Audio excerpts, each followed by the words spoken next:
Hey, what's up, people? Hope everyone's having a great evening. So, pizza.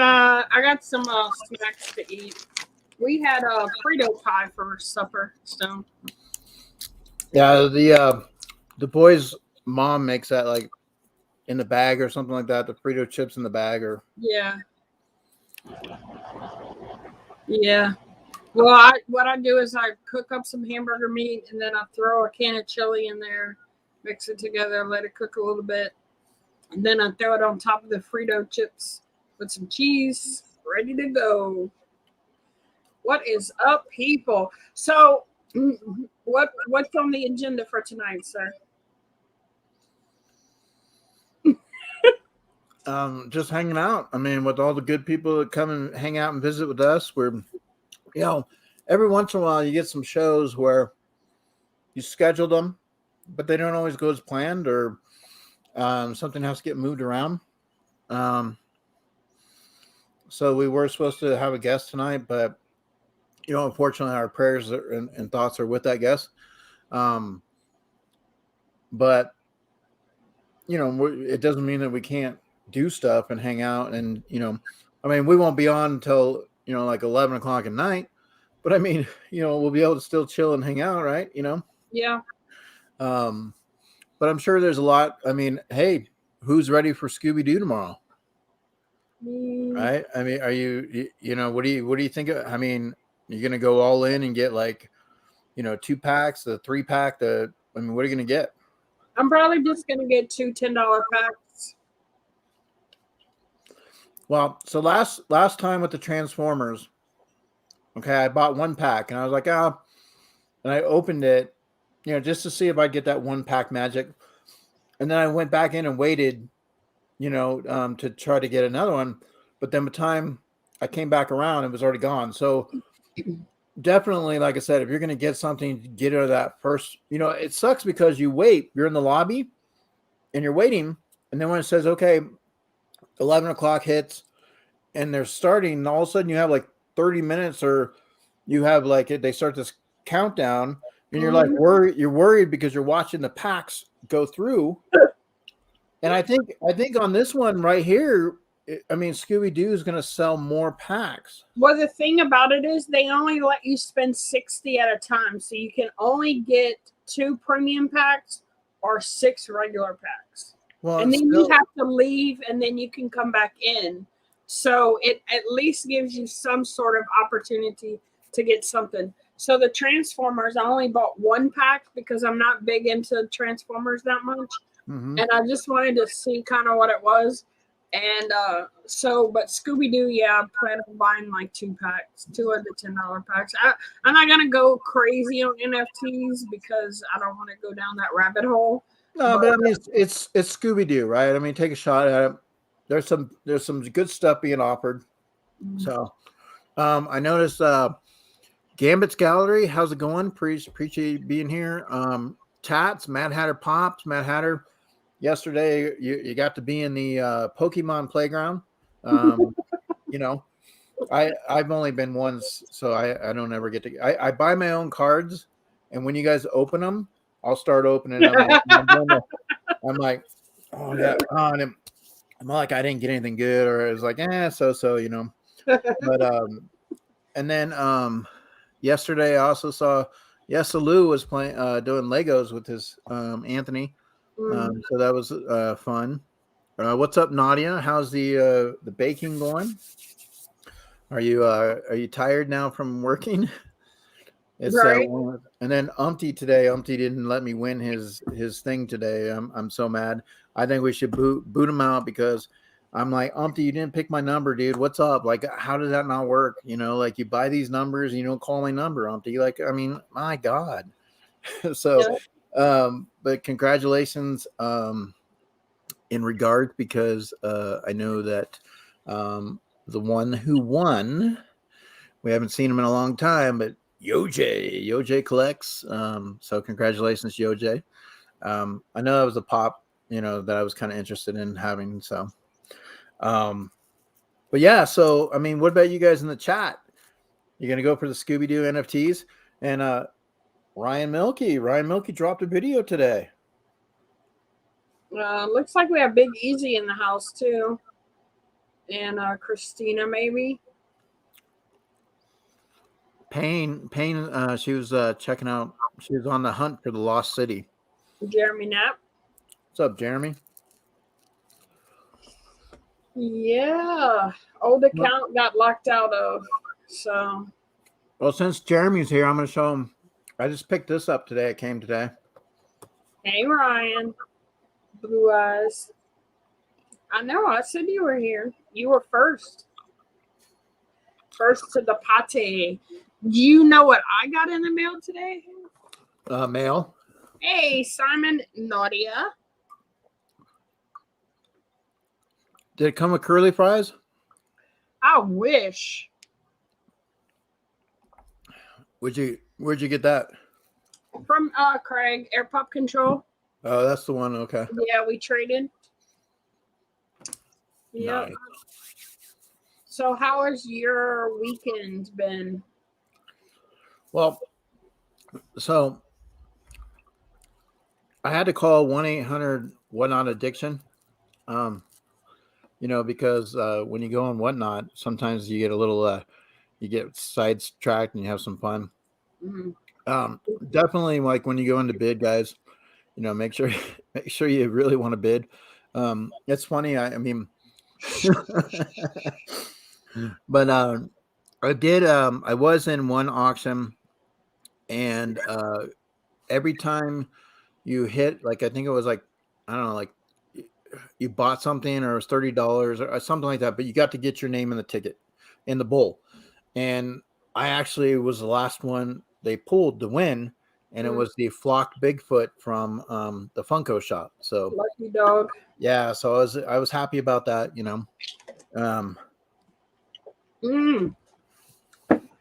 I have another surprise. Like, I pulled this from a mystery box today. The video probably isn't going to drop for a couple of weeks because I have videos already scheduled for the next couple of weeks. But sneak peek.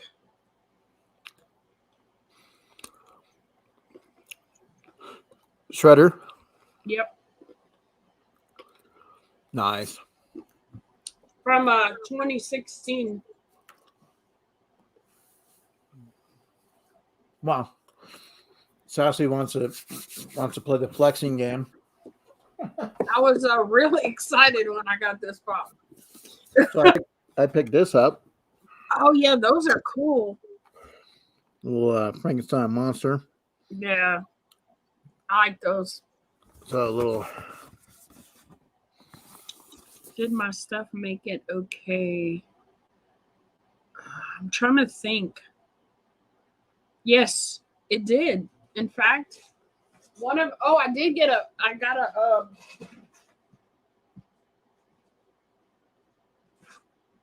uh-oh, Erica's frozen. Frozen. Hey, Caitlin. Hey, Crispy. So, in my Whatnot box from Big Easy, I was given this. Look how cute he is. The 7-Eleven exclusive. Came in a protector. Nice and minty. And I was able to pull the chase. Uh-oh, we lost Eric. He needs some WD-40, right? Oh, well. Don't know. Hopefully he'll come back. Was able to pull the chase. Quake. My brain went poop. Do customer service at my job. I serve customers. I slice bread with the bread slicer, make coffees, lattes, etc. Oh, I bet you're great at customer service, Nadia. I know. I got all this cool stuff in today. It was amazing. It was amazing. Well, this one came the other day. I just didn't put the video up yet. Hey, Sharon. I want the I didn't think I thought I only wanted the 7-Eleven and the glow in the dark one from Target. Turns out I kind of want them all now because I watched the movie and fell in love with them. So I have the one where they have the cocktail umbrella, and then I have this one from my bestie from Big Easy. And I have this one on pre-order through Papa Lot Shop. So I really want this one, but I want it in the glow in the dark. I don't want the plain one.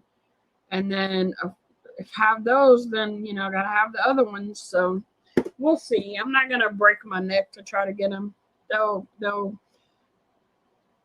find their way home sooner or later.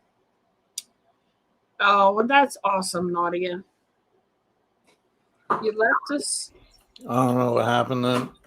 It's ghosts in the house or something. I don't know. Well, Big Easy was asking if my box from his Whatnot auction came okay. And it did, and this was in there. Isn't that cute? Yeah, a lot of people like a lot of those the mini puff stuff. I do. I think this one's really cute. So yeah, I got some good stuff coming. What's up, Sharon? Didn't Sharon today have a video for the box swap? She did. There was some good videos today. I am in the middle of watching Pop Shavakadoo right now. Shavakadoo. Pop Shavakadoo. So yeah, and then I got some Tim Horton candy.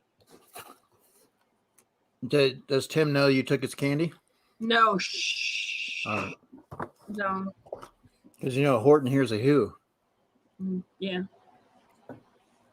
Her and Poser were bidding on it back and forth so hard, so I went to both of them. Yeah. What is up, Bearded Barbarian? We need to schedule our next get together, sir. It's the Bearded Barbarian. What's up, everybody?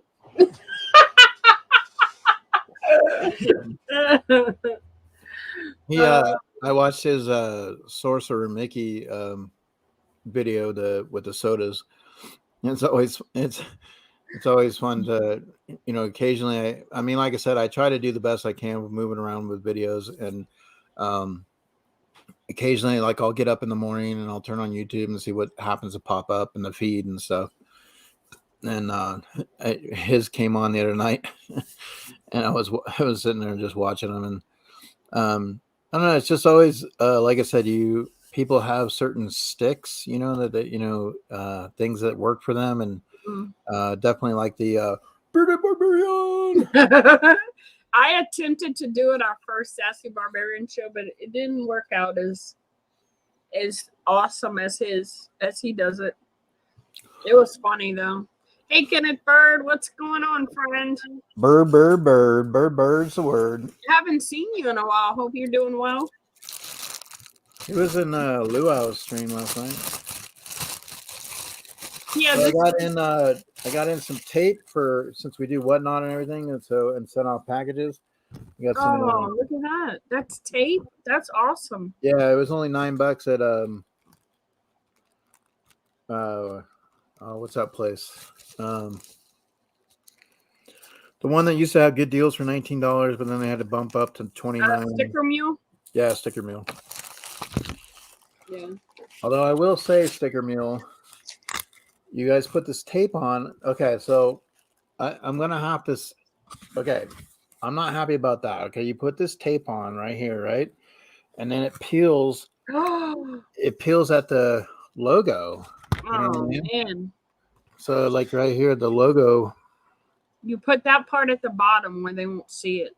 Yeah, but I mean, it's got to be an easier way to not have that happen. Yeah. So that they aggravate me too when you get stickers. When you order stickers from them, they put a thing. They staple a thing to one of them, like as the proof sticker. So then you gotta try to peel that off to not mess up the sticker. And speaking of Bearded Barbarian, because it just reminded me, I had another pickup, because I'm always trying to look for things for what not auction, but I happened to pick this up, Tweedledee and Tweedledum. So definitely, we'll be putting that in one of the auctions at one point. A lot of people like their Disney. He wants to know if the tape is wide enough for your mouth. Well, like I said, I don't think so. I don't think so. But we haven't got to that point yet.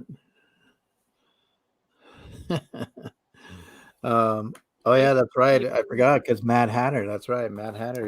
He's yeah. Anything Alice in Wonderland. And I picked this one up too.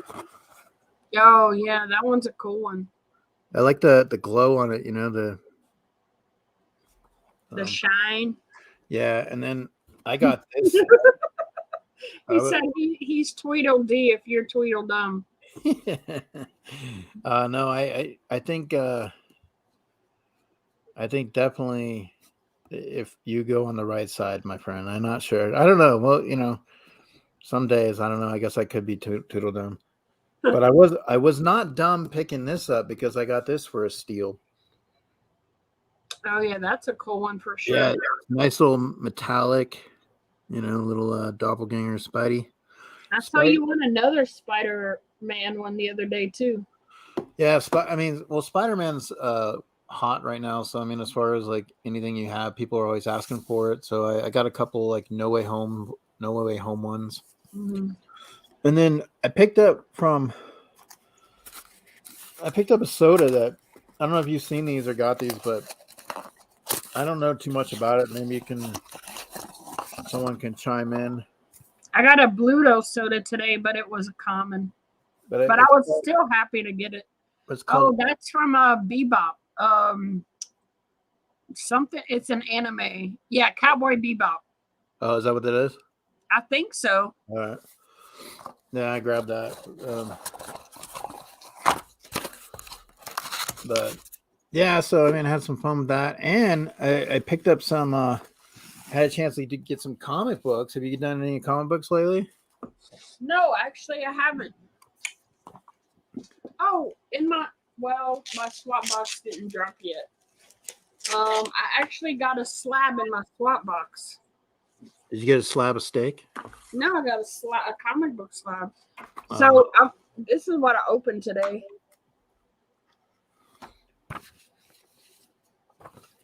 Talk about he's heavy. Yeah, but good with my Popeye. I don't know if is he as heavy as Chernobog? Yes. What's up, Jack in the Pops? You don't see those big fists? Yeah. New and old sent me your way. Need to get in on. Awesome. Message me on IG, and as soon as the new information comes out, I will let you know. Same name on IG, Sassy Cajun. But I had to pick this one up. Godzilla and the Power Rangers. Oh, what? Yeah. Well, Godzilla action versus the Power Rangers. I would say it's a little bit of both, Big Easy. I do have small hands, but the soda is big.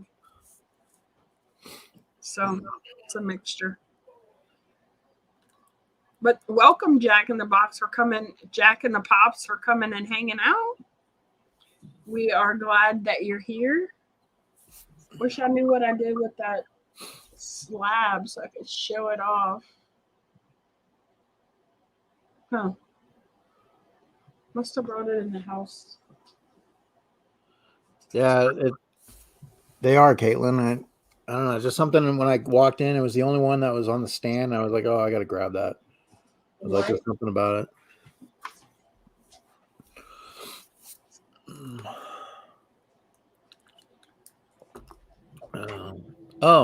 Since Caitlin's in here, so I've been working on a custom.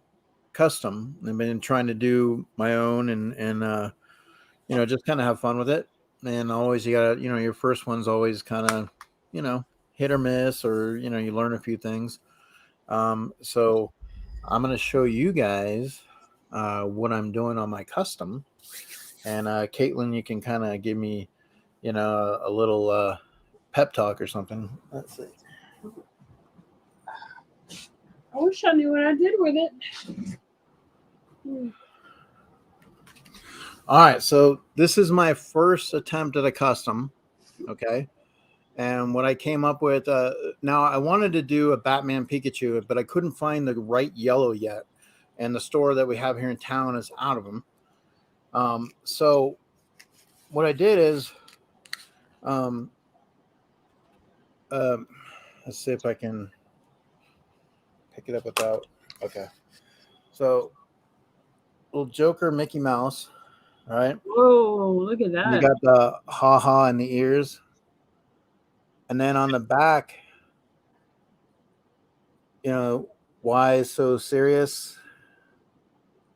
Man, that thing looks... He looks like a scary Joker. Yeah, I was like, I want to have a little bit of fun with that. So, definitely. So I was trying to decide, like, Caitlin, I wanted to ask you if you, like, because I was doing the why so serious on the back, right? But I was having a hard time with the paint part. So I was wondering, like, could you do like a marker, like a red Sharpie, and just do a Sharpie on there? They have paint pens. Paint pen? There's paint pens. So yeah, there's different options. How did it get those scars? Oh, it has scars?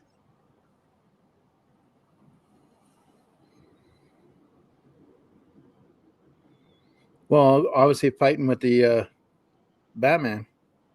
Oh yeah, look at that. That's cool.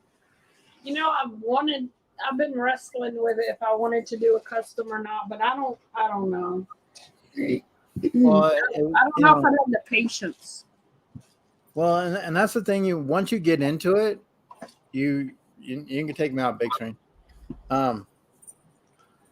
Once you get off of, like, start doing it, like, you get more into it and stuff. So, and you're like, oh, okay, I want to do this and I want to do that. So, but yeah, but like I said, the cool thing is Night, Barbarian.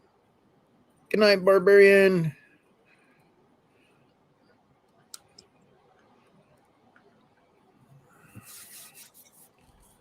Barbarian. It's so little you can't even really focus on it. Let's see.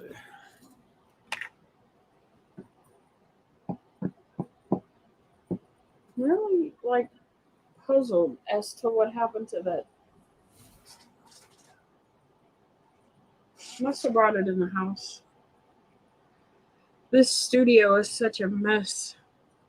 Hey, Johnny. Johnny 5. Hey, Frog Pop Fanatic.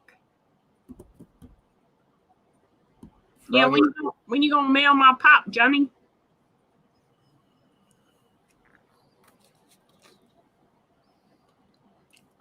You been drinking enough water? In Canada's going to the Cup. Oh, well, that's awesome, I guess. Yeah, they haven't. It's important for them. I think it's been a while or something since they've been to the Cup. I bet Mr. CAJUN took it out of the case so he could read it. I don't know what happened to it. Maybe little CAJUN took it. I don't know. It was sweet. I think it was a Marvel one. You'll see it on Wednesday in my video. I'm gonna mail my pop, but he always ignores me. What are you talking about? I sent you a pop.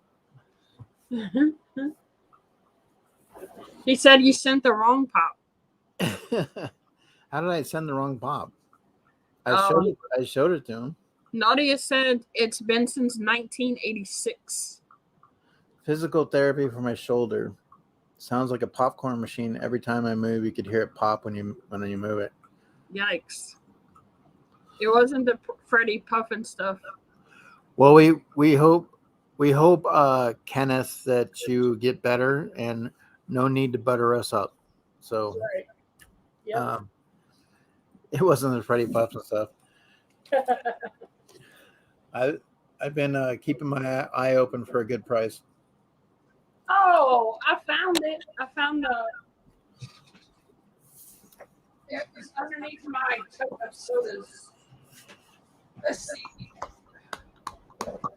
Oh man, that thing is heavy. Bum bum bum bum bum bum bum bum bum. Oh, wow.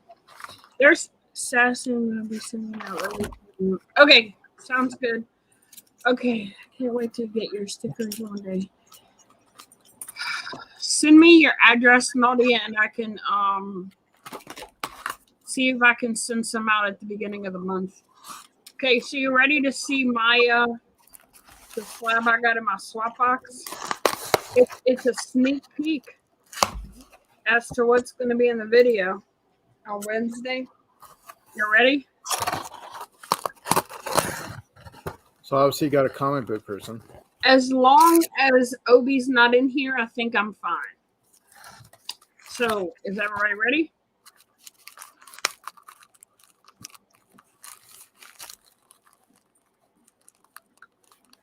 Wait, who is that? Oh, it's a Venom. It's pretty sweet. 9.8. That's really good. Usually you get like a 9.4 or 9.6, but 9.8 is really good. I'll send you your package when you turn me blue. Oh, I thought you were already a mod. Hold on. Just give me a second. I'll get you, Johnny.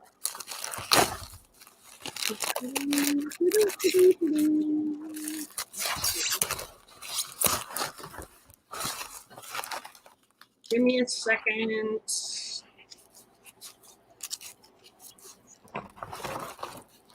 I wish you didn't have to go to YouTube to do it. Add mod. There you go, Johnny. Johnny. Johnny. Nobody puts baby in the corner. No, I'm sorry, Johnny. Ooh, that is sick. I like that. Yeah. Do you find that at the store or Whatnot auction? No, Whatnot auction. They were like starting out like $1, and then a lot of them, like I usually won't bid more than $4, so I usually get them at a pretty decent price. Ooh, She-Hulk. Yeah. That's a cool one. And then I believe, if I'm not mistaken, is this Punchline or? Oh yeah, she's Joker's new girlfriend, I think. Oh, okay. Yeah, so pick that up. Wow. And a little. Yeah, that Ghost Rider one was sick. Oh, that's cool. And then I got Night Mad Hatter. Night Mad Hatter.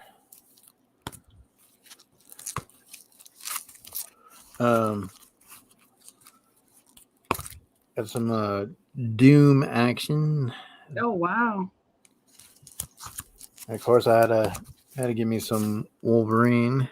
Yeah, of course. Oh, look at that! Captain America's in the background. Hey, yeah, you got Thor and Spider-Man, and then I don't mind. Like, it's weird, but I don't mind Swamp Thing. Like, Swamp Thing's an interesting character from DC, you know. You know, I just got that too in the mission box today. It was an out of box. Look how cool! This is Moss Man though. Oh, that's Moss Man. Isn't he cool though? And he's like locked. Yeah, I think I want Man Thing and Swamp Thing. I think I want to get those for Pops. That's so cool. I think it'd be cool to have Swamp Thing and Poison Ivy like in a kind of cross. Yeah, that would be awesome. So But yeah, Scooby-Doo NFTs tomorrow, guys. So I mean, you guys in? You know what? Well, what's up, Reef? Reef. Um, but pretty much, um, Got to follow Jack and Pops.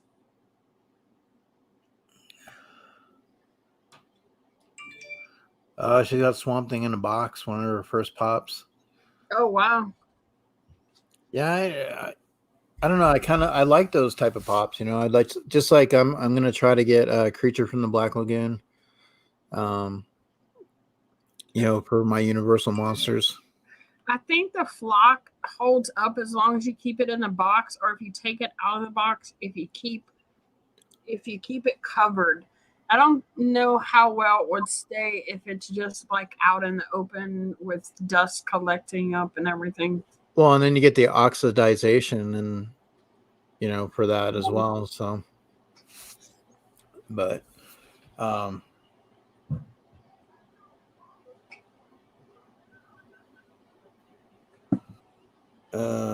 let's see.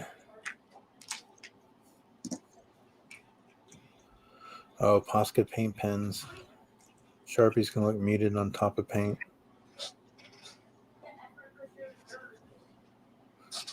Oh, Posca paint pens. Where do you get, Caitlin? Where do you get Posca paint pens? Like, where do you get them at? Like, You probably could get them on Amazon.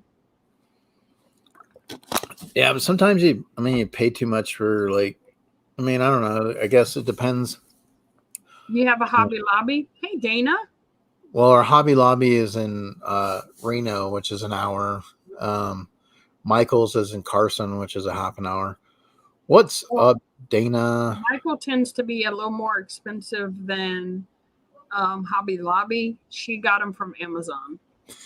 Yeah, I had to get Jacob's working on a project and he had to get some clay.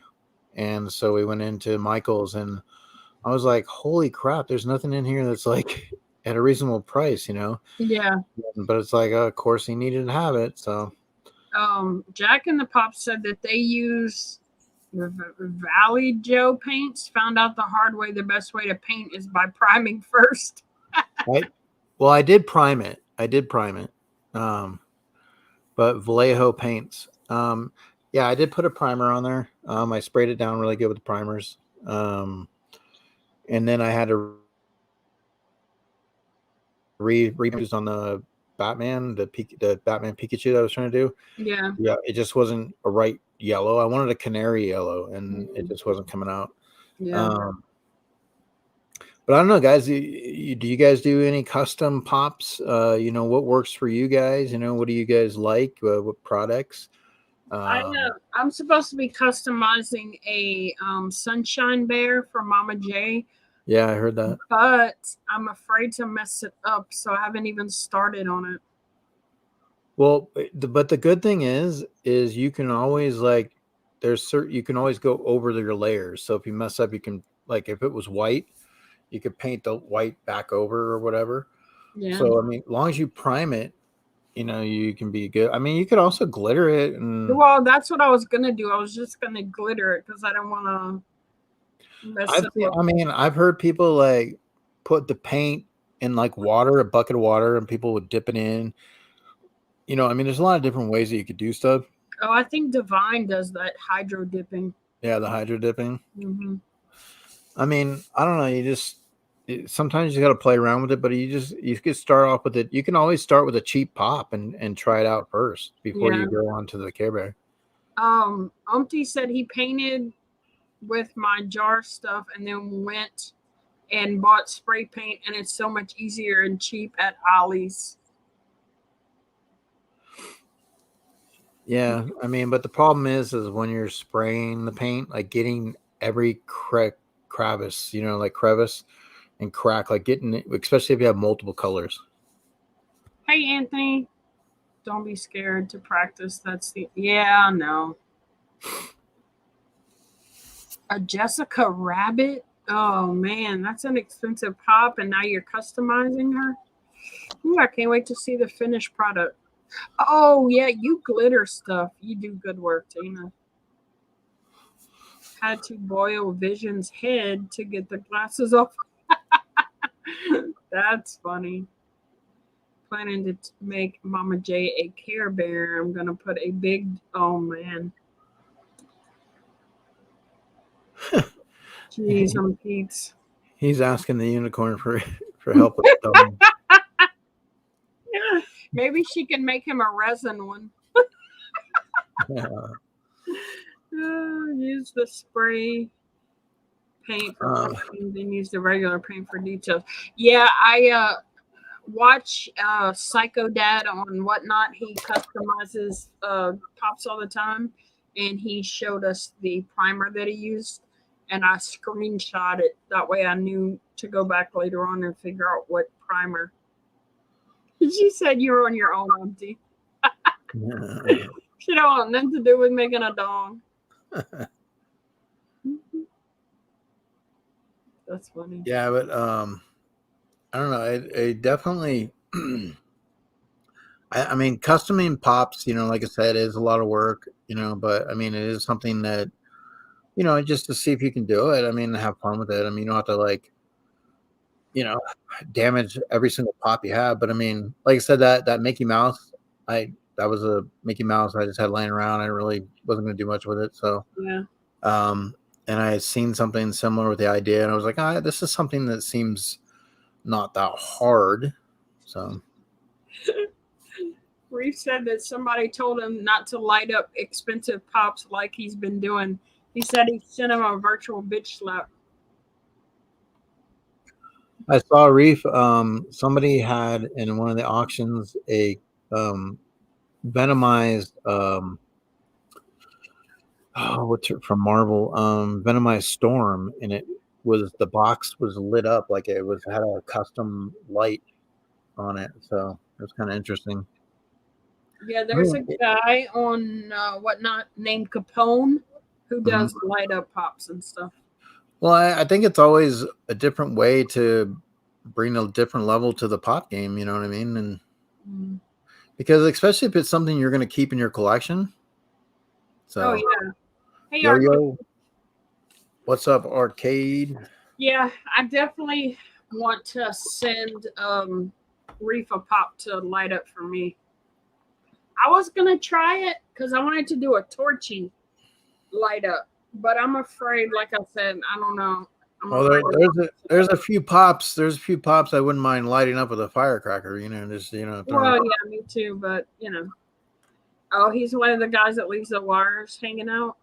To record our next video with Jack. I'll message you, Sassy. See y'all again for sure. Well, thanks for coming in, Jack and the Pops. It was we were happy that you came to visit. We hope you become friends.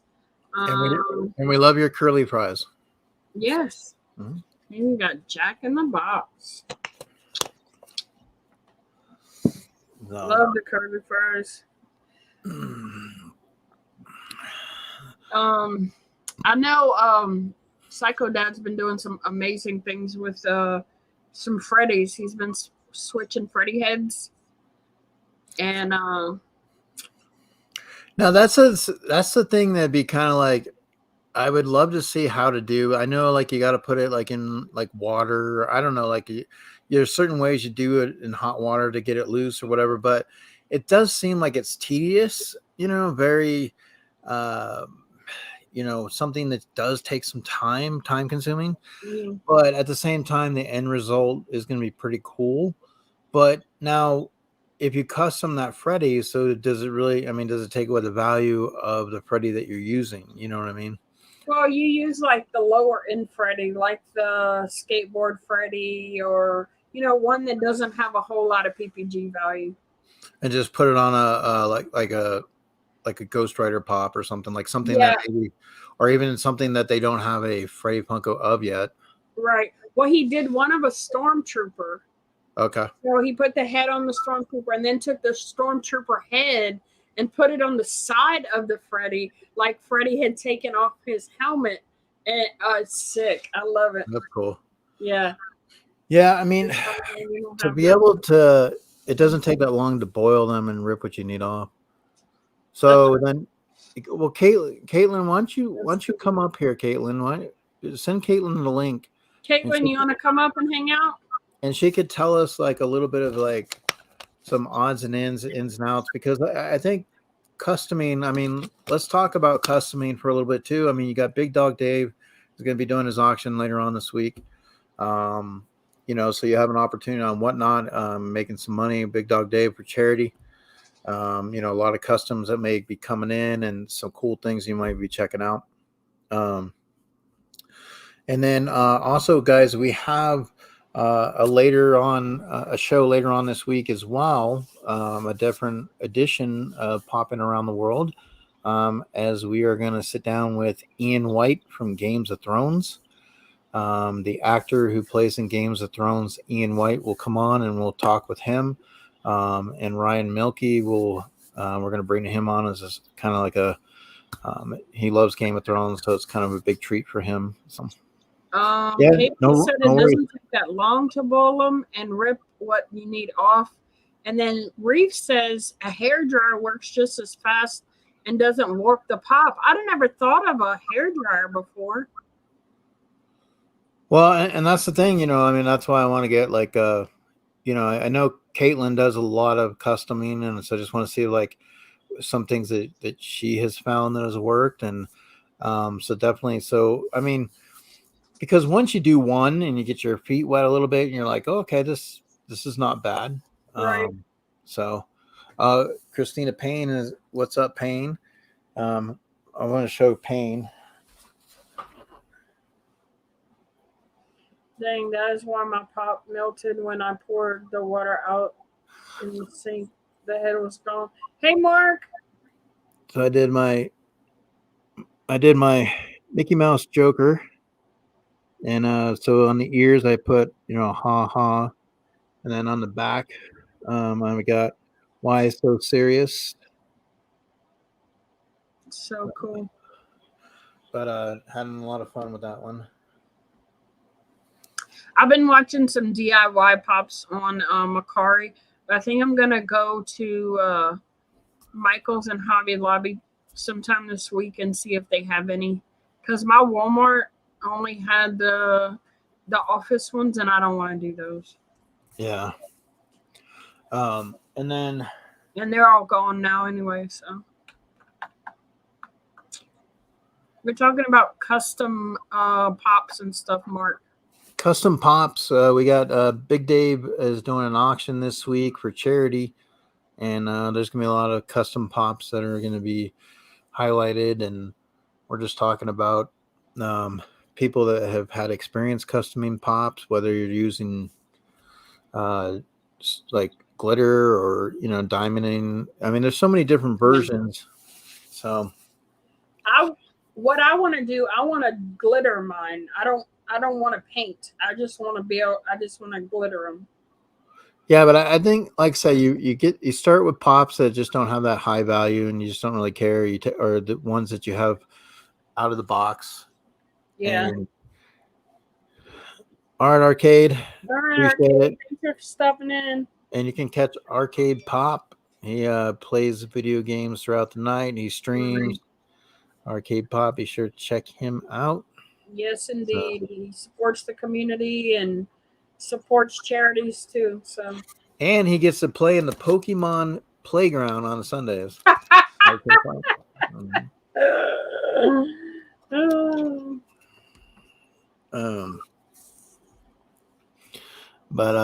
So Sharon, how was it for you? I didn't get a chance to check yet, but I'm gonna watch some of the.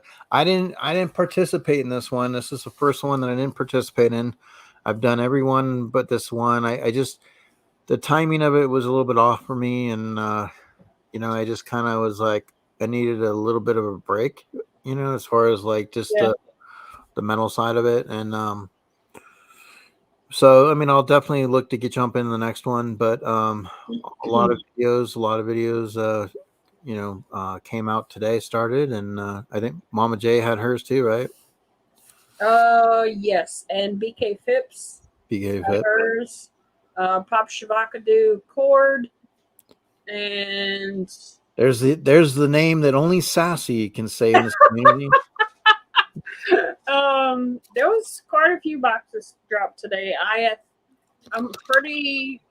think I've pretty much got them all watched, but maybe a couple. But yeah, I watched as many as I could this morning before my meeting this afternoon.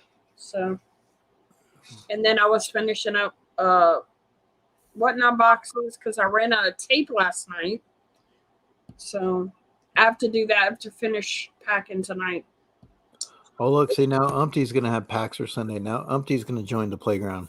And today, now I got to wait until Sunday, but I might have to divide them up and open some earlier than Sunday, but I have some packs for Sunday.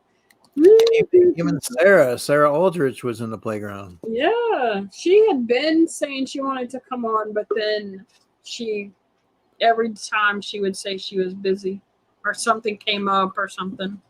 Hey, Caitlin. What's up, Katie? How are you, Miss Unicorn? You know, the only bad part about doing this last minute, you gotta drop what you're doing and run on and find a clean shirt.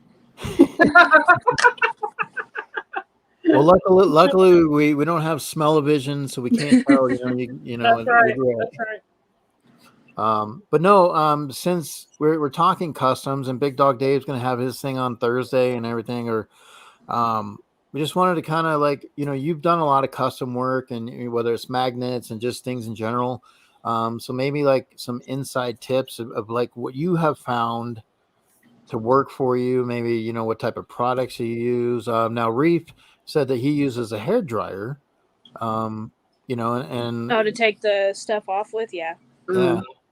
So, because there are a lot of people out there that, start looking at customs and say, hey, I wouldn't mind trying that. I wouldn't mind doing that. So, but before,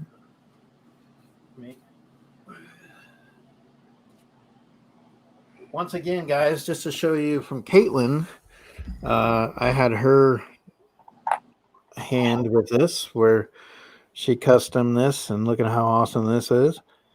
I still love how that turned out. Yeah, it came out amazing. And so now what goes into something like this? Now, I did a primer. Obviously it's important to primer your pops. Right? Mm-hmm. And then, sometimes I still don't do it, but yes, it is important. Sometimes I'm just too lazy to do it. You should though, right? That should be your base. Okay. Yeah, because you waste less paint that way, first of all. And you get the brighter colors that you need. Like with this one here though, I mean, you can start with a green, right? Just start out with everything green first. What I did with that one specifically, I tried to take acetone to a pop, and I will say if you get one of the like old pop, like I did a custom of the original the main girl from Game of Thrones, Daenerys. Yeah. I did a custom of her. I used her body for another custom. And the plastic was disintegrating with the acetone. The newer pops don't do that. It's just the very, very first. They were using a cheaper plastic at the time, and it just started dissolving, and it had to stop. But anything newer, you'll be fine using acetone with. Now, and that just what is acetone? What exactly is that? So, talk to us like we're free. It's the same chemical you use to take off your nail polish. Oh, okay. Yeah, you just find it you can find it in Walgreens, CVS, whatever. So instead of primer, you use acetone? That's what I start with, yeah. Oh, you start with it, so you give it a coat of the acetone. Yeah, that way, it takes it down to its base color, gets rid of all the harsher colors. Now, if you have something that's like a base of a black or something, like it's made out of black plastic. Like Batman? Yeah. It's probably not going to do you much good. You may as well just go ahead and start priming it. Okay. But other than that, I always go on with acetone first to give it a blank canvas, and then prime it just to make sure the color is all even. How's it going? I am Geek85. Welcome. Hello. Hey. And the heating up to take them off. If you're strong enough, you can rip it off by yourself. A lot of the times. Mama J, that's not Caitlin. It's Caitlin Unicorn. See, Mama J. Yeah, read. Caitlin. Hey, Mama J. How you like? She just comes in and says hey to Caitlin, and like. Well, I'm supposed to be honey, and I don't even get a hey honey. I'm the surprise. And Mama J, we were talking about how you guys kicked off the videos today. Mm-hmm.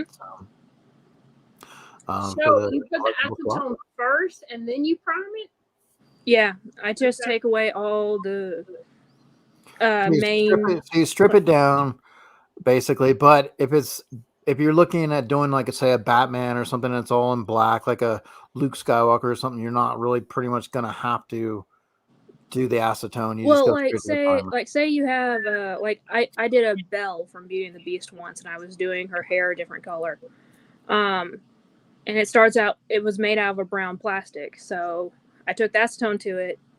It didn't change the color because it was made out of a brown plastic. So, if you're going with a blonde after that, the acetone's not going to do you any good, because you may as well just prime it and then start. Because, if it's made out of their skin tone color, that acetone will take away that darker color and make it just easier, make it a less harsh color so you can put the other stuff on. So now, what have you found easier for you as you go through the customing?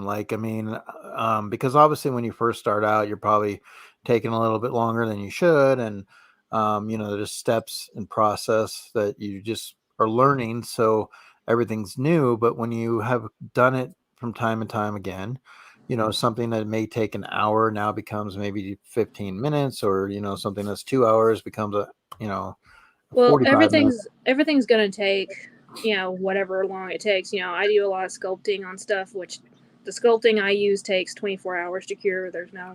So when you're saying sculpting, what is that like? For example, on this pop that you created, did you do any sculpting in regard? No, but I did use UV resin for the blood on the claws, which that didn't take long at all. That took probably about a minute. Blood on the claws. Reef wants to know, how do you hide the brush strokes without spraying it? So I have 2 tips for that, and both of them were given to me by my friend Isaac on Instagram. I can find his link in a second. He does really amazing sculptures. He made this T-Rex. Oh, wow. And I have several things that he's done. He does amazing. This is not like a plastic toy. He sculpted this out of clay and painted it. Oh, wow. Yeah. I thought about getting an airbrush machine, but I don't know exactly which one to get. And I don't know. I just haven't pulled the trigger. He does use an airbrush for that, but I never have used one. The 2 tips I have for getting rid of paint strokes, or at least making them less noticeable. One, you cut the paint with water. Don't make it super soupy, but just put a drop or 2 of water. If you're using your standard paint palette, drop or 2 of water, mix it in, makes it a lot more blendable. And also, if you have a good makeup brush instead of a paintbrush, it actually helps more too, because the softer bristles. Yeah, it's not as harsh. Another thing that I think would work too, because instead of water, you could also put a little bit of paint thinner in there, because that's what Mr. CAJUN does, because he paints. Yeah, I've used that before too. And yeah, he'll put paint thinner in sometimes to make it not as cakey, and it lasts longer too. Yeah, I use that for if I have some tubes of paint that I've had ever since I started customizing. I've been customizing longer than I've had a YouTube channel. Wow. I've been using that too. But if it's just regular paint to custom, I just use a drop or 2 of water. And if you're just starting out and want to try it, the sculpting, just get air dry clay. I think he wants to try the other thing. I think the other thing he wants to try too. I'm not recommending that. I would get air dry clay. You can just get really cheap stuff at Hobby Lobby and stuff. It probably won't last forever. That's the only thing. But it's the cheapest way to just kind of try your hand at it. You can't use. Don't spray paint in a closed room, Umpty. Yeah, don't do that either. You can't use polymer clay because you obviously can't stick the pop in the oven. If you're using like an accessory or something, you use polymer clay. But the best thing that I've used... that would allow, I mean, if you put the pop in the oven, is there something that would, like, if you put it like in some kind of protector that wouldn't necessarily, it would heat it up, but it wouldn't necessarily get to the pop? Like, you know, it'd be kind of like a, I mean, I wonder if they had to have something like that, you know? I have no idea. I saw that, Sassy. Why'd you put it up? Oh, yes, you can make whatever. Mama J, what do you think? Yes, no? Mama J started all this. I think you should make one out of resin. I could, but I don't want to. Do I want to spend money on a mold to do that? No. But we can make magnets. We can do magnets. No, the best clay, I'm trying to change the subject and put it back. The best clay I use is Epoxy Sculpt. It's more expensive, but it will last forever, and it adheres to whatever you're working with. Like if you're air drying on something, I would recommend going over it with glue or something to glue it down like super glue. But epoxy will just adhere to whatever you're putting it on, and it's not going to go anywhere. So Mama J says, what about spraying in a bag? As long as you don't put it over your head afterwards, sure, go for it. Yeah, so Umpty's going to make a custom Care Bear, Mama J. You might you're going to wait for that one. I can only imagine the wheels turning in Umpty's head for that one. You want a hint? Oh, I wish I had my mug. I could have showed you my mug. Oh, I forgot you got the mug. I got the mug. I wanted the mug with the dong, with the sticker, but it was a white mug. So I got the black mug with Tommy on it. You get a sticker off of Teespring. You're getting one the size of your face. That thing is so big. You have to want me to send one.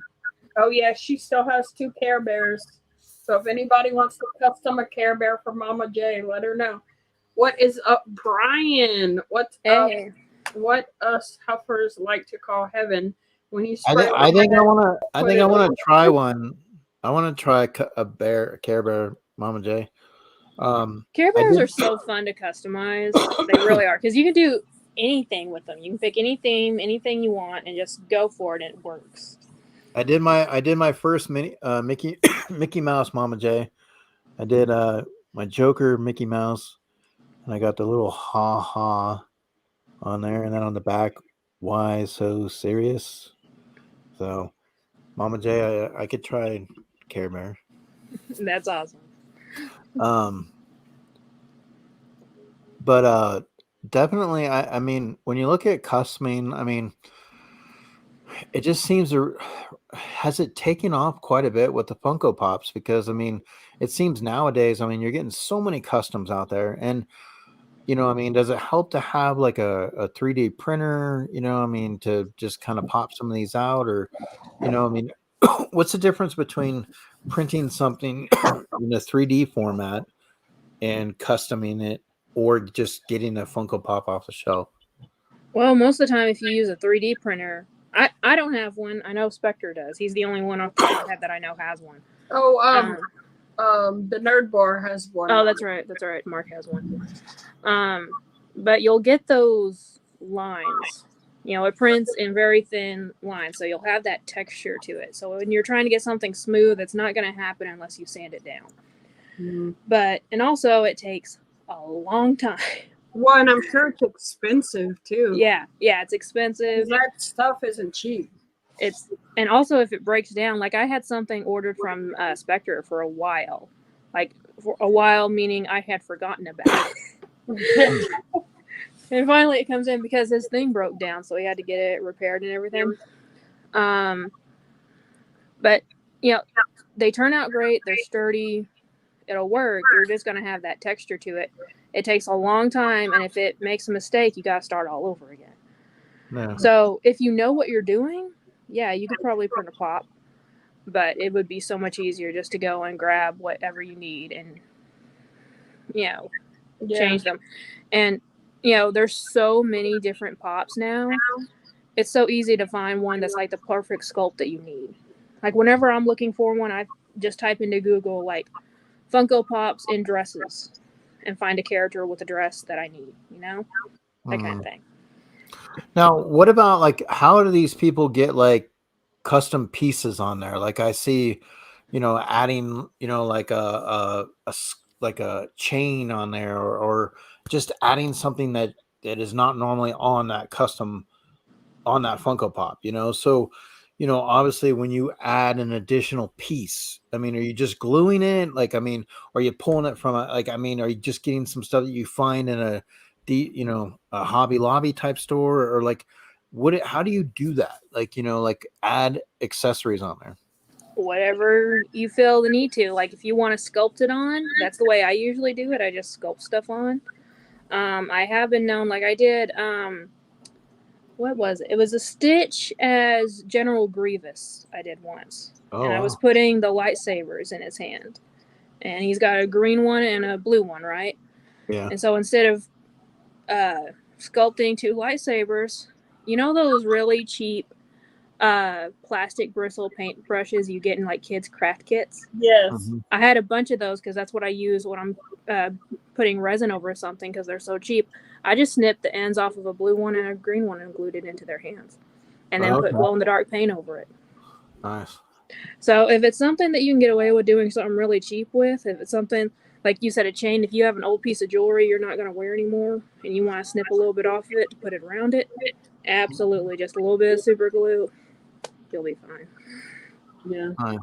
And Mother Earth Mathia, hello, how are you? Hope you're doing well. And speaking of which, let's go ahead and if you start selling it like that, yes. But if you're just making it for like your use or you're giving out Christmas presents or something. Let's real quick, I wanted to plug this. So Sassy. If you guys do get an opportunity, I don't know how many of these are left, but they have for $14.95 you can get the TMT black and white Chase mystery boxes. So you're gonna get 1 pop per box, guys. And I know Sassy, were you able to grab one of these? But no, I didn't grab them. But there's 35 boxes total.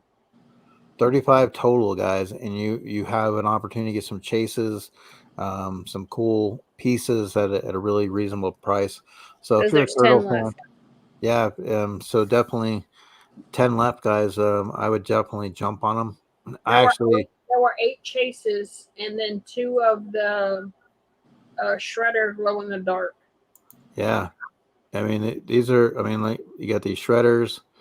There's the Raphael chase. I mean, if you're a turtle fan, it's definitely a must to at least take a shot. I mean, you got $15 for a shot at a chase, right? So definitely check them out. We've all taken worse gambles on mystery boxes, that's for sure. Absolutely. That one's a safer one. Yeah. And that's the thing too, is that'd be kind of cool too. If I know it would probably be tedious, but like, let's say for example, Caitlin, you did a custom mystery box where you had different customs, and you were, you maybe it'd be a smaller run, but you would have different pops custom, then you could sell. People would have an opportunity to get a custom from you. I've thought about that once, and I've only done 1 mystery box run, and it was just a really small, pathetic little run just to test the waters. I did 10 boxes. Half of them were regular pops that were valued anywhere from $15 to $25 at the time, I think. Or no, $30. $15 to $30 at the time. And then the other half were glittered customs that I did. Because that's how I started. I was just glittering pops to start out with. And I still have a stack of them. And I was just trying to get rid of them and then see what people's responses were. And, a lot of people, like Tylock and I want to say Cody and Mama J and people, they got some and did videos with them. But then other people I never really got a response back. So I was just like, I don't know. Well, if you had a chance to buy a mystery box, from Caitlin, you were going to get a custom like this that she does, and you're getting an opportunity to pull something like this. I mean, I think people would do it, like especially like maybe around Christmas time. You could have maybe Christmas themed custom pops, or Halloween time. Maybe you do something, characters in Halloween forms and stuff. And I don't know. I mean, it's just, and yeah, you don't have to do like a 50 box run, but I mean, you can make it exclusive. You can do 10 particular, say, maybe 15 boxes. And, Yeah, I've thought about that before. I just haven't really started yet. Holiday pops are so fun for me to make personally. Yeah. I love making holiday pops. Well, and it's definitely, something, and maybe down the road, Sassy will have one of those shows where, we just have people come hang out and, like they do build Legos or whatever. We'll do like custom stuff. You can do whatever and just chill and hang out. Mother Earth Mafia would like to see some of your custom work, Caitlin. I can go grab some upstairs. I didn't bring them down, but they're all upstairs. Yeah. Caitlin, definitely worth. I mean, Caitlin does and some magnets. I mean, she does a really good job. So yeah, let me just hop out real quick and I'll go grab some. Okay. Yeah. I just got me a box, so I got a turtle box coming. I picked up 2 of them. I grabbed 2 boxes. So hope, like, once again, maybe he said he just bought one too, so maybe we could battle them. Yeah. Definitely, like if anybody that picks up those boxes and you're gonna do like a battle, we can do that. It's definitely, like I said, when you come across certain mystery boxes, I mean, I've seen them from different ranges, $50, $60, $100, whatever, and it's great to take chances on a lot of stuff, but I mean, you can't go wrong for $15 and you get a Teenage Mutant Ninja Turtle pop, and you might luck out with a chase or shredders. Always will support y'all, Brian. Y'all are like family, and you have great customer service. You wrap your pops very well. Shipping's always amazing. Pricing's great. You take care of your people. Well, let's give them a little hard time on the shipping. Okay, I bought something last night. I didn't get it today, so I was kind of, I was waiting. I thought that, I have stock in the mailman. I bought it last night on Whatnot because they do a Whatnot auction, and I thought maybe it'd be here today, but no, so yeah, I didn't get my stuff either. So we got to give them maybe a B for the shipping right now. So yeah, Big Easy, we'll battle them. We can battle them live. Yeah, anybody else wants to grab one, feel free. Yeah, he only has about 8 boxes left, so you never know. Out of those 8 boxes, what there could be a chase. So go grab your chase. But definitely, when you look at, so wanted to let you guys know once again, this Wednesday, Thursday, I think it is, the 31st is Thursday, 31st. Yeah. Mm-hmm. We're going to be having an interview with Ian White from Game of Thrones, the actor who played in Game of Thrones, played a few characters. And so he's going to come on and we're going to talk with him and sit down, and Ryan Milkey will come on as well. And we'll just kind of have a little bit of fun and hang out. What time is that going to be on Thursday, though? So here's the thing. So it's 8:00 his time, right? I just confirmed today. So 8:00 his time. Now, last time the guys, we said around 8:00 and it ended up being 1, but we went earlier. So I'm going to double check the time zones or whatever. And then I'm going to post tomorrow, but I believe it would probably be that same, like maybe 1-ish, Okay. All right. So that's one of the things. I had 4 black light sodas last night in my auction. Yep. So maybe Brian and Nick can come on when we battle our boxes. They can come on and hang out too. Yeah.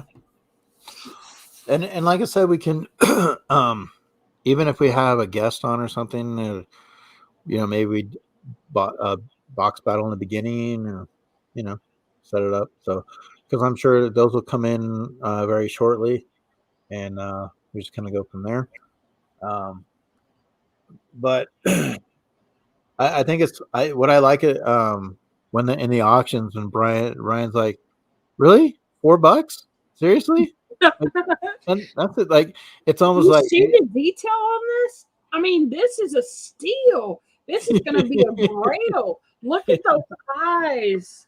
You know he cracks me up during the auctions. I just laugh all the time. I will say though, Brian, it was really funny. I thought last night how like they had the Handmade by Robots up for $15 on the side. You could just buy them for 15, but then when they put them up to bid on, people were bidding past 15.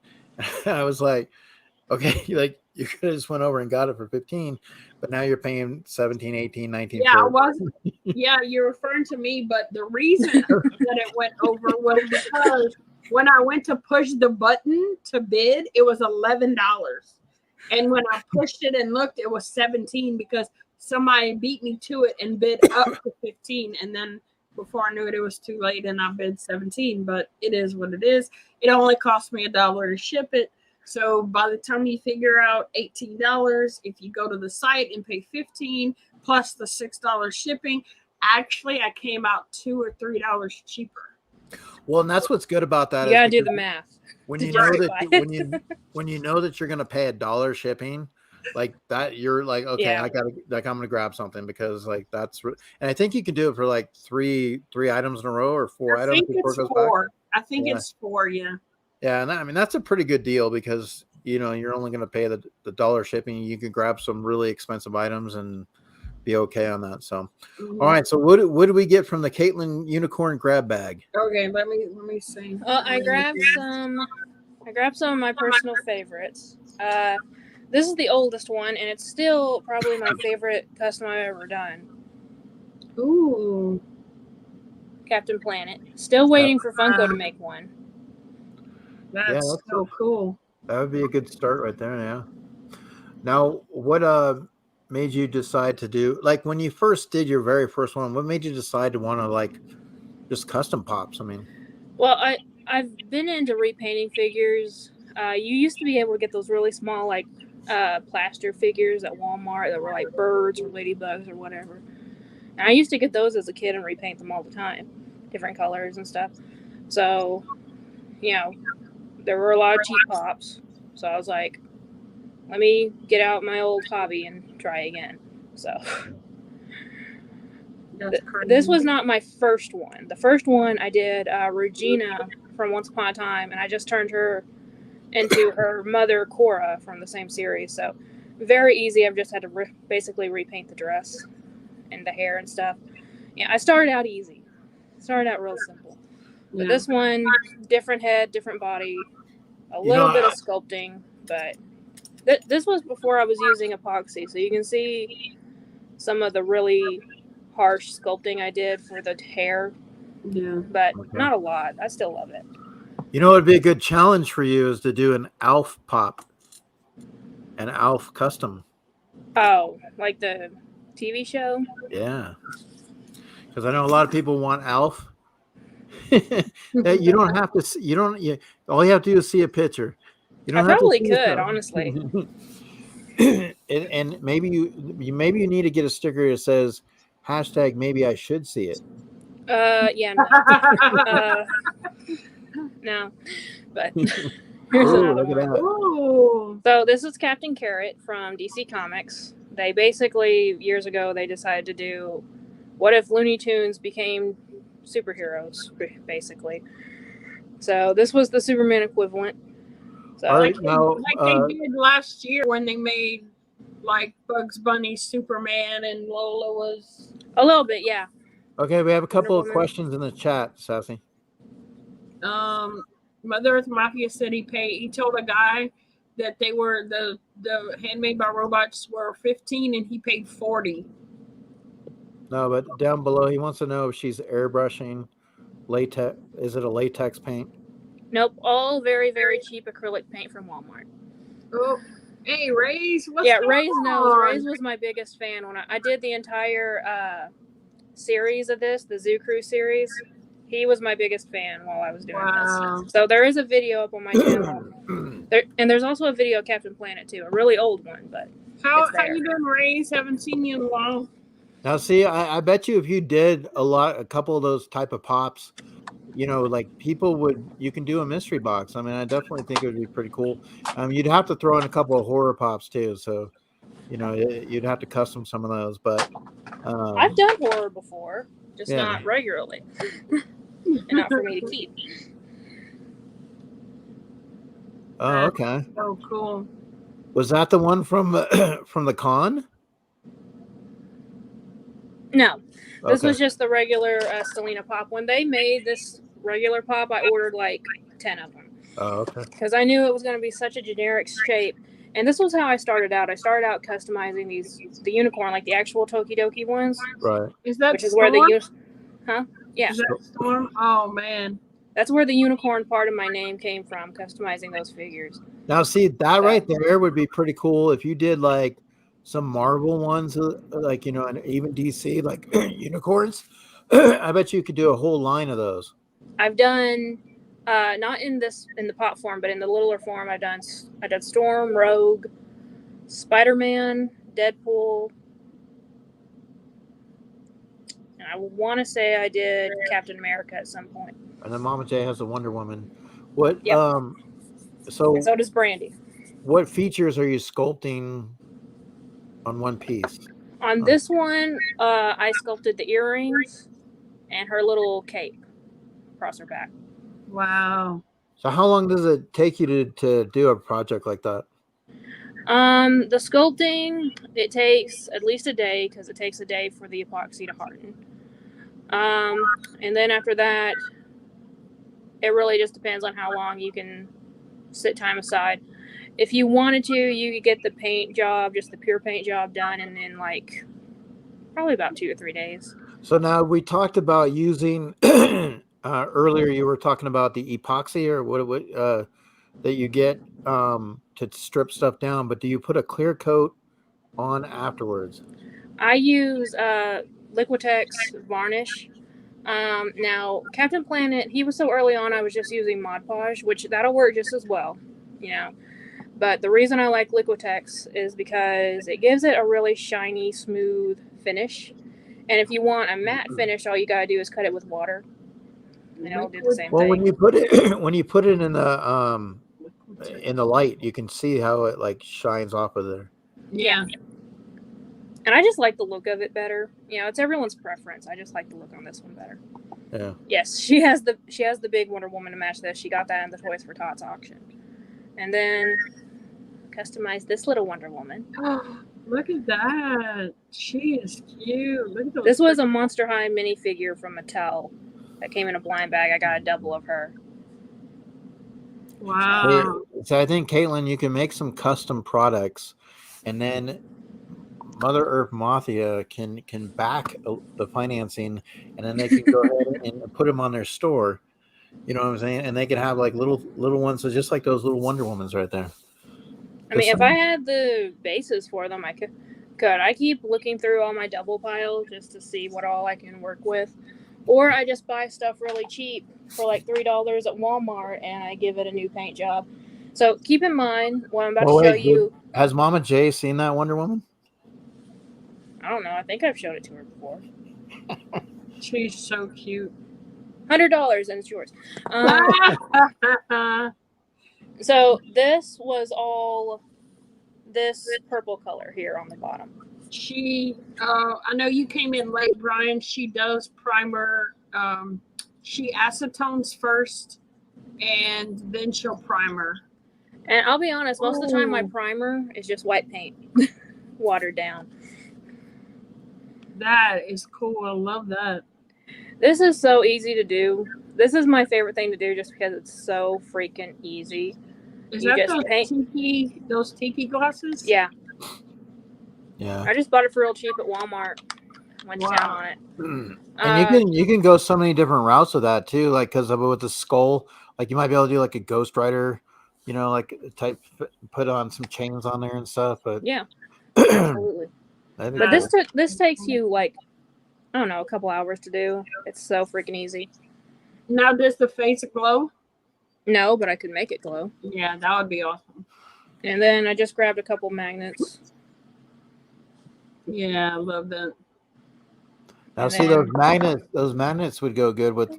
I mean, that'd be cool. Like throwing some magnets on your whatnot auction there, Mother Earth Mafia. Do you do 6-inch or 10-inch pops? She does anything from this small to however big you want. Yeah. Is there anything that you've had a difficulty and you're just like, I don't want to take it on again, or is it present a challenge to you where you're like, I'm going to keep trying until I get it right? I mean, did you run into some of those scenarios? I mean, there's been pops that I've stopped working on just because I had other things I needed to do and I had to put it on the back burner and I just haven't gotten back around to it. Should I say it? Mama J's in here. Yeah, I was making a Wolverine Deadpool just to mess with Mama J and I never did finish it. Well, that's definitely a must. You got to turn on the burners again on that one and get it heated up because Mama J, she loves her Deadpool, and definitely that would be one she'd probably put on her top shelf. I mean, that would be a cool white elephant Christmas gift. Mm-hmm. I mean, she can't. I mean, it's a gift. She can't do anything with it, right? I mean, she's got to have. Exactly. She's got to keep it. She can't get rid of it. So, but what about when you do like a 2-pack, right? I mean, have you taken on like 2-packs, with Little Dean or something like that? Not personally, but it's just double the work. But it's not like if I had to do a 2-pack, it'd probably take me like a week, better part of one. Like that. Caitlin, who? Love you, Mama J. So Umpty said she made me a pop of my mascot, and it's my favorite one. Oh yeah, absolutely. The Umpty one is really, really good. Mm-hmm. He was so patient with me for that one because I was dealing with a lot of crap in my life at the time, and I was trying to wait until we did it on crafting and cocktails night, but we kept having to push it back. Finally, I just went ahead and did it. He waited like 3 months for me to finally get around to doing that, and it took me like 2 days. Yeah. Big Easy wants a custom of his new logo, but I could do that. Way too much work.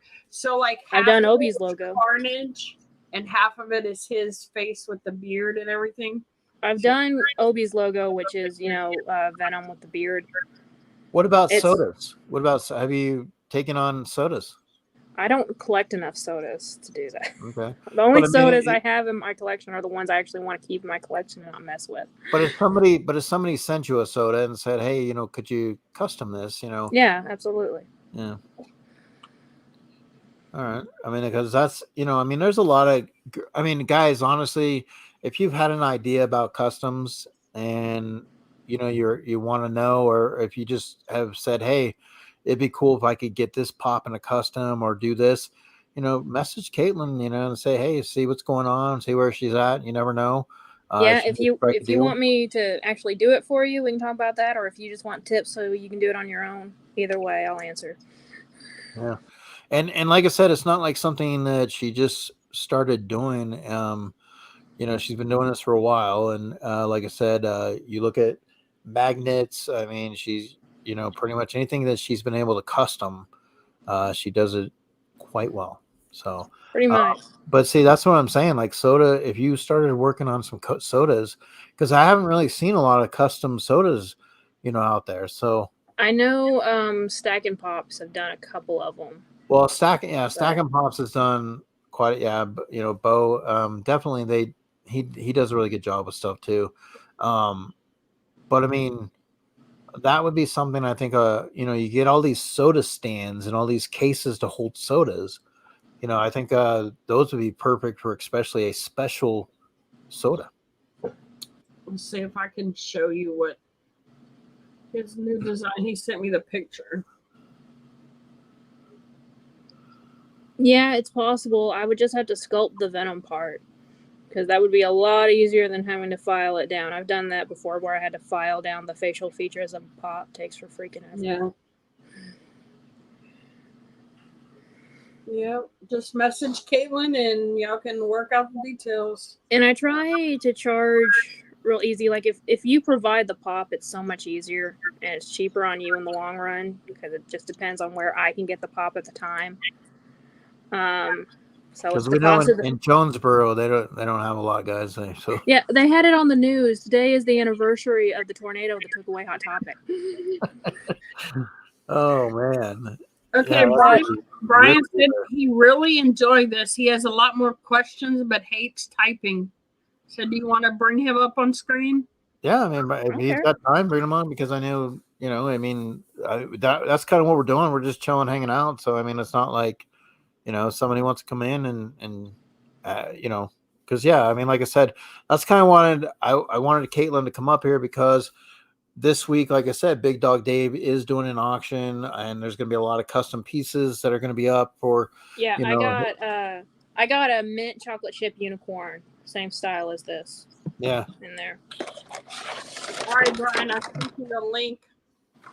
I know Big Easy wanted to come up and show some whatnot stuff, so maybe after we talk about the customs, then he can come up and show his stuff. Yeah. I mean, but that's kind of what we're looking, guys, I mean, you have tomorrow, we said the Scooby-Doo NFTs come out. Don't remind me. But, if you're a big Scooby-Doo fan, I mean, those are really cool to at least try for it. It's worth a couple packs. And then, you got the Big Dog Dave's thing going on this week. And Sassy and I have another interview on Thursday as well. And it'll be during the daytime. So it's like 1:00 in the afternoon. But for you or for her? For both of us. It'll be 1 my time, 11 his time. Okay, because I'm on her time. So that's when I know. Oh wait, no. Oh wait, I think it'll be 1 my time. You sure? Okay. So when the guy, it's a good thing I asked. Don't worry, afterwards. I'm gonna go Google what the time is from the difference. But the thing is last time when we did the Star Wars guy, because he's over in that area as well. Brian, go to your Instagram, to Mother Earth Mafia Instagram. I sent you a link there. You go to your messages and click the link, and it'll bring you in. Where is the boy? But yeah, NFT sell out. The screen should say "Rut-row," all gone. So what? When the Scuba NFTs sell out, the screen should say "Rut-row" again. Killaholic, what's up? How's it going? Hello. Okay, look, Killaholic, you can't just come in and say much love, Sassy. Okay, look. Okay, look. I'm on the screen. Caitlin's on the screen. Okay, Killaholic, listen to me. All right, we love Sassy. We get it. Okay, but you got to spread the love. Christina Payne always says, spread the love. So when you come in, say, hey everyone, much love, Sassy, Eric, and Caitlin. So Mama J just came in and said, Caitlin. Yeah, we need someone to just come in and say, hey, Eric. Yeah, okay, Mama J, you got to go back out and come back in.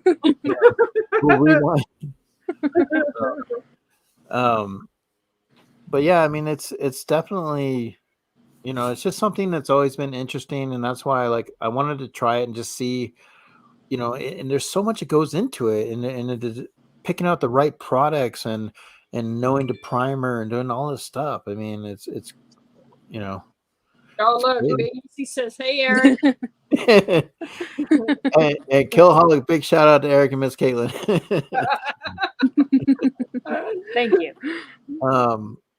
But now, I mean, have you thought about? Is there anything as a challenge for you that you'd like to take on down the road with custom? I don't know. I'd like to at one point get big enough where I can try to take my hand at some resin furniture. You can see those tabletops and stuff. I've never tried that before. It'd be cool to do it one day. I've made larger projects. I guess one of the largest projects was, those Tubbs figures, the ones that look like ducks, and they come in those little bathtubs. Yeah. I only have one. I have the Harley one. I didn't want the bathtub to come with it, so I turned it into a koi pond with resin and polymer clay. Wow. So now, I still have it. It's upstairs in my aunt's room. Now I know they're good products, and I mean just the way they are in a sense. But if you were to take a handmade by robot, like could you custom something like that? I've been wanting to try it. I saw that. That's all right. Yeah, Grandpa, he's man. still younger than Mom and Day. I might forgets. wait for the handmade by robots. I kind of want to wait till the micros come out and get a couple spare ones of those, so I can test what materials they're using and see if my paint takes to it. Because you can get some plastics where acrylic paint will not adhere to it; it'll just spread out. Okay. So I just have to test materials and then see if I need to get different kinds of paint, like the latex paint or something, to work with it. But a ghost face, if you decide to get a ghost face pop to try out, I mean, you can, if you need to send it somewhere. So, but yeah, definitely. I mean, I just thought, I'm like, eventually, that may come into play at somewhere. So, I mean, if I could find one for like really cheap, like if someone has like an out of box ghost face Batman, whatever that I can find real cheap, I wouldn't mind pulling the trigger on it just to test it. Well, I have my ghost face out of box, and I have one in the box and I have one out. So, I mean, I could, just obviously give it a shot and say, hey, what can you do with it? I mean, provide it to you, so if you want, that's up to you. I'm not asking. Yeah, it depends on what direction you would go in the custom. Well, if it's something like for you, I'd honestly ask you for. Like, do you want something bloody or what? Well, that's what I'm saying. I'd have to think, okay, how do I want to do it? But I mean, being the fact that I already have one in the box. She would make you your own custom blind box. You would open it up and not know what to expect until you open it. Okay, look, I don't want a ghost face unicorn. Okay, like I don't want a ghost face that has a horn on the top. Come on. You can Ghost have face the Wonder horn, Woman. you can have the dong, you can have the tail sticking out. I mean, no, I know she's not going to do the dongs. I only do one horn in one area. Oh, we're already. Hello. People, how's it going? Namaste. Namaste. Beep boop sassy. Beep boop. Okay. Look. Hey, we're over here. Okay. So remember last night when they were saying in the chat who their favorite was? Okay. Do we need to go through that again? Because Beep Boop Sassy, how about Beep Boop Eric? Right, we're right here. But me and him do that back and forth through the chat all the time. We always doing stupid stuff. No, I like the Brian is so mad. What was the horn? The horn when he was doing the horn. He's all, You want me to play the horn right now? Do you want me to go Will Smith on you, Chris Rock? Oh, I'm ready, dude. I'll do it. I'm ready. hey, Sharon. So, Brian and Nick, have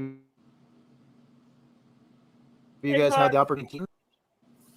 You were breaking up. What was that? Have you had the opportunity to meet Caitlin? I know maybe in chats, but so obviously Caitlin does a lot of customs, and so we've had some questions and things that come about. So that's why I wanted to kind of bring you up as well and give you an opportunity to kind of pick her brain a little bit. Well, hey, Fox. I did hear you guys talk about doing handmade by robots. Mm-hmm. And I will show you something because I started doing tests on them. That's a big old beard. What's up, Foxy? I was getting ready to play Edward 40 Hands, but you guys put me on here. Oh, I thought you were going to play bingo. No. 40 Hands. Oh, that is awesome. So show off. He showed his thing. You were going to show off yours. I was going to make a comment. Uh-huh. So when I heard Caitlin was going to be on, I didn't hear about it till after you guys had first popped on. We're fascinated by. Don't touch me. I didn't hear about it either, so you're fine. So we're very fascinated by the whole. I want to say customization game out there in the Funko verse right now. Yeah. Because it's absolutely huge. There's actually battles or what's the word? Yes. It's People get- pissed off about it. Yes. Yep. Oh, yes, there is. I mean, I know about that. it's hilarious to me because if you look at the art world, which I look at this as it's art. Yeah. However, it's art. It's all it is. Is it art? Shut up. But if you look at the art world, I mean, there's people that are, I mean, like threatening other people about doing artwork. I mean, it's absolutely ridiculous.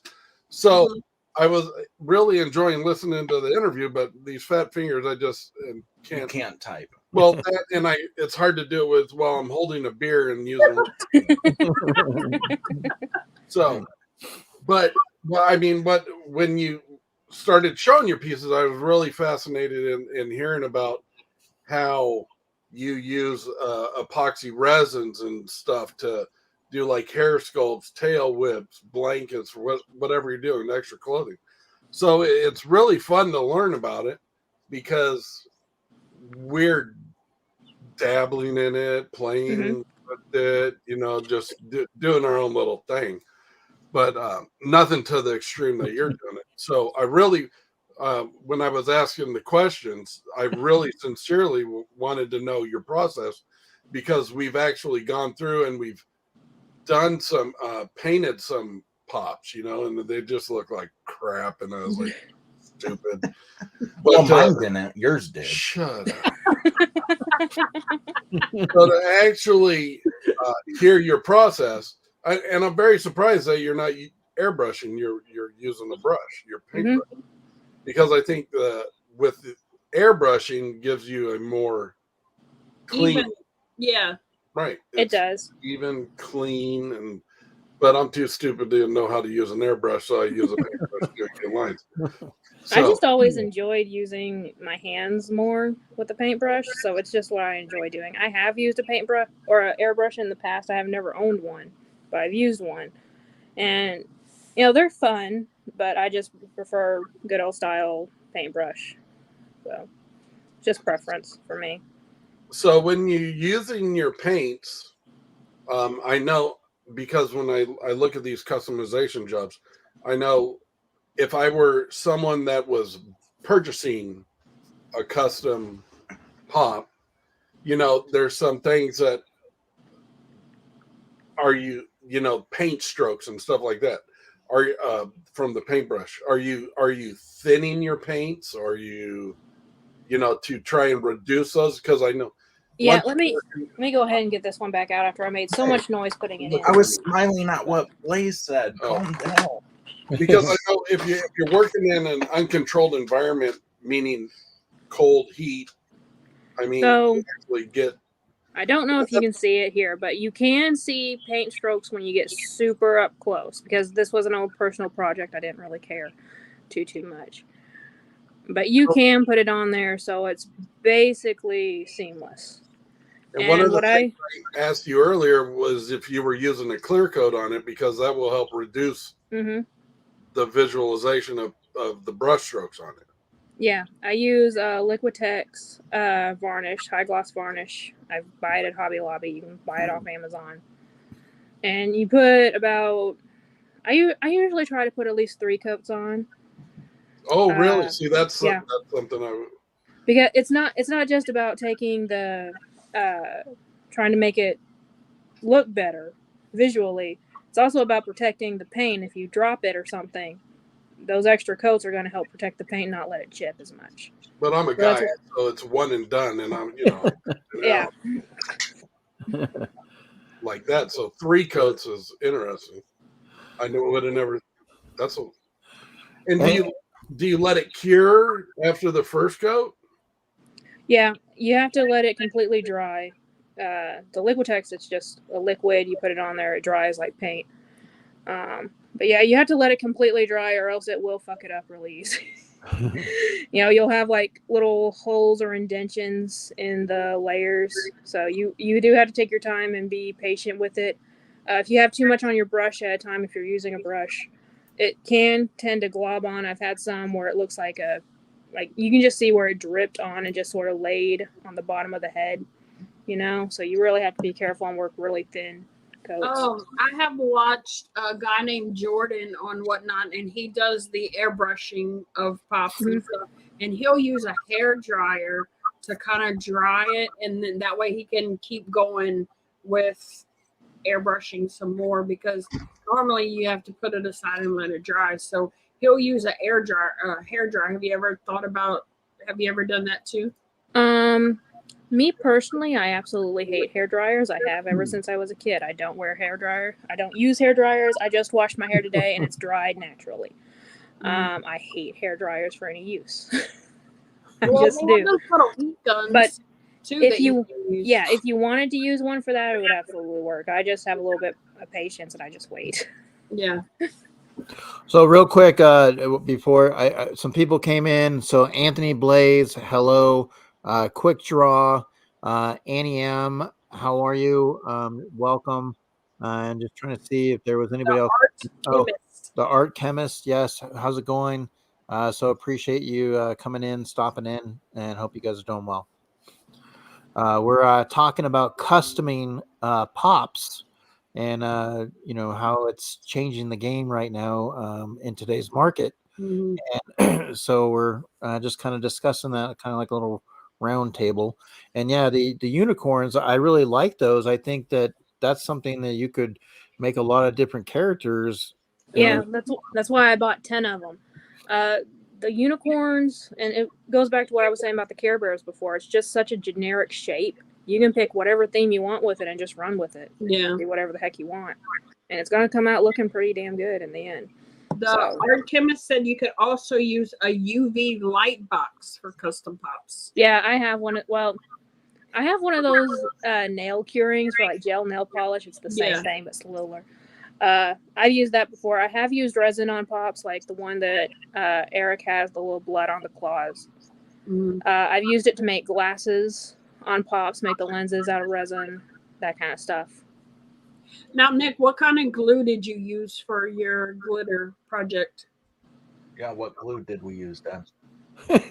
he made it, so I don't know. I mean, CISCO said he mixes his too, so I'm trying to figure out the right consistency because I want to try glitter and something. So after CISCO said that, we were just using like a hodgepodge glue or whatever, but it was too thick and just wasn't working. Right. We mixed a couple other different ones, with a clue with the hodgepodge or whatever, and it thinned it out some, but it's really got to be the right, if you're doing a glitter, it's got to be the right consistency. Otherwise, it's going to pull and stretch when it dries. Right. Where you're going to really have to go over and do it like painting 2 or 3 times. Right. Mm-hmm. And did you do anything to it after, Nick? No, I just. How long did it take you to do that? A couple hours. Okay. Yeah, it doesn't take that long once you get it down. You can show them. Quick draw. Yeah. But there's a lot of people that have been doing the pops, so I really didn't want to do pops. We started on the pops, and the pops, it just wasn't working out for us. Not like Caitlin does. She's professional. We're amateurs. So what do you think about the sodas? Like maybe having.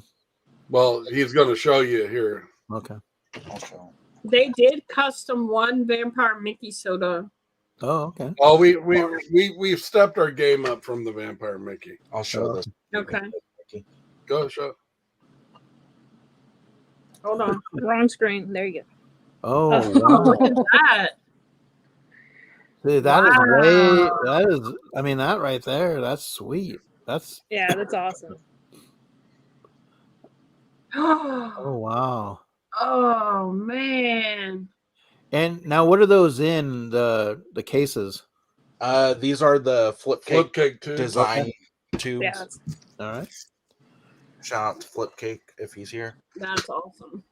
And that's why I was saying, because earlier I said I really think the game's going to be in the soda game. Mm-hmm. Yeah. Because there's so much so many artists in the pop game right now, and it's becoming a pissing match over there. Mhm. It really is. When you listen to them, Yeah. that there's a few here and there that are doing the sodas, but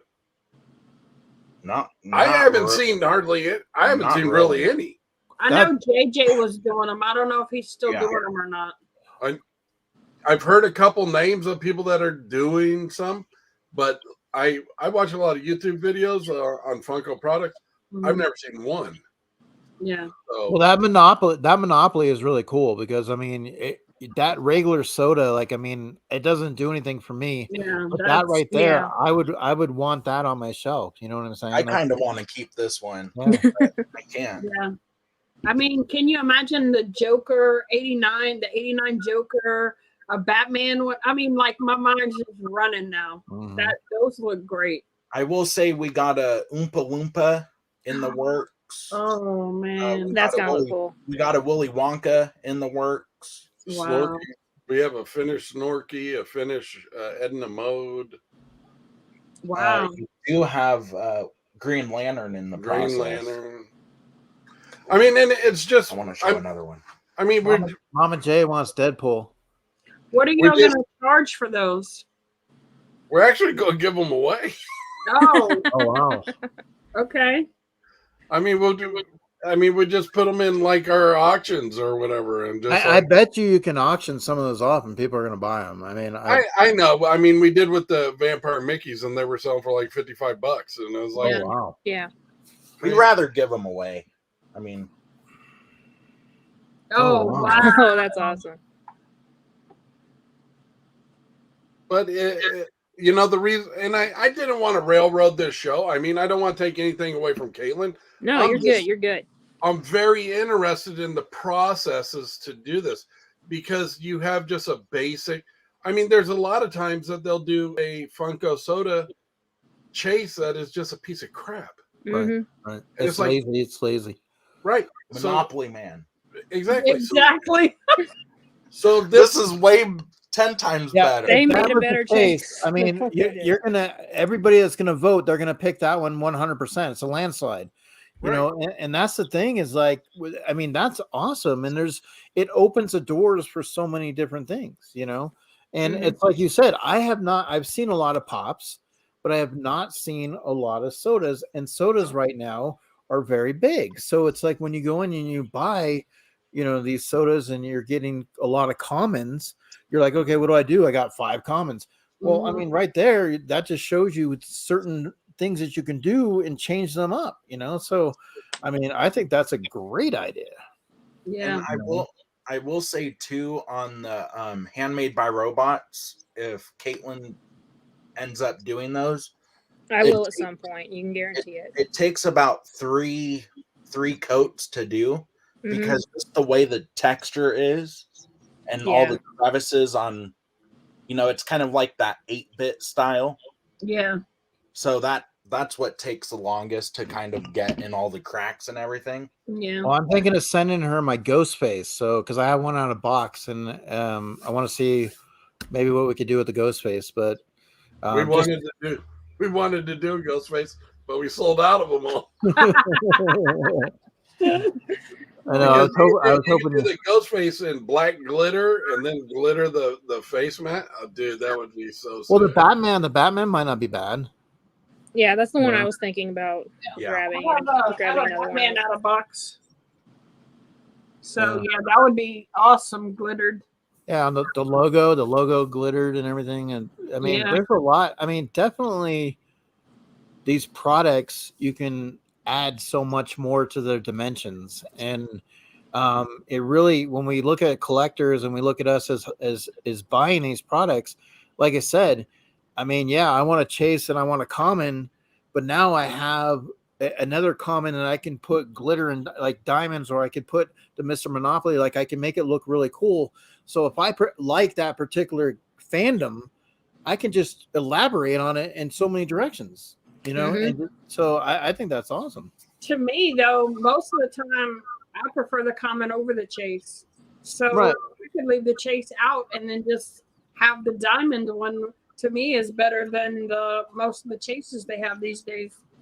Yeah, because you can make obviously a lot of the commons into something better than the chase. Absolutely. Yeah. Or if a lot of times we sit around and say, well, they should have did this with the chase. Well, you can go and add that. Simba. Right. Yeah. It never fails. I'm gonna have them glitter you. Well, once you do a few glitter pops or whatever, you will be glittered as well. That's It's very messy. Mm-hmm. Yeah. I have a sunroom here where we just use it as like a storage room. I got a spare table, put a tablecloth over it, and that's where I do all the messy crap. So it's sealed into that one room most of the time. Yeah. This one first. We'll show you a finished and a work in progress. Oh wow. Oh, Oh wow. wow. That is so cool. I can't wait to see the Oompa Loompa. I'm gonna fall on the floor. So here's a work in progress. Oh wow. That is so cool. Yeah. Well, if that doesn't get Dave in here. Right? Well, Yeah, he was on the nerd dungeon earlier. Oh, that's right. So loud. That actually would be pretty cool to put up for the auction. He does a charity that he's doing this week, and there's a lot of custom pieces that are going to be auctioned off, and they're benefiting for what is it for again? It's a puzzle squared. Puzzle pieces Yeah. squared. Puzzle pieces squared for autism. And so, I mean, something like that would fetch, that's what I'm saying that's an amazing idea. Especially because you guys have been able to take it in so many directions. I haven't seen this in the community very much. Hey, what's up, Dead Zone? Mm-hmm. What's up, Dead Zone? Definitely save some for whenever Jeremy does his F cancer. Oh, we are. We're already planning. We got a lot in progress, so yeah. We're working on quite a few things. I got 2 or 3 more handmaids that are in progress too. So, and I mean, that's the thing too, is I bet you, I mean, that just opens the doors for so many things. Yeah, and like I said, I didn't want to take anything away from your interview, Caitlin. I'm just very interested because you apparently have been doing this for a long time, and just to pick your brain and be able to maybe help us figure out, because we're not going to do pop. Screw that. No. Caitlin didn't know she was doing an interview either. Yeah, we were just coming on just regular. I mean, we didn't really have it planned. It was just, we started getting on the subject about customs, and we knew that was going on this week. So we knew that Caitlin had some experience with that. So we wanted to kind of touch basis on it. And I had to run and find a shirt that was clean and hop on. So and now Anthony's going to need some different kind of chases for his sodas, because he's like, oh, wait a minute, I mean, so yeah, you're not stepping on anybody. You're adding to it. So I mean, we actually wanted, it's great to get some other questions that maybe Caitlin might need to address and explain a little bit more, because there's a lot that does go into it. But based on what you guys are doing for the sodas and stuff, it's amazing, because I was wondering if you could do a handmade by robots, how it would turn out, and that shows you right there. Yeah, that's wow. That looks cool. Yeah. You know how you can get that yarn that has the tinsel in it? Yes. That's what that looks like. Yes. But the thing too is, I don't know if you can get a good close up.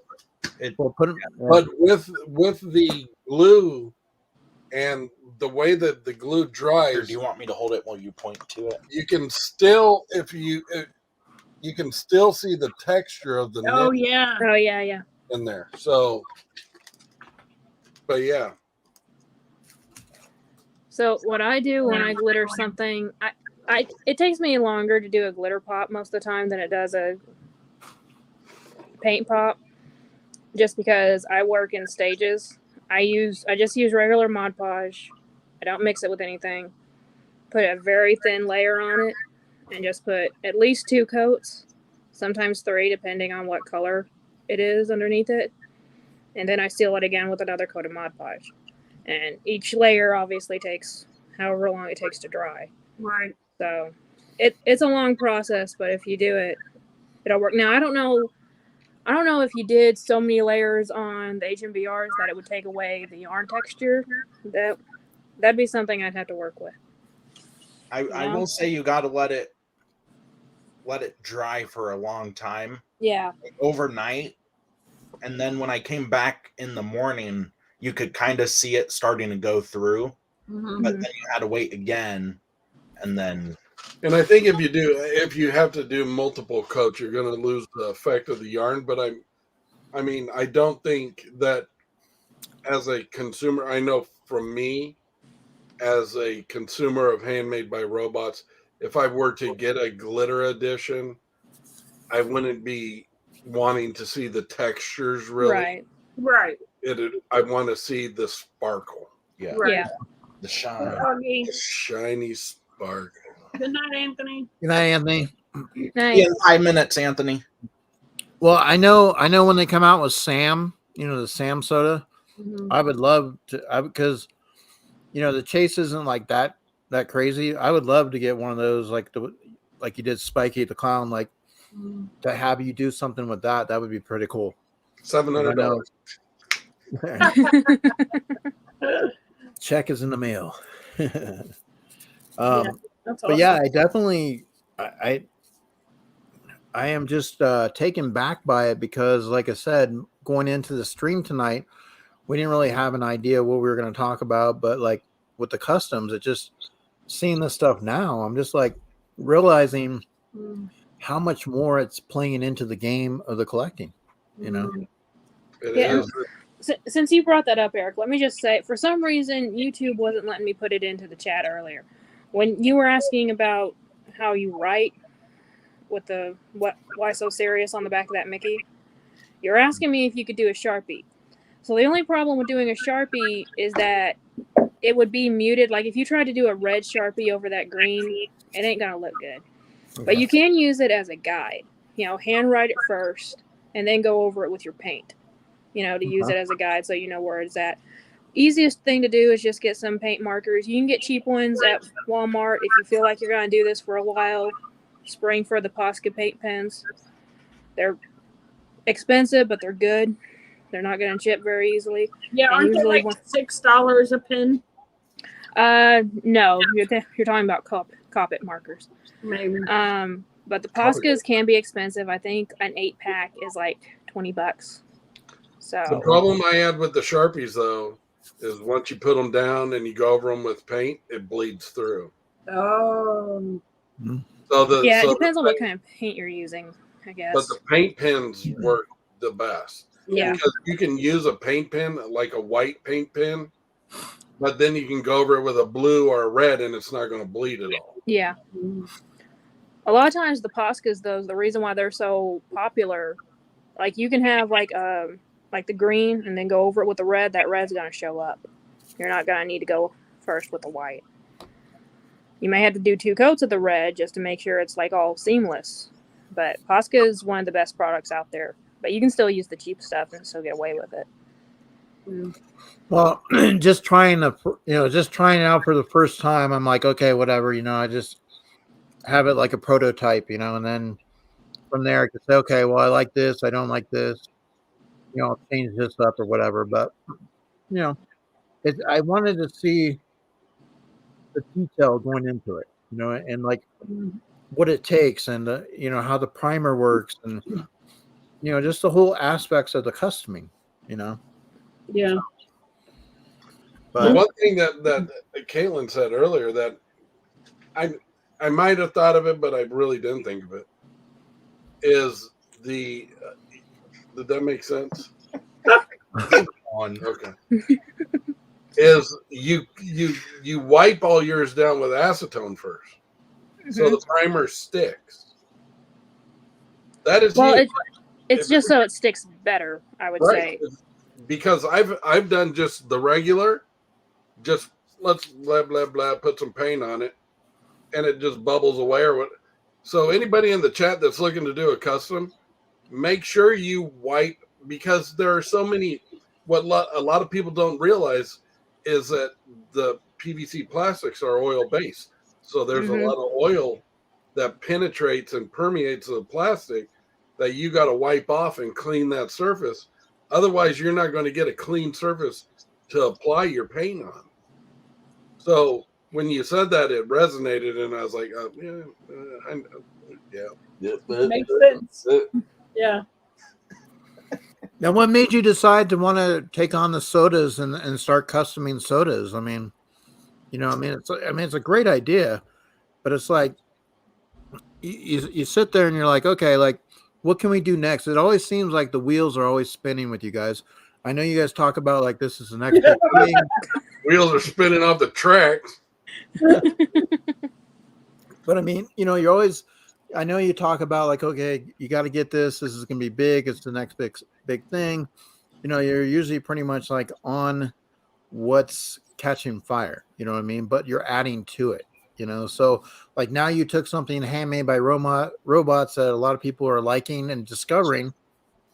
And now you just added another feature to it. It's like, wait, what? That?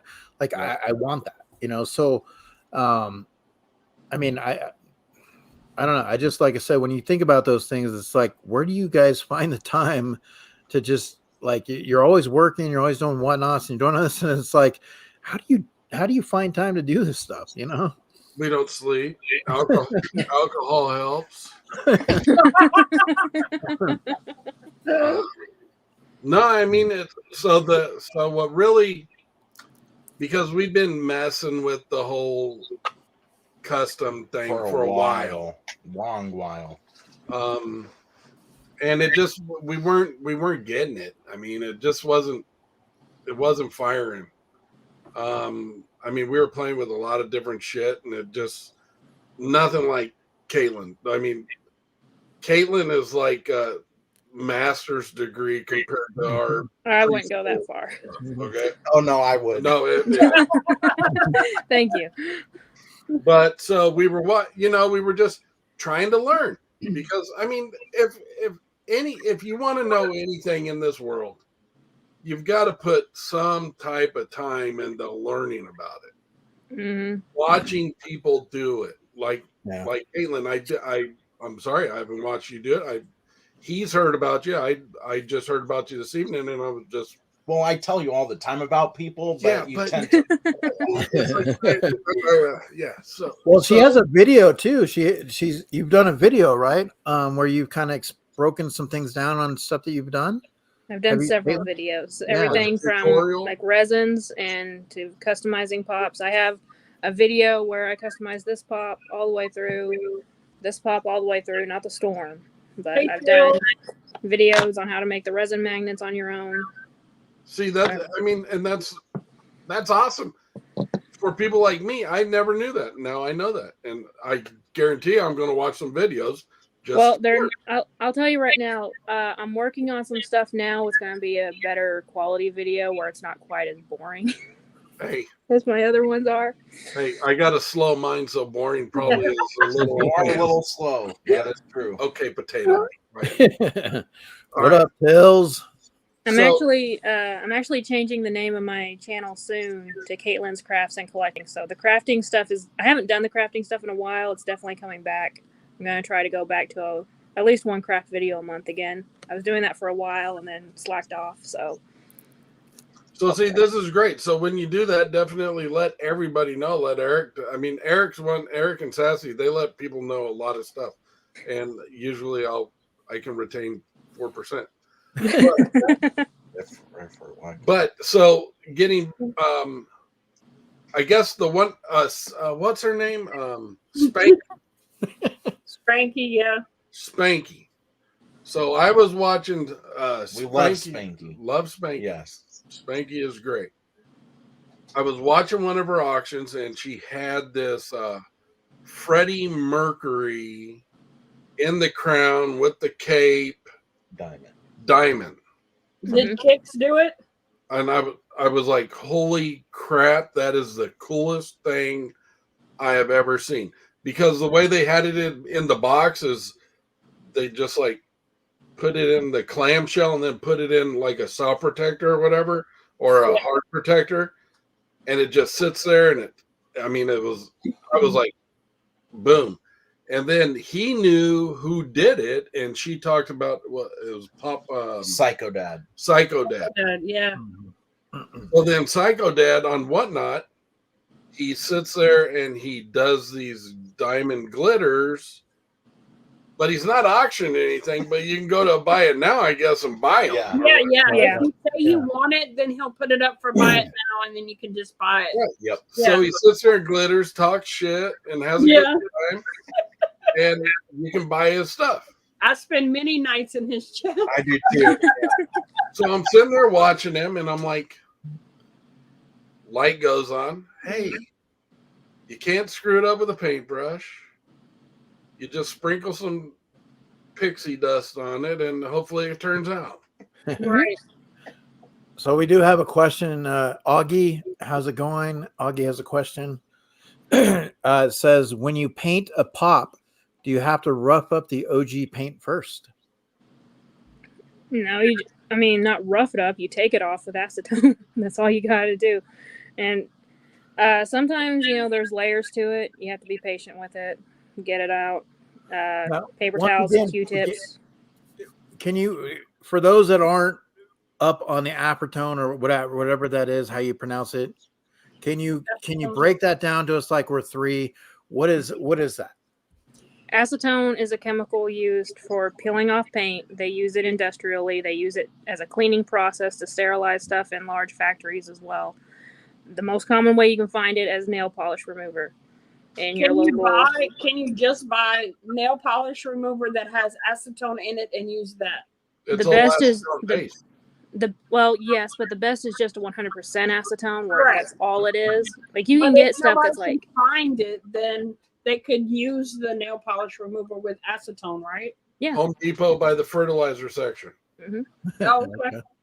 You make basically it's a paint stripper then, like what Big Easy's saying. It's just basically, yeah. What are you doing, Brian? I know. For those that are watching on the rewind, they might have missed that. Go ahead and say it one more time. No, I'm not saying it again. Yeah. So obviously, the sodas are a big step up. You can pretty much custom a lot of great stuff. I know there's all these designer toys and, that people make. I wouldn't be surprised if down the road a hot toy gets custom. Would you want to see that? If it was done right, like if there was an additional edition, It would be pretty badass. I don't know. Yeah. Though. I got a cool designer toy today out of a SMY kitchen sink box. Yeah. They're called can box. Those things are so cute. Oh, those aren't called can bots. Those are yes, they are. So you want to flock that? No, it is flocked already.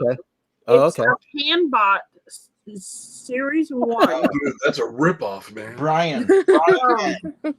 No, dude, that's a ripoff. It's Wrong pink and again. purple, and it is flocked already. And then you shake it, and it's just like a little spray can person. That's a lot waiting to happen. Cutest little thing. And if you really wanted to, you can use acetone to take flocking off as well. Yeah, I don't want to. I like this one. I'm just saying.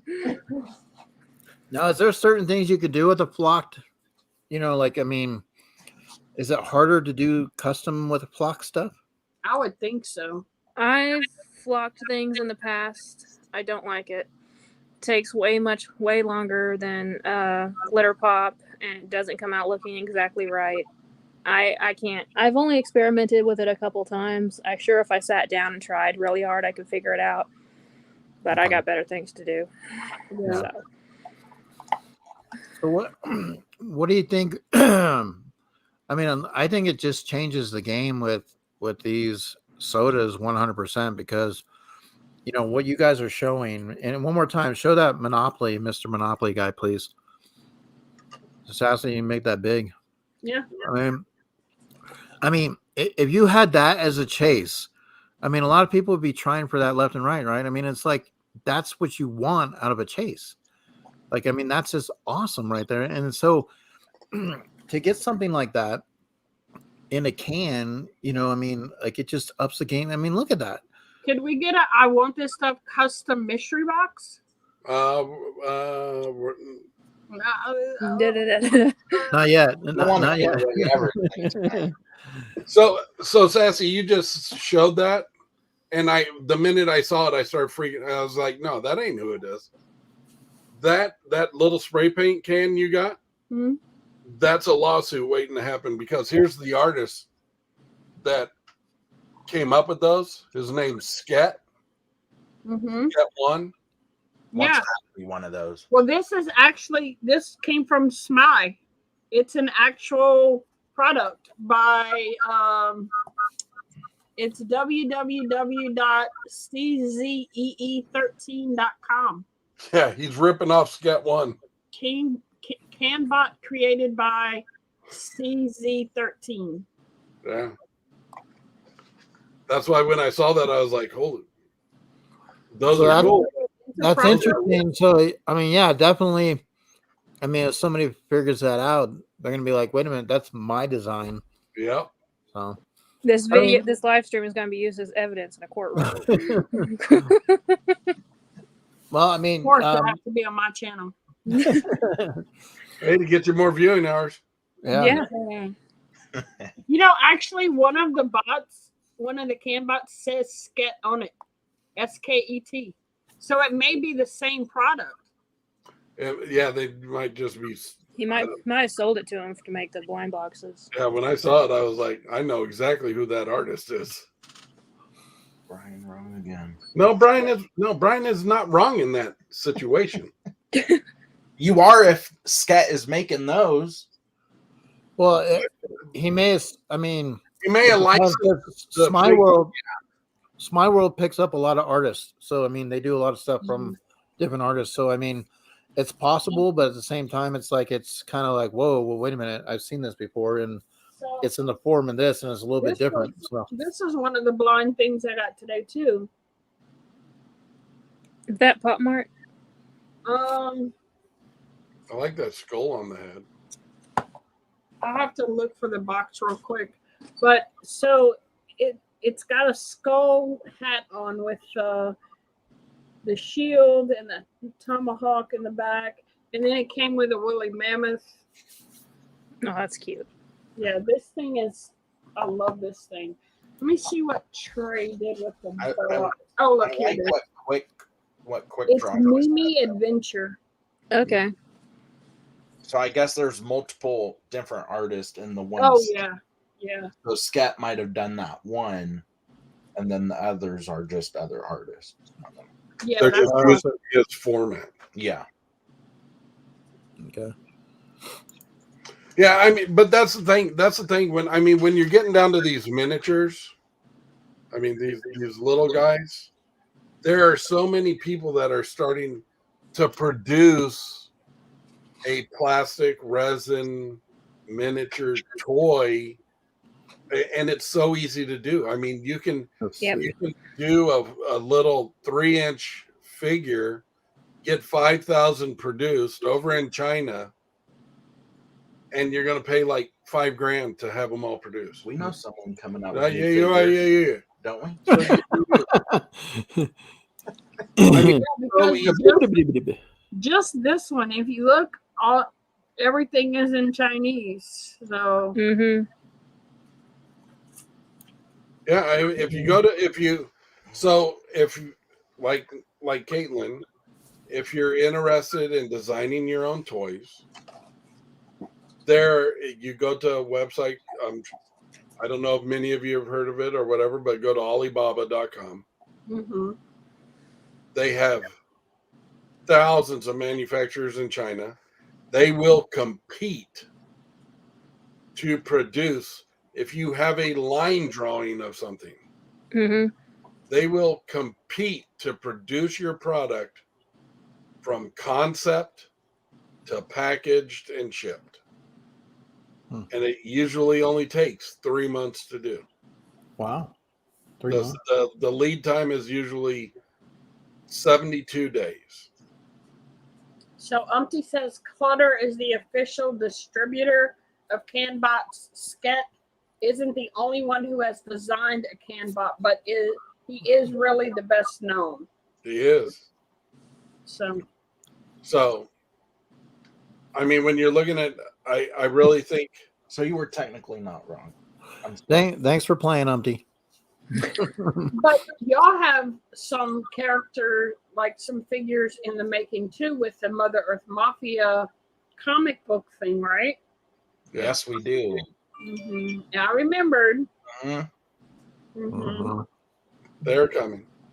Slowly but surely. Do we have any new progress on the comic book? Yes, there's progress. Okay, we haven't seen any progress lately. No. So could we get an update right quick? We've been dealing with the courts on getting our trademark finalized. Okay. So that's what's been holding us up. So the trademark is finalized. We have a Awesome. trademark from the U.S. government. Character development is done. The first 5-6 pages are done, colored and everything. Well, completed, yeah. But we're probably got about 20 in the process. What else? Licensing deal in the works. So yeah. Takes a long time to produce a comic book. Yeah, Long time. Well, and they have a whole figure line that's going to come with it, and it's a whole big. I've heard of it. I'm not going to tell you who a licensing deal might be working with, but it might be. I don't know, something. I wonder. I know who they are. Maybe. I don't know. Sips beer. Well, that's a great project. That's obviously we're looking forward to. We've heard about it before. We're excited about it. So we want to see how that journey continues. There's so many things that you guys have been doing, since you guys have decided to do a YouTube and now on Whatnot, and you have your store. I mean, you guys are constantly, the merry-go-round is spinning fast, and on those wheels. Yeah, it's hard to get on. So it's we absolutely appreciate your guys' contribution to the community and things that you guys do. We love the banter in the Whatnot auctions, but definitely I like to make him mad because you could hear it in his voice. I'm like, love you, Brian. Love you too, Sassy. Oh, dude. Whenever people come in and saying the Can 4 and the post show, just his eyes, his look at me. I don't even have to be looking at him, and I can just feel the total anger building up inside. I did have a question I was going to ask you guys, because there was a situation when somebody didn't say whether they wanted you to rip the soda or not. And don't we have to? I thought we had on Whatnot, we had to show. We don't, because I see a lot of people are like, we got to show. Like, you got to open them all. There's a certain person on Whatnot, I'm not going to name any names, but he has put out this false comment that you have to open every soda. Now, it benefits him having every soda open, because then that means that a certain person can have an unopened soda and sell it to somebody else, because there are unethical people out there. But we're not the ethical police. So you might be wanting to purchase a soda in an auction that you want to give as a gift and let someone else open it. Right. So why are we going to, how you just bought that soda, legally tendered, paid for that soda. How are we going to tell you, no, we got to open it for you? It's not only that, but we've seen, it is that, but we've seen a lot of people who collect sealed sodas. Mm-hmm. I've gotten tons of people messaging us saying, don't open my soda. I collect sealed sodas. And so that's why we also don't open the sodas. Well, that makes sense. And it's one of those things. I mean, I've bought sodas from other people, and they're like, okay, we got to open it. And I've never really questioned it, but I was like, okay, well, they might open it and it might actually be another chase because Funko made a mistake, right? Yeah, that happens all the time. Yeah, Never seen it. But I mean, it's like, I'm like, okay, well, yeah, what if I don't want it open, or maybe I want to use it for something else down the road, like you said. So I would just always wanted to have that clarification because I've seen so many. Here's the other one on Whatnot that some people have said that you can't sell out of box pops. Like, so if you put a pop up that's out of the box, you have to show that it has to be in the box first or something like that. Crap to me. Let me explain this to you. I'll break this down to you real fast, all right? Whatnot is a freaking flea market, okay? Jeez, here we go. Whatnot is one of the greatest things ever created. There are no rules. There are no regulations on Whatnot. Warehouse inside voice, okay? Okay. It just, I mean, it pisses me off that so many people are going around spreading these rumors and lies. Why can't I sell an unopened pop? That is the stupidest shit in the world. I got an unopened pop. I want to sell. They're selling open pop. Yeah, they're selling used shoes. They're selling used shirts. I guarantee you, someone's selling used underwear. I've seen someone selling just a pop box. Yeah. Somebody asked me last night if I would sell them the John Cena box. Pop in Missouri did an entire auction of just empty boxes. Shout out Papa, Missouri. So if someone is telling you you can't sell a unopened soda, you got to rip it. Lie. You can't sell a pop out of the box. Lie. So what happens in that situation then? Like if you're in an auction, you're like, I don't want you to open my soda, and they're like, we have to. Like who wins? So more than likely the person holding the auction is going to win because they have the soda right in front of you. But something like that, just don't go back to their auctions. Right. And that's really what's going to dictate who's right, who's wrong. Is if you now know for a fact that a soda doesn't. We've sold over 6,000 items on Whatnot, and 3,000 of those have been sodas, and probably 30% of those have not been opened. And you know what? Whatnot has not called us and slapped our hands and said, "You can't do that. You got to open them." The best thing to do is if you're a Whatnot seller, is wait for Whatnot to say something, because that's how I am, And they're not going to. I did read from Whatnot though that on open pops, there is, if you have no box or whatever, there is a process where you got to confirm that it's legit or something. You put it in the description. Yeah. This pop comes without a box. Yeah. So what if you don't have it in the description and somebody just puts it up and they're like, okay, I have this pop, like a mini or something, like a mini. If you're selling on Whatnot, you're a dumbass for doing that. You want to, I mean, we put, if it's got a tear on the box, if it's got a little blemish on a corner, this one's a stickler for it. I only do it because I don't want to hear. And I love you. Ooh, yeah. But that's what you got to do, because you got to put it in the description. If you're not, then too bad, too sad. You screwed up. Now, I wanted to ask you again, because, Sassy has sold and I'm recently selling on Whatnot as well. What happens if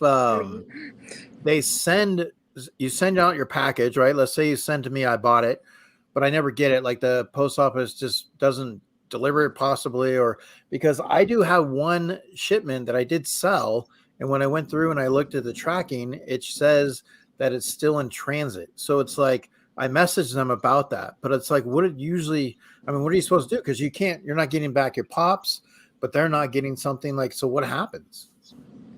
So this has turned into a Whatnot for him, I guess. Okay. We package the product. We drop it off at the post office. Okay. All right. That's what I thought. Whatnot And- usually takes care of it. So, But the bad part about it is I had a pop that took over a month to get paid for because the post office lost it. So my money's sitting in limbo because there's no proof that it was delivered. Yeah, I'm having So- that same issue too right now. Okay, so there is a way. we don't want to be big papas on the block or anything, but if you get to a certain level with Whatnot, they have a program where the minute you package it and it's on its way with tracking numbers, you're paid. Yeah, you got to sell a certain amount first. You got to sell a certain amount, and you got to have a 4.9 or a Yeah. 5. Okay, but until you get to that point, then you're screwed. I mean, you just pretty much yeah. you don't get your money, they don't get their pops, you don't get your pops. Pretty Like, much. Because we went through the same thing like Sassy's going through for the longest time until we reached, the certain amount of sales. That's why we were on there damn near every day during December. I'm this close to getting there, and my rating has always been 4.93 or 7, or it's a high rating. So I'm not worried about the rating part. I'm worried about trying to get up to that selling. No, I just had a couple of questions about that because it popped up, and I know you guys are on there quite a bit, and I just wanted to know from, as sellers, like what have you guys experienced and what you're hearing, because obviously so many people are saying so many different stuff, and even the people in the chat will say something, and you're like, okay, like who do you believe? Like who do you trust? Like who do you believe? And it's like I wait for Whatnot to say something. Until Whatnot says something, it doesn't exist, in my opinion. But unfortunately, Whatnot's not in the auction. If you want me to get on my pulpit right now, I will go on about Whatnot. and I have a dialogue that I have been really relaying to a lot of people that have questions about Whatnot. And if you want to know my whole diatribe on it, I'll let you guys all have it. Oh, brother. Well, I mean, we don't have to go into it in full detail, but it's 3 minutes. Plus 3 hours on top of that. I'll tell you what, Sassy, it's your call, Sassy. Oh, I don't care. I mean, I've been doing this for almost a year on Whatnot and been through ins and outs and over and under, and it's not everything it's cracked up to be. Just saying. Whatnot? Yeah. Whatnot is better than any other evil out there. They're better than eBay. They're better than Mercari. Okay? If you're looking at opening your own brick and mortar store, stop. You're an idiot. Don't ever think of doing it. Do everything you possibly can do to get onto Whatnot. Whatnot is the digital marketplace that is digital mall. Digital mall that's leading the world. You need to get on there. They only take their 8% plus a 2% processing, and then there's a little 30-cent fee for everything you list. So it's under 12% of the product sold if it's over $2. eBay they're just shy of 18% right now. Right. Mercari's at 15%. This digital store, this digital mall store you have, you will drive more traffic to that store in a single auction than you will if you had a brick and mortar store and waited for customers to walk into that store. You don't have to pay insurance. You don't have to pay personnel. You don't have to pay your operating expense. You don't have to pay gas, garbage. You don't have to pay your lighting bill. This is all covered by them and that tiny 12% that they take from your auction. The hard part is the going up against other people with time slots, Yeah. But that doesn't matter because you're going to get more people into your auction. That's why you want an email list. That's why you want all these ancillary places they can go to learn about you. Like you have a website. Or YouTube. And those people sign up on your website of just your product. They sign up and they give you their email address. So when you go to have a whatnot auction, what do? You send out an email to everybody on your email address. And how many of those people are going to come over to your whatnot auction? Okay, but you're missing a point. A lot of the people auctioning on whatnot don't have a website or a store. They're just collectors. Yes, I think you're wrong. You're absolutely wrong no, there. you have, listen to me. I've been doing this for a year. I just got over 500 followers on whatnot. Yep. I struggle to get people to come to my auctions. Yep. Do you have a website? No. Why wouldn't you have a website? Because she's I don't not have a business. Hold on. Just me. You don't have to. You can build your own website and show the product that you have. Right. That is true. You can show your collection of what you're selling. And all your followers are going to go over there and they're going to sign up for your email notifications.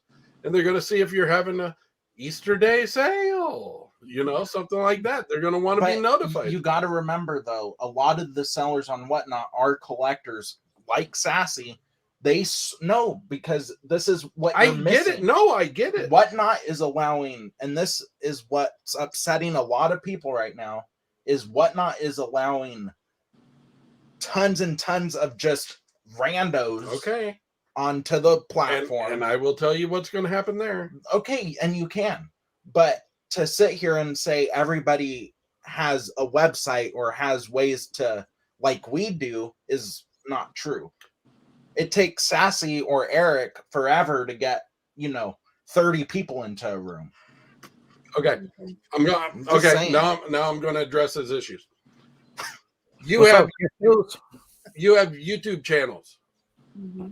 You can get people over there. Now, if you want the number one way you're going to attract people to your whatnot auctions, blast it on YouTube.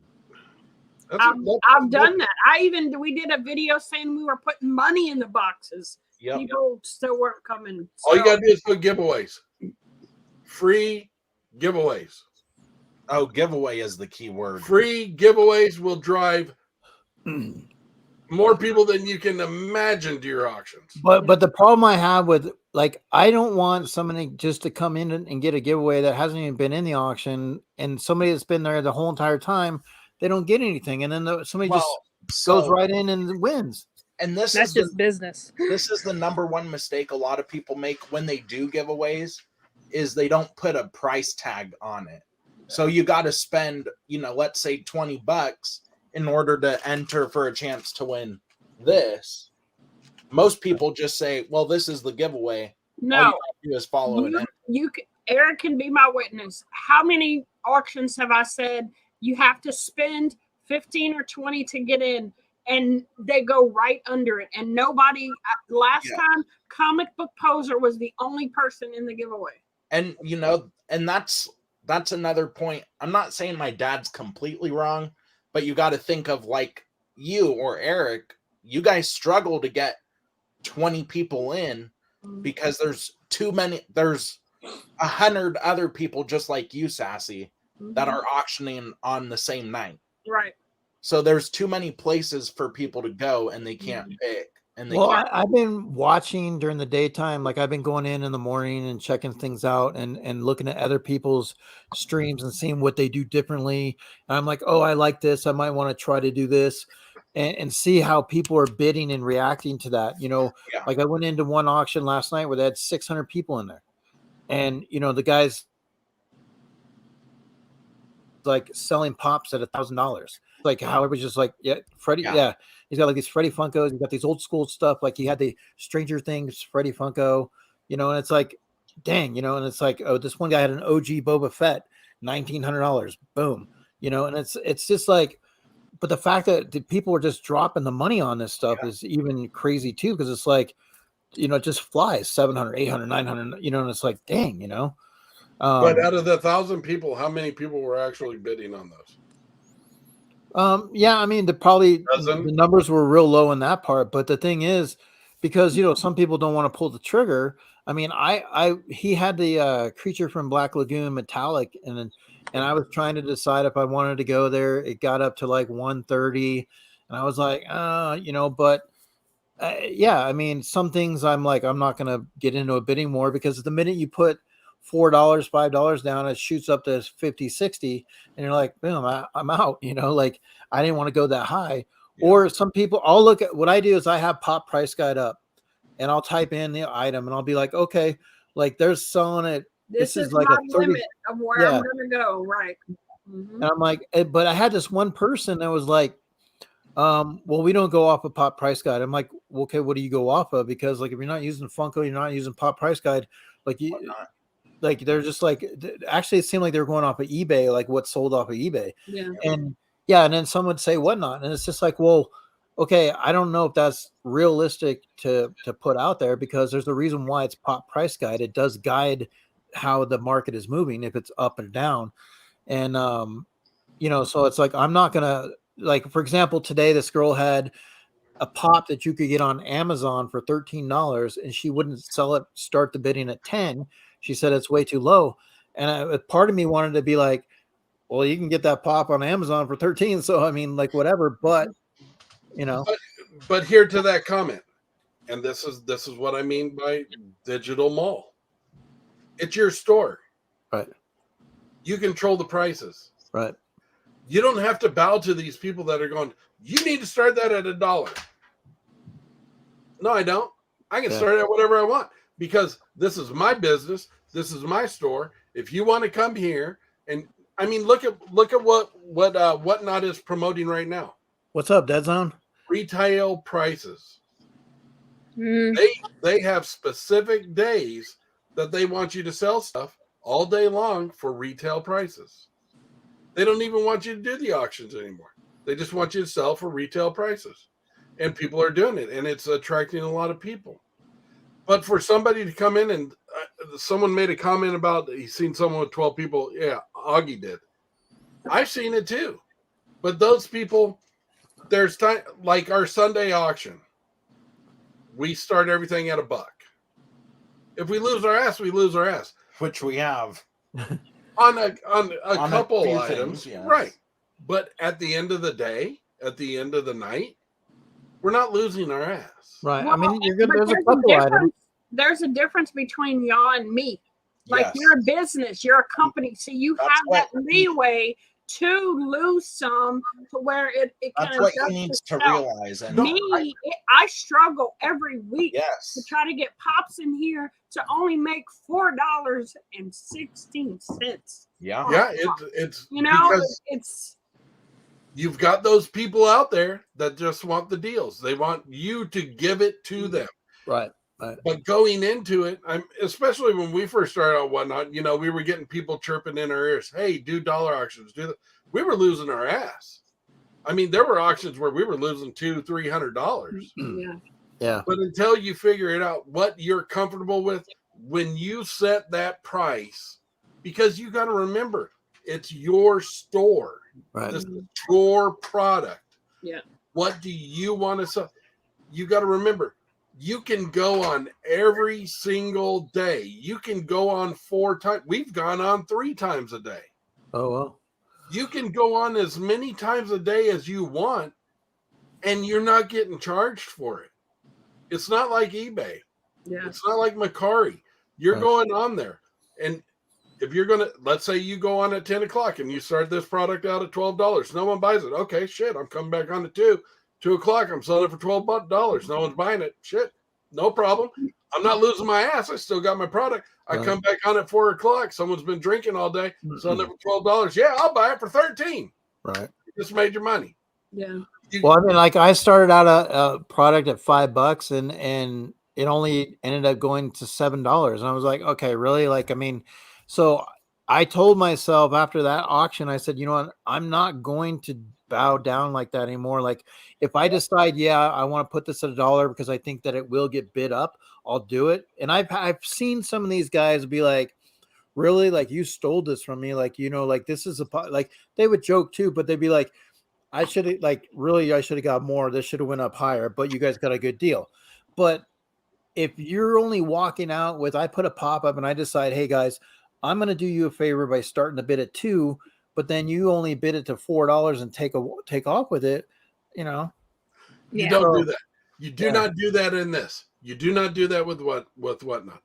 I have seen so many people that have well, I'm going to start this out at $2 for you guys. You guys don't make me feel bad, you know. And I've seen other auction people bully the people. I have too. I've seen people get pissed off if people aren't bidding up what they think it should be. Right. And it's like, it shouldn't be this. I mean, I know Sassy laughs at me all the time because I'll get up there and I'll have something. I'll be like, $4, really? $5? You serious, dude? Like last night you did that. And I'm serious, but it's, I found, and this is something everybody can learn from. I found if you just let the product sit there and people are bidding on it, and you're not like throwing it in their face, or it's just sitting there. It's just an animate object just sitting there. People aren't going to do anything.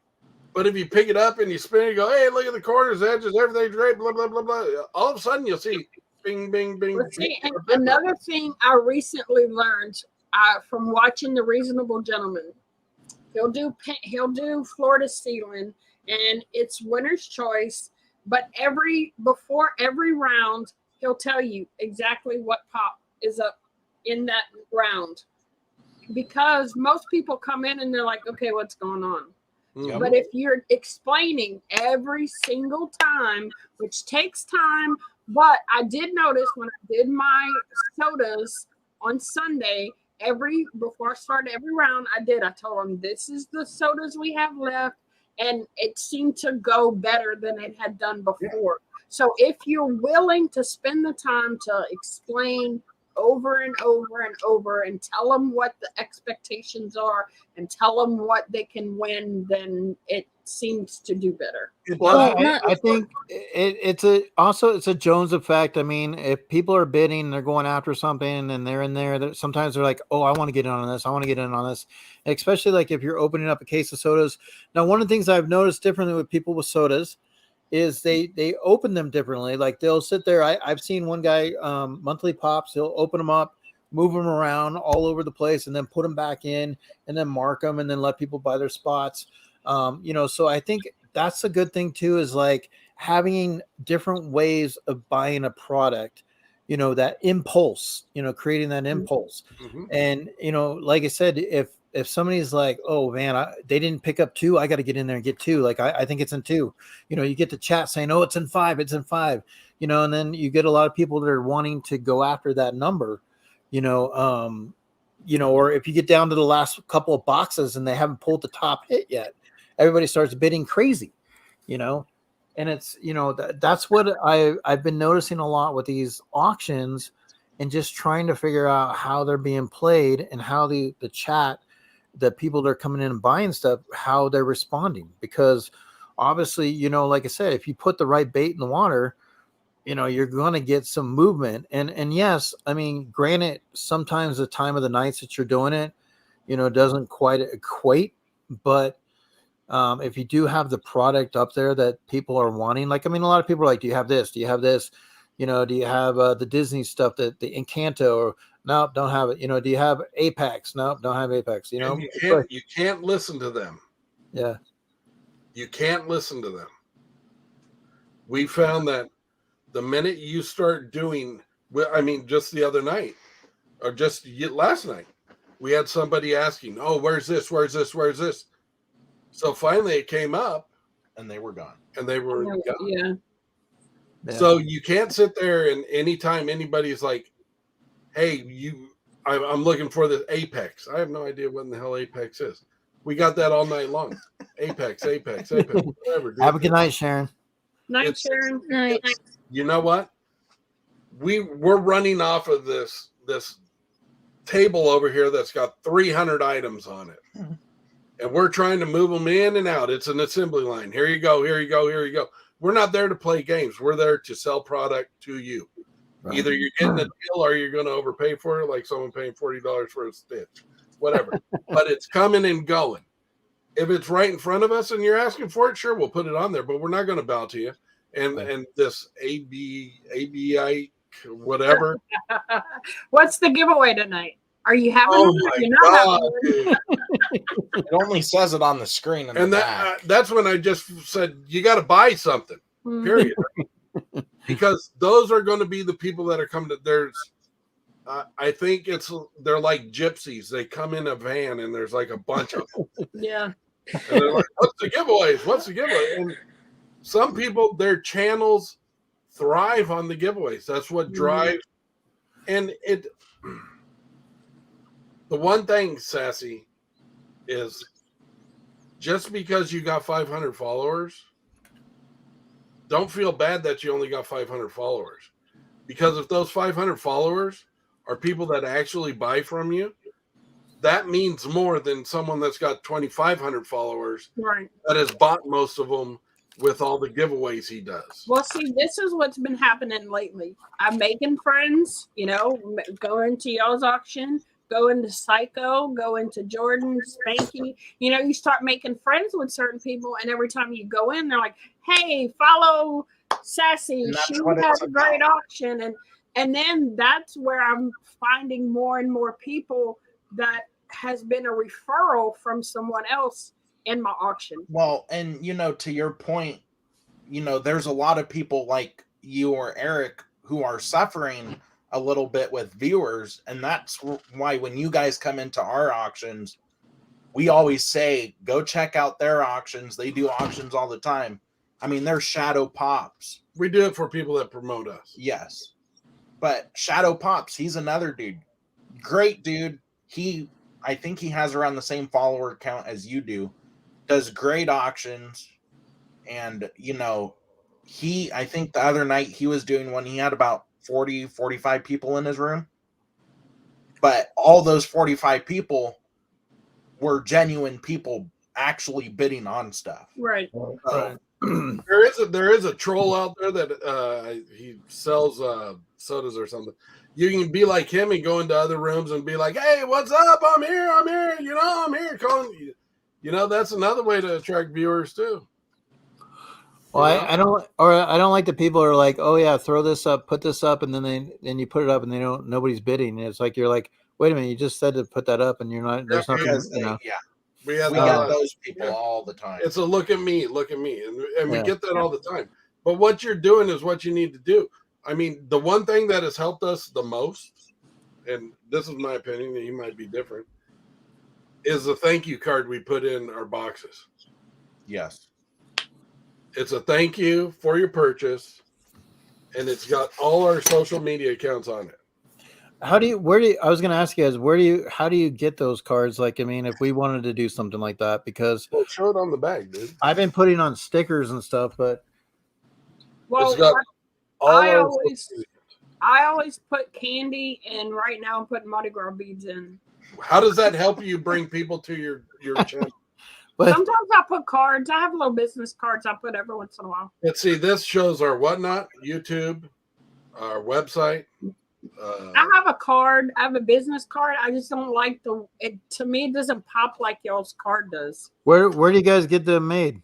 Who's the name of that company? That prints them or that designs them? Shut up, dude. We all know you Sticker Farmer? No, Sticker Farmer does our stickers.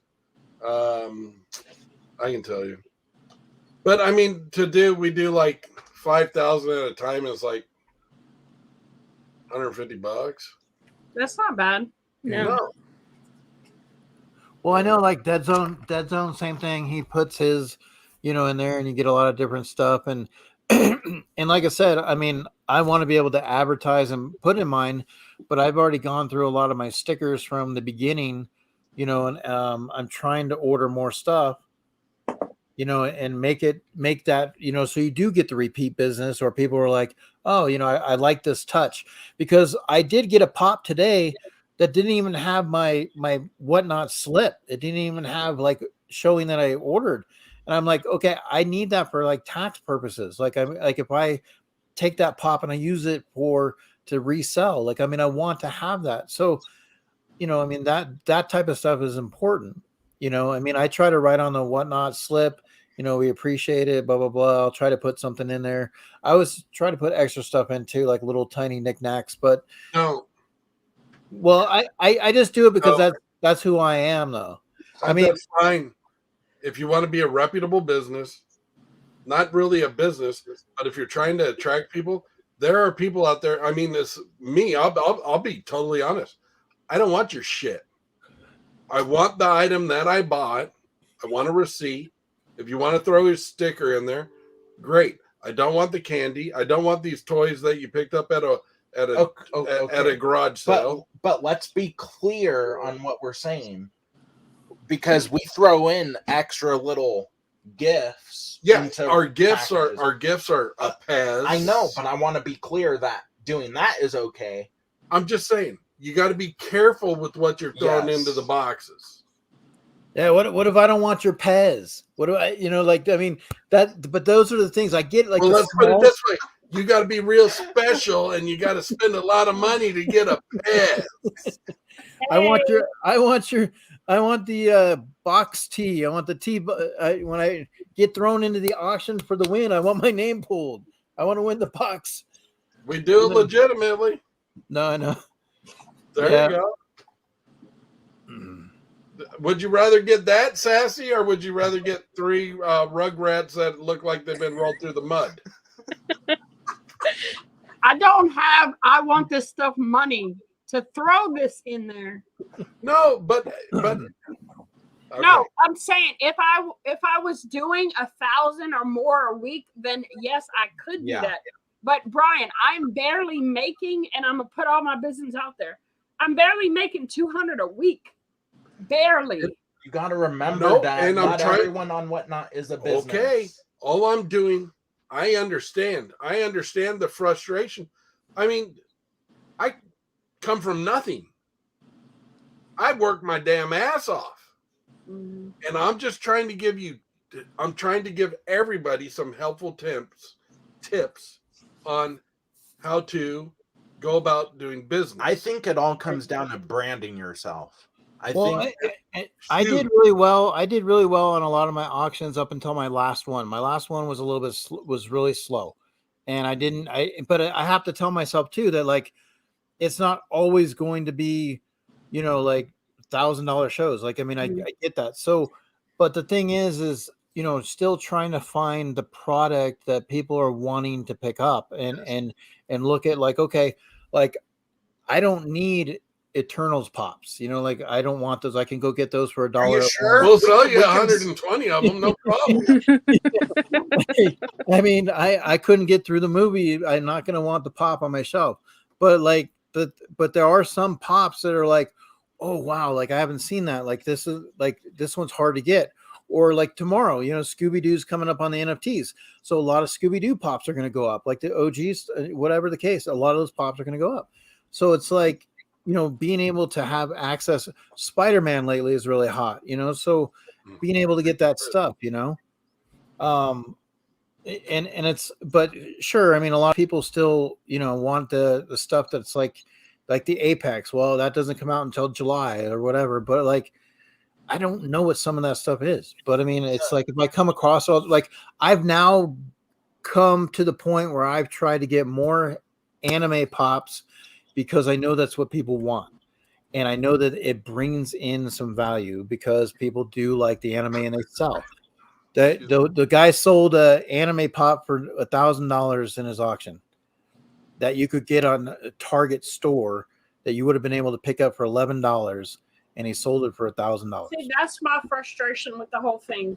I'm doing everything everybody else is doing. Yes. In fact, I'm better at some of the things than some other people are doing, and they're making all this money every week, and I can't even get. It's because a certain amount. You know what I'm saying? Has allowed a flood of people to come in compared to how it was 3 months ago. There's hundreds of new people coming in all the time, and it's making it harder for you or another person I know, Funkin' Mint, on Whatnot. They only get 30 people in their room too, because there's so many shows going on. But I think it comes down to branding yourself, finding something that makes you unique from everyone else, and highlighting that and making it known. Yeah. Because once you do that, then you can be like Savage Pops or some big person on Whatnot. Here you go, Sassy. I'll give you one, all right? Eric, anybody in the chat can take this. And I'm not saying that we're the greatest at whatnot or anything like that. Hell no, we aren't. We got a lot of followers. We get a lot of people that come to our auctions. It's great. You put you behind us. Okay? So the next time we have an auction, you put you behind us, and during our auction, we will blow you up through that entire auction to go into Sassy's auction after we're done, because Sassy's got some great stuff. When you start networking like that with other people, hey, Tom, you're going to be doing an auction at 1. What time do you think you'll be over? I'll come in right behind you. You know, and you get 3 or 4 people doing that, and you all start networking together. You watch your numbers grow. You watch your sales go up. Yeah. Speak your nonsense. Thank you. I will say, not a lot of people know that we still do this, but you know, way back when we did channel stickers in our mystery boxes, we still do that. Nobody sent stickers in a while, but if you have stickers, send them to us. We'll put them in every order, because when we were doing that for, I forget who we did it for, but we did it for quite a few people. What if I we think send- let's start a pop collection. I think I got one of those stickers one time. And Let's start a it pop helped everybody who participated. It helped their channels significantly, and I think it would have the same effect on Whatnot. Well, let's put it this way. We send out over 2,000 packages a month. Over 2,000. So you give us 2,000 stickers, your product, your sticker, your card, whatever is going in every one of those boxes. You don't think you're going to see an uptick? Yeah. Augie asked if I set up tables at comic or baseball card shows. We have none of that around here. Yeah, it's My local comic shop just started doing stuff like that about once a month. I'm thinking about. We have like one comic book store, and it's like this big. Every time I've tried to even go into it, it's closed. I'm from Jonesboro. What do you think, mine's? Well, a comic book store is a tough business. I mean, usually the first couple of years you don't even make money. It takes a while. Yeah. You know, there's a lot. This store's been open as long as I can remember. Yeah. So, and then there's we have a flea market, but there's already a guy there that has wall-to-wall pops. They're all in horrible condition. He's overpriced, and I'm just like, I don't want to compete with that. why you got new condition and cheaper prices. You'd make a killing. Yeah. Well, like Dead Zone's also done drip. You know, he says that drip lets you send everyone to another auction after you end yours. And I mean, yeah, I see people will say, hey, this person's got an auction tonight. Go check them out, you know, like hit them up. You know, it's usually somebody you know really well. But I've also been in there where a guy said, hey, if we get this guy to 50, you know, what check marks, bookmarks, or whatever, we'll run a giveaway. You know, I mean, so some people do a lot of community service of helping the other channels try to grow. I've been having community service lately. Like like I said earlier, I've been making friends in different chats, getting to know people. And every time I'm in there, they're like, hey, follow Sassy. She does great auction. Because they've been in my auction already, so they know what to expect. So they network for me. And I've just in the last month, I think I've gained 100 people. Well, the last auction I was in, the guy has a lot of followers. They do, like him and his wife, they do a great job with their auctions, and they got a lot of great pops. And he's like, oh, you're from Tahoe? Because he likes Dan Marino. And I said, I met Dan Marino in Tahoe. And he's all like, oh, we go to Tahoe sometimes. He's all like, let me know when they're going to have the golf tournament. We'll come there this summer and we'll hang out with you guys. And I'm like, okay, like, you know what, like, you know, whatever. But like, it's cool that people are out there that do that, because then they're like, that's somebody, if I come in, he's like, hey, two boys and their pops, you guys get a chance, you know, check them out, you know? And I mean, and that's what I've noticed. And then even sometimes I'll just kind of click on some random people in a chat and follow them.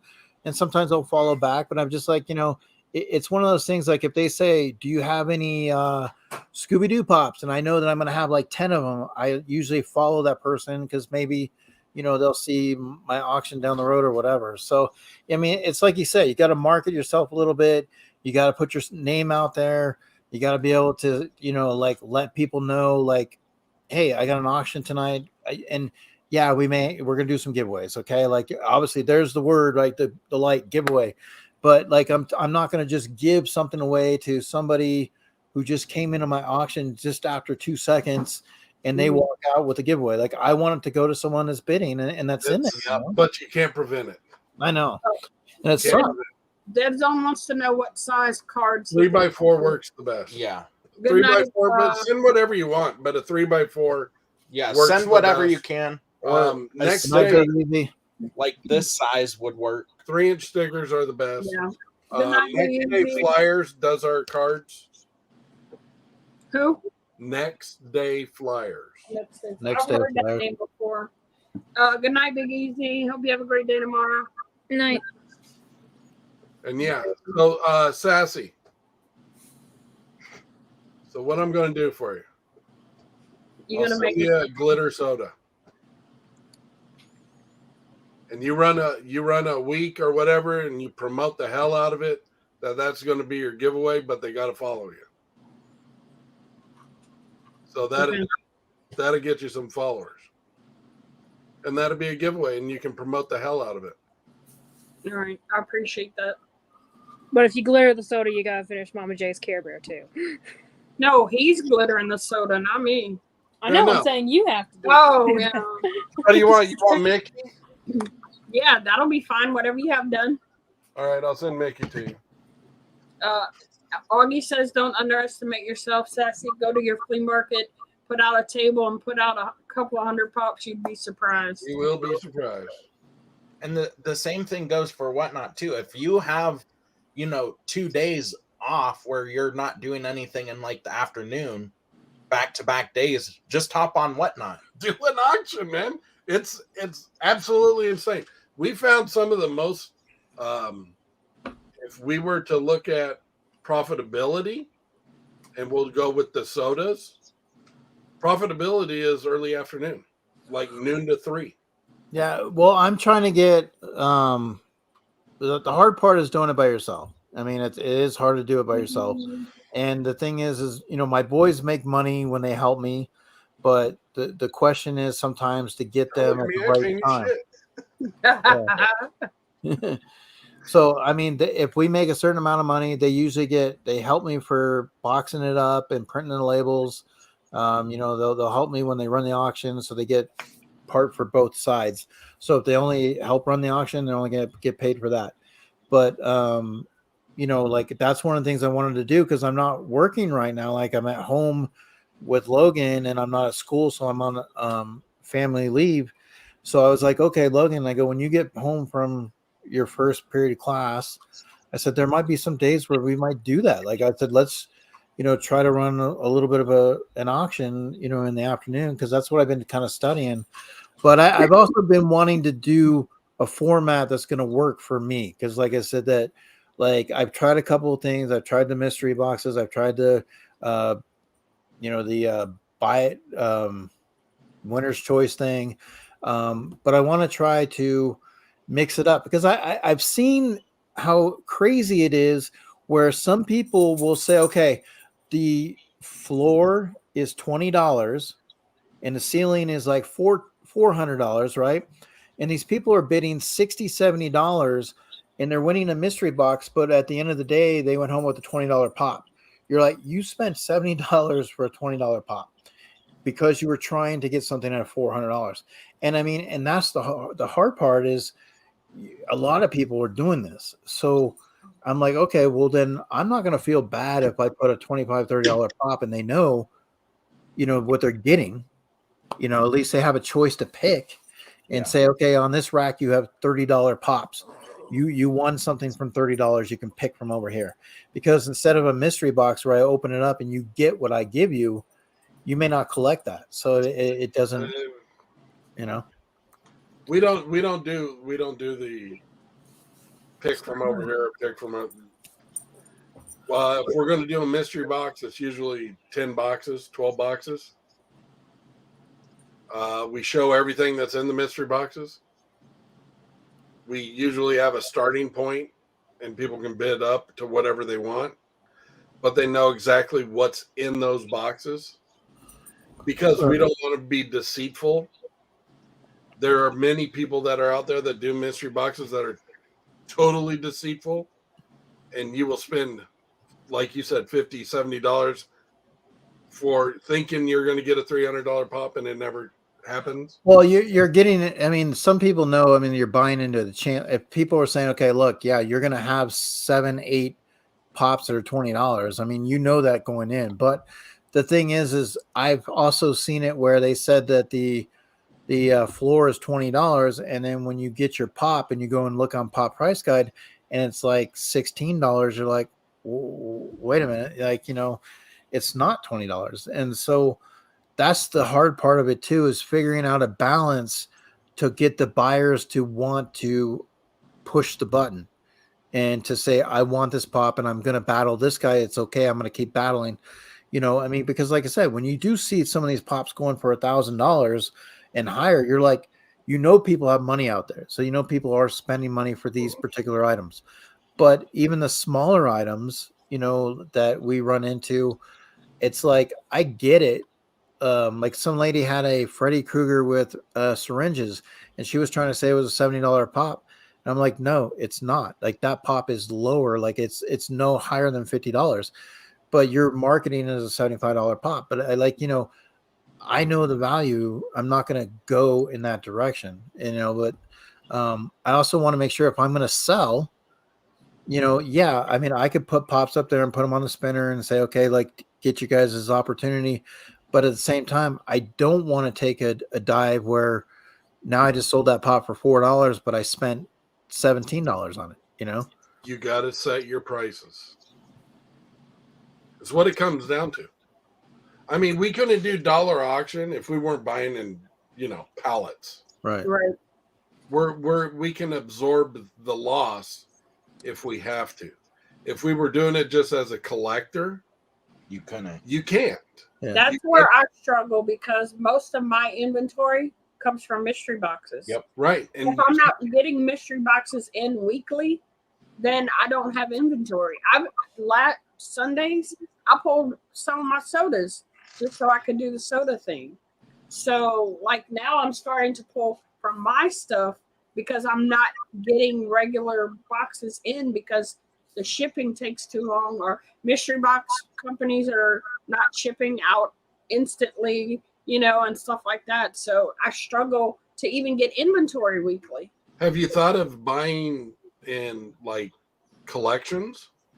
I've looked. I can't find collections. They're very hard. They're very hard to find. Mm-hmm. Yeah, because I mean, sometimes like I'll hear people all the time like, "Oh, I got a guy and such and such. I'm going to be buying this, and I just got this in." And I'm like, "Okay, like how are these people stumbling on to these collections? Like, where do you begin to look?" And you know, because if I came across the right opportunity, I may do that.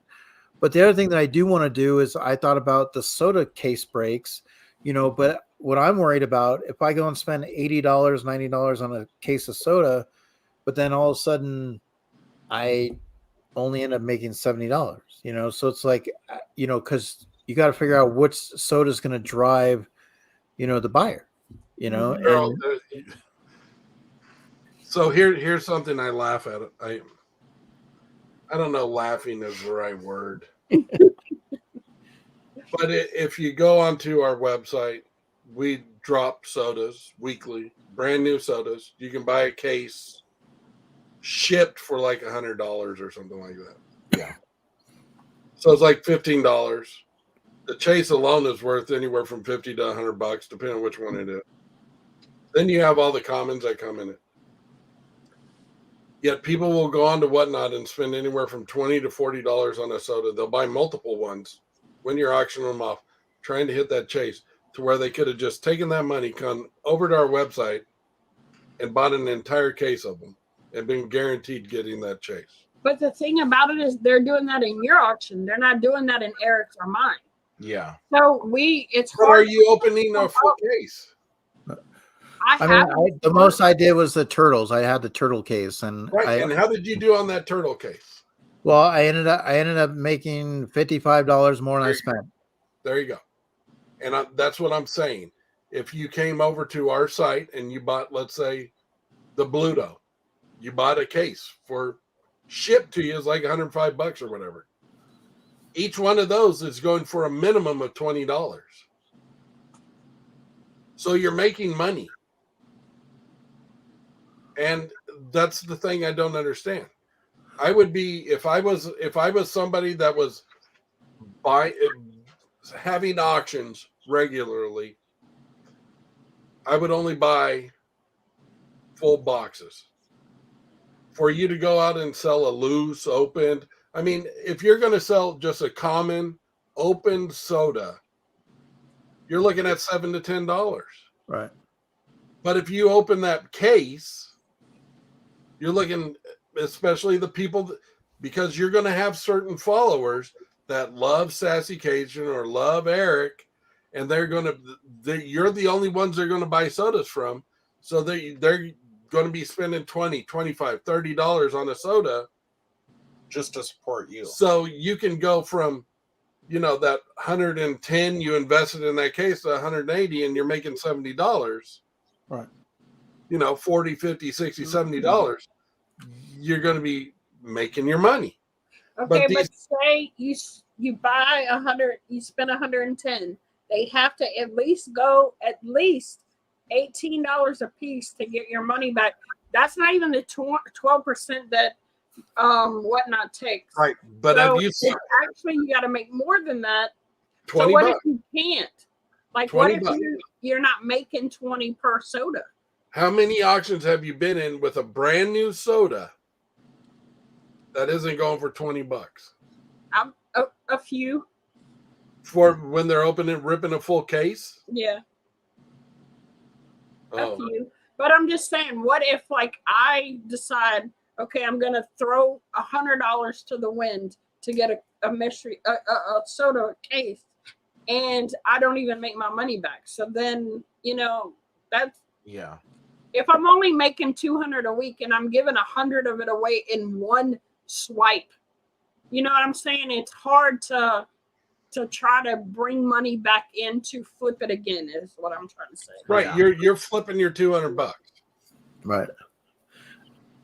I mean, I want to get sodas that are going to obviously make a profit. They got to be the right ones. Because I'm not going to go get the wrestling sodas, the venomized wrestling or sodas and expect, to make my money. Yeah. But at the same time, like obviously Popeye or Venom, or the hot sodas lately, the Willy Wonkas, so those are ones that are going to drive things up. People want to try to get that chase.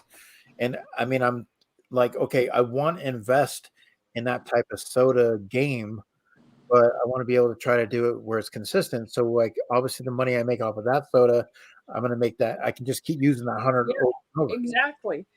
And then also to get the sodas in time for the auction, because I ordered a case of sodas before and it took almost 2 weeks, if not longer. So like I missed that auction because, well, no, that was before. Right. And this is the thing that gets me the most is, I mean, Nick must be a real asshole because we got a lot of people that don't talk to us, that try and buy stuff from us.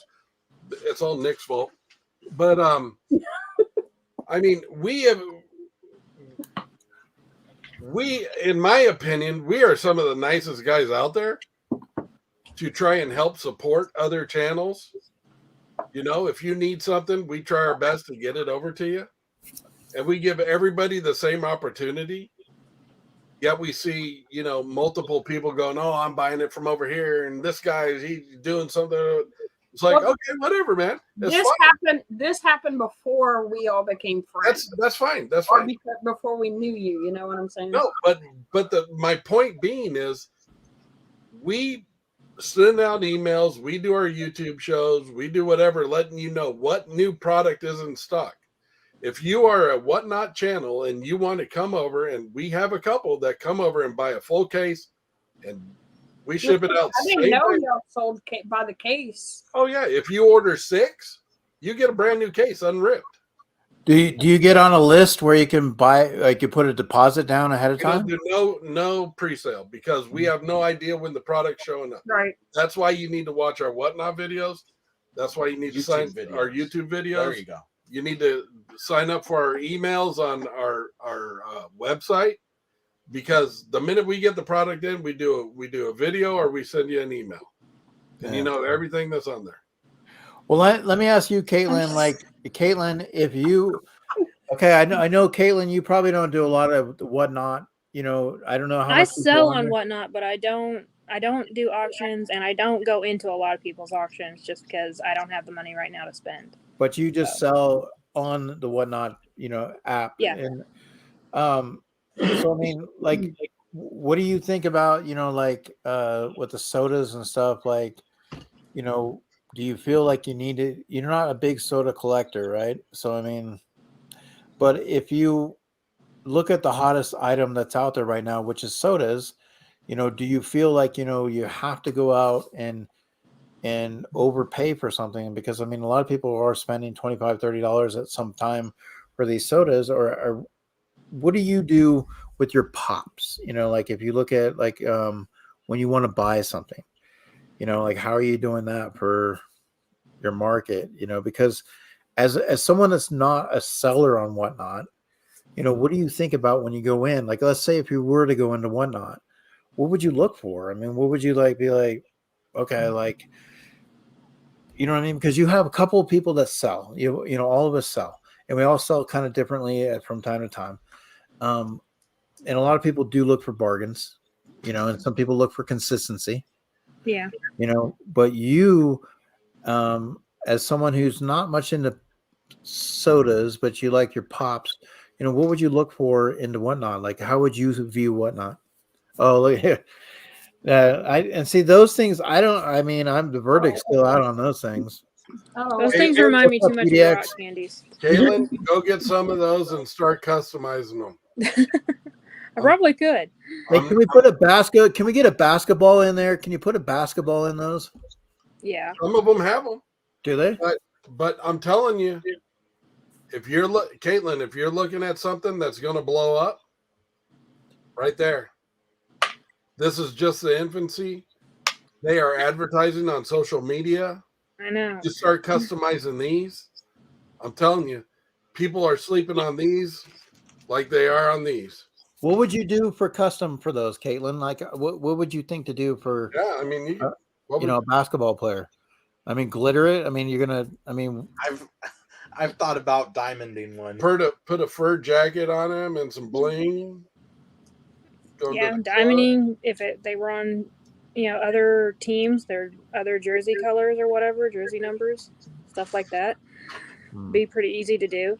But if I was gonna go on to whatnot, and if I was gonna do the soda, I probably would shell out the money for a full case, because I'm not someone who's collecting them. I would be in there just to sell them, and I would think I would be able to sell 6 at a time, a lot more than I could just 1 at a time. You know what I mean?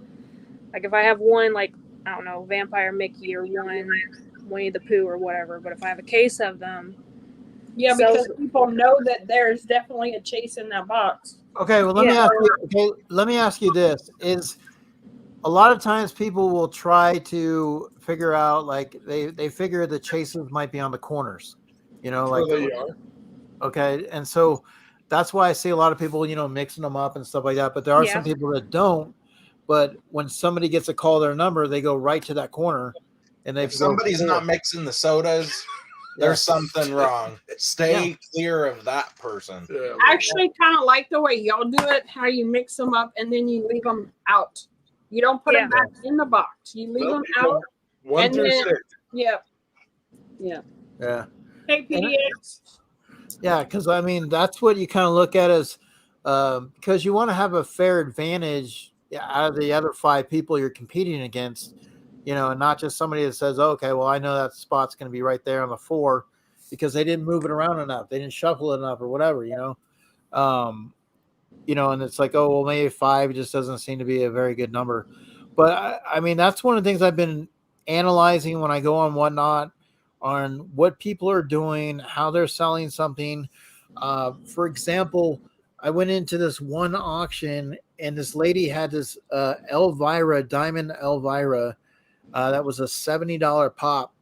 And so if they hit $50, right? If they hit $50, they pick their number and they get the pop that they picked, but they also get to pick from the back wall. And like, that was one of the pops that they got to pick from. So they were spending $50 getting the pop, but they were getting a $70 pop on top of it. So they were making money back. And I was like, what are you doing? You know, like, you're giving stuff away. Like, I mean, I don't know. I know Spanky got it going on with them Squid Games. Squid Games is the legitimate shit because she's given you, she has given you product in the beginning. Yep. That's of value. Maybe not what you paid for it, but she's given you the opportunity to win some crazy crap, dude. Right. I lost my ass on it yesterday. Yeah, we know you did. What about, okay, there's one other one I saw, it Deal or No Deal. Somebody's doing Deal or No Deal on there. And I'm like, what the hell? Like, how do, I didn't go into the full auction, but I'm like, you're playing Deal or No Deal in your auction. Like, how does that go, you know? And I'm just like, I mean, there's so many different ways out there.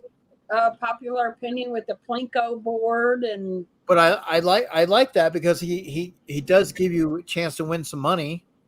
You know, I mean, there is. I do like the Plinko board. I don't like any of those damn games.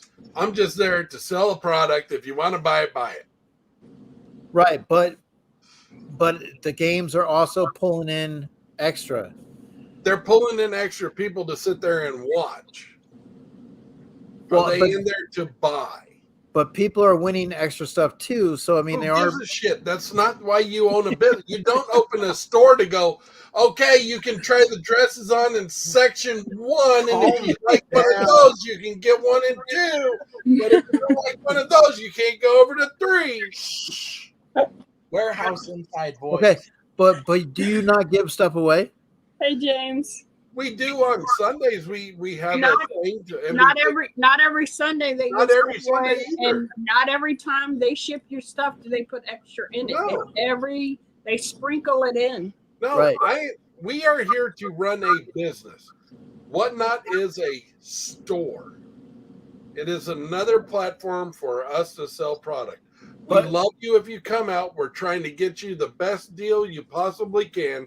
We're not in there to rate people for $70 a soda like some other people, but we're there to get you product that you want, that you don't have availability to, and to pay a reasonable price. This is $70 though.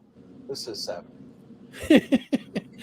It's got to spiky up, right? Spiky up the price. Me, I know what I want to pay, and I have a limit. And if it goes over what I want to pay, then I was watching your bidding last night, Sassy. That was Enlightened's fault. No. I was watching on all the prior ones to where you got the $17 one. I knew what your price was. Yeah, I stop and you see that every week I'm in your auction 2 and 3 times a week, and I have my limit. If it goes higher than that, then because sometimes you'll be like, oh no, Sassy wants this one, and I'm like, not if it goes over what I want to pay. Right, but if I'm sitting there going, Sassy wants this one, and Tom's over there going, oh, Sassy ain't getting shit, I'm getting that. You know, Dead Zone wants to know if he can send those to your PO box. Yes. Yeah. Okay. All right. Can I comment on what PDX said about the Funko Gold? Oh. Says they look like male rock candies. They're going to die off, just like the rock candies, Doors, Pez. Could be wrong. I don't think so. I collected the rock candies. I missed that line. But the thing that makes the gold different, they look a lot alike. Similar. But the thing about the gold is that they're modeling after real people. Right. You know? And that's the big difference. It's not Harley Quinn, Batgirl, Disney princesses. It's real people. And those fan bases are rock hard, and they're not going anywhere. The big difference is gold is going after non-collector people. They're going after the sports fans. They're going after street art, street people that like, people that like Notorious B.I.G. They're smart. They're little. Funko is, I got to give it to them on this one. They are smart because they are going after non-Funko collectors to drive them into the Funko market. It's an entirely different set of audience here. It's very similar to like McFarlane action figures. It's something like that. Yes. You're opening it up to a whole new audience who's just going to collect the basketball figures, and that's it. And you know what? But right now, these things are like the Chrome Hulk in the Walmart. They're just sitting there on the shelves right now. But look at Funko sodas. Look how long those sat. I remember when we got Big Boy, Frankenberry, and Count Chocula. We were having trouble selling them. We couldn't even give them away for $5 a piece. We were in the beginning. We got from the beginning, and I was all in on them right away. And we were having trouble moving them. And then after about 3 months, 4 months, it was about 5, I'd say. Yeah. Then it was like, they started getting. I mean, and then after a year of them being out, dude, they were. I mean, Chase is $150, $200.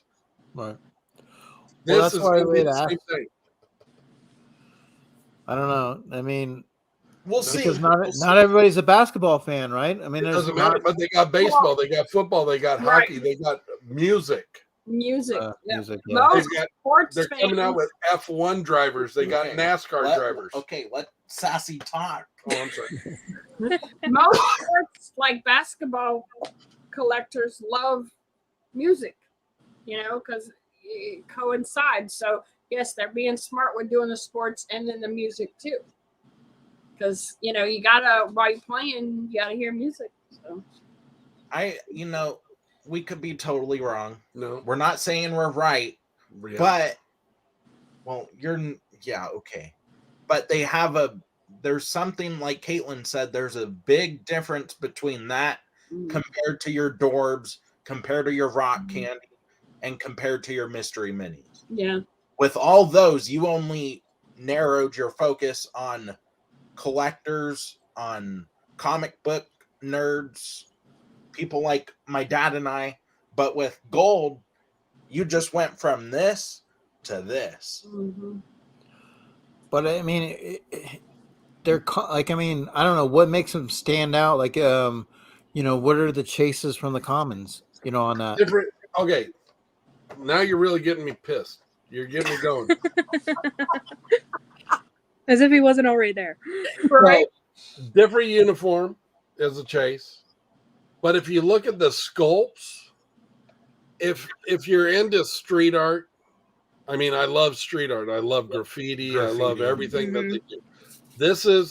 This gold line is in the graffiti line. Blocky, choppy. Just the way they're producing it is street. And there is a huge, I mean, Sassy got the spray paint from Skeet today. All right. Same line. Mm-hmm. Now, here's my other thing. A lot of people are going to sit there and just, the minute they see it, and I was, in the beginning, I wasn't sure. And it's like, I'm going to go spend $10 on this. Okay? 10, 12, whatever. But this 10 or 12, it looks cool, look great on a shelf, whatever. Who cares? It's $10 or $12. It can be like one of the original Funko Wacky Wobblers. Not Wacky Wobblers, but let's just say one of the foodies with the Count Chocula ad icons. Okay. Yeah. It can be just like an ad icon. So that little $10 investment could turn out to be $800. Does that come out of the box? I mean, is that something you would take out of the box? Oh, dude, I would take these out of the box and just have them sitting around, whatever. Yeah, they look cool. I like them. But I would also think you could put like an action photo of that figure, of that character, or that player, like they're making a slam dunk or they're making it, catching. Well, they already got. Yeah, I can see people making full displays out of them. Do They're already the arms doing and the the legs move? The arms move, not the legs, but the arms go up and down, Oh, and the head swivels. Dead Zone Right, just but- said it. Dead Zone just said it. Going after the sneaker people. yeah. Right. That's the market they're going after. And the other thing is too, PDX, like the soda sat for a while too. Like, the Funko soda sat for a while. And sometimes it takes a while for the market to get going. But like, if you're a fan of your team, that's an item you're going to want. Right? I mean, also, you're going to be like, okay, yeah, I want to get that player. But then also when we have players that are changing, like Russell Wilson is now no longer with the Seattle Seahawks, that doesn't do me any good. If I find one with Russell Wilson, he's got Seattle Seahawks uniform on, he's no longer on the team. So, like, Makes it more desirable because you've got one of the OG ones. Right. well, I mean, You got to look at it like a baseball card. yeah. Right. And you got to think about like pops. Okay. So I have the Count Chocula pop. Well, when I discovered sodas, ooh, there's a Count Chocula soda. I'm going to buy the soda to put in front of my pop. Ooh, there's a Count Chocula mini. I got to have the mini too, Right. Everything coincides with my ad icon. I wanted it.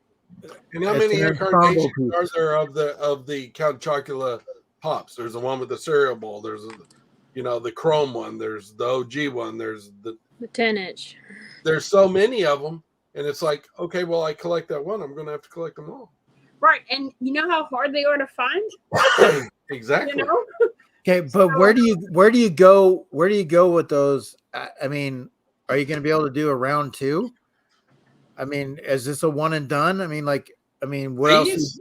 Yeah. As much money as Funko's putting into advertising, hell no. They've already got baseball coming out. We've already ordered for baseball. No, I think what he's saying is how many more can you make multiple variations of one player like you can a Count Chocula and get away with it? You don't think you can do club outfit? You don't think you can do day at the beach outfit or something? Funko comes up with the stupidest shit in the world. They can do whatever. They'll put a leopard jacket on him and say that's the next one. Well, and that's what how much input does Funko have control over that?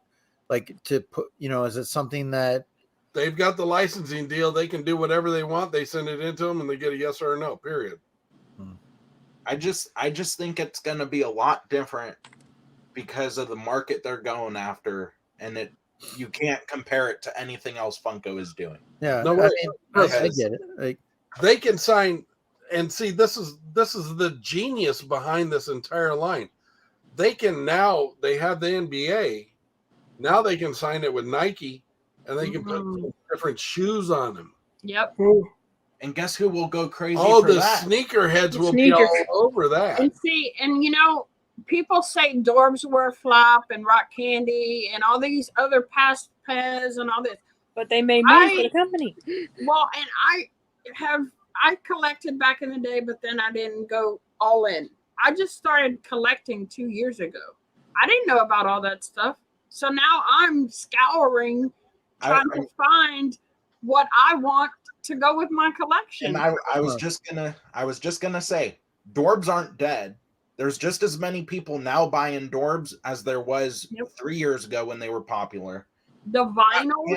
Yep. The Vinyls. little 2-pack vinyls. I love those. Yeah, because you can get them cheap. You can pick them up for $3, $5. I mean, you can get them cheap. No, man, we got them on auctions and they go for money. There's some Dorbs, like some of the flocked exclusive ones, that are still going for $20 on Macari all day long. Well, Mark Schaefer, he's probably the biggest collector of them. I can go to $7 a pop and get them for $3, $5. It all depends who it is. Not $7. Yeah. This right now, the PPG on this, the last time I looked was out there $40-something. But right, this is damaged, so I couldn't get the $40-something. But still, like, who would want this? And then all the cupheads have gone up. Right, that's what I'm saying. The show came out, so now all Cuphead stuff has went through the roof. So anytime there's a new show or a reboot, or it sparks new people's interest, and then they got to have everything they can of that one character or that one show. Or Funko's never gonna die. People think Funko's stupid, but they're not. Nothing Funko has ever made has ever died. Wacky Wobblers are still just as big as they once were years ago. Because there's always going to be collectors are going to collect. I mean, there's always something they're going to want.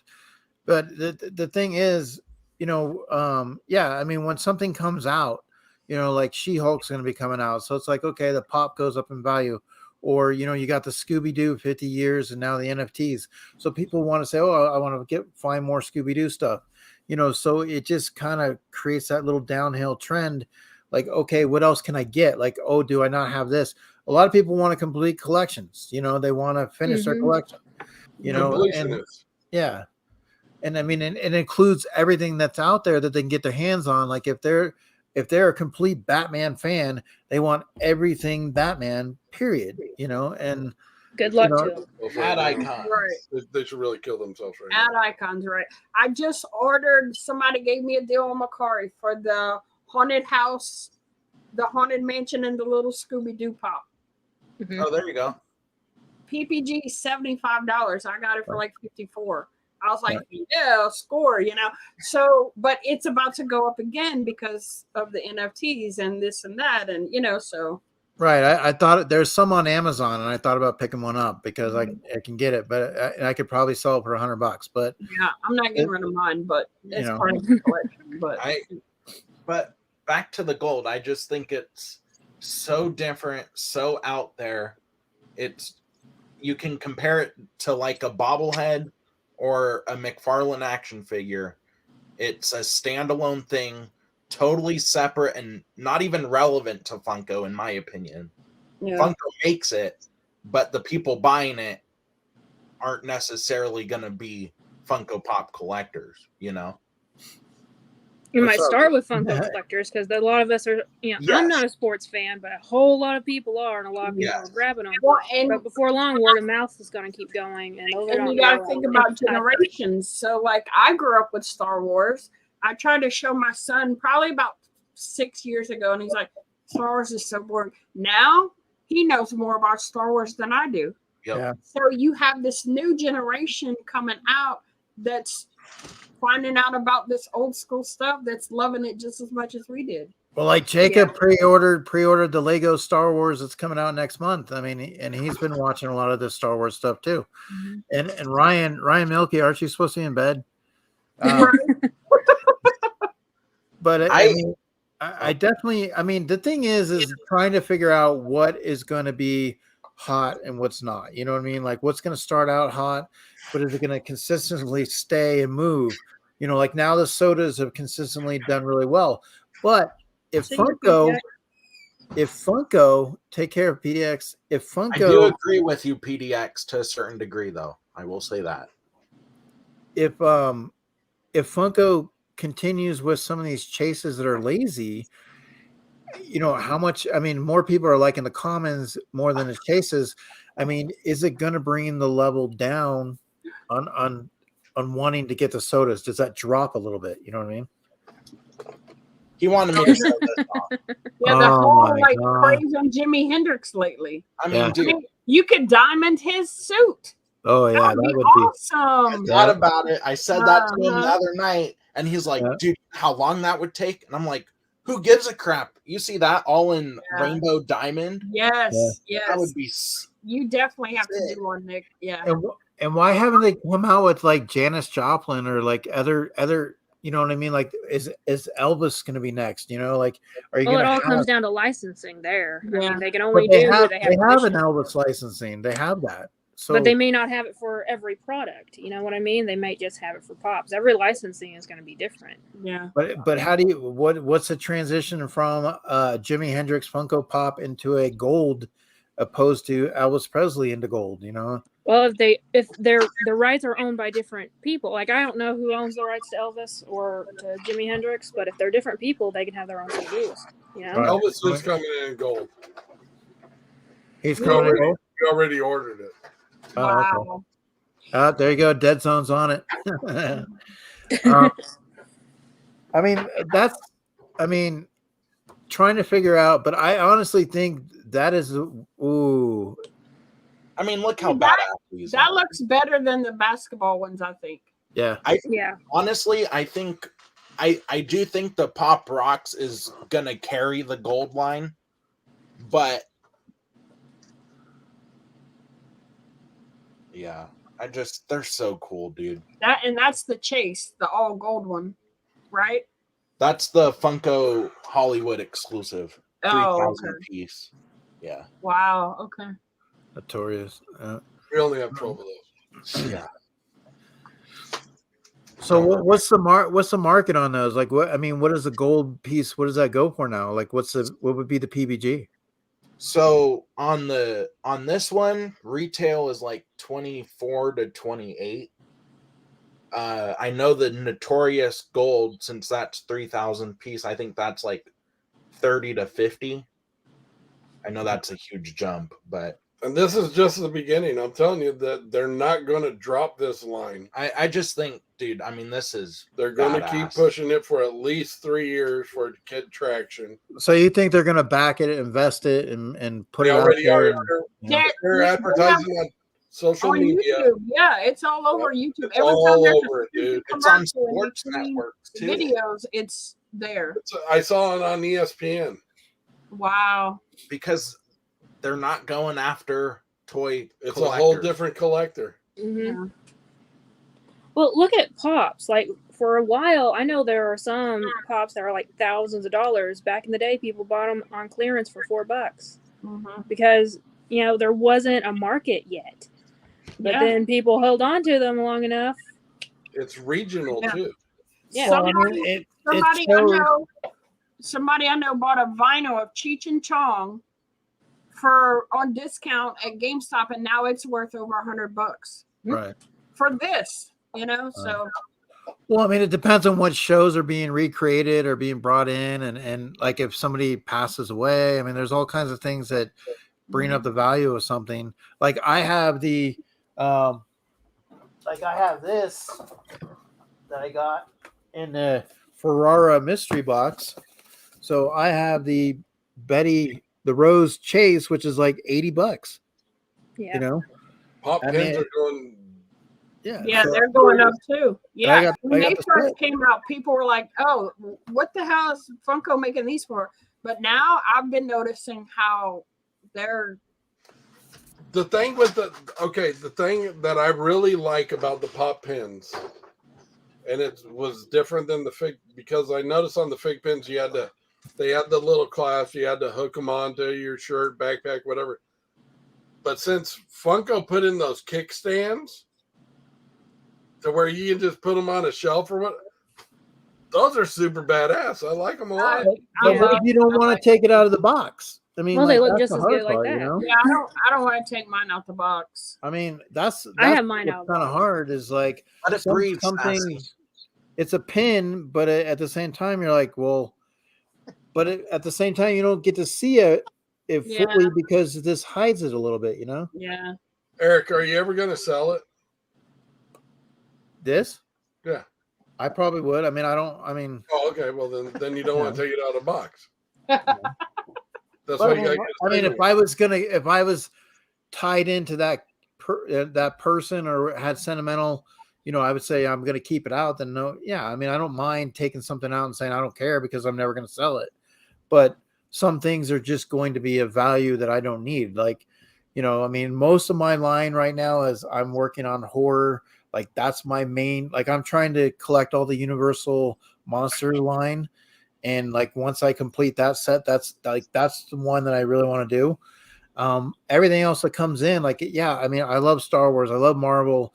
I love some of this movie stuff, but like, I don't need it to have it. Like I can still enjoy it in other forms, but if I have to pick one fandom, I'm going to go horror. That's what I grew up on. That's what I have most relationship with my dad with. My boys passed down. Like, so that's something that means a lot more to me. That, and I guess Marvel, but you know, I can't collect everything. There's just no way. I just don't have the room for it. But when I look at your guys' sodas and like what you presented tonight, can we see the Monopoly one more time? I just He really likes the Monopoly. well, I just think I just think when you look at the way that Funko presented theirs, and you look at that, you're like, wow, like how does Funko, anybody not think about that? Because we do have diamond and glitter Funko Pops, you know, like that. It's just, to me, it's genius. And I honestly think that yeah, I mean that's a great, you know, way to take care of your soda. Instead of having 3 commons that you don't know what to do with, now all of a sudden you can have 3 different varieties. You can do something else with it as well, you know, or a different type of glitter, you know, whatever. So I mean, I think that just opens the door for so many other collectors or creators or, you know, artists, people that want to do stuff. You know, like Caitlin, you said you don't really do much with sodas, but I mean, I think that's an opportunity for you to work on as well. I don't collect sodas. I didn't say I wouldn't buy some to make them up and sell them. That's a different. Yeah. That's 2 different things. Yeah, I agree. Yeah. Well, I just think it's when you look at what you're getting. Like, I don't know where my Monopoly soda guy is. I don't know exactly where it is. But when you hold up a clear or a white, you're like, okay, like what the hell is this?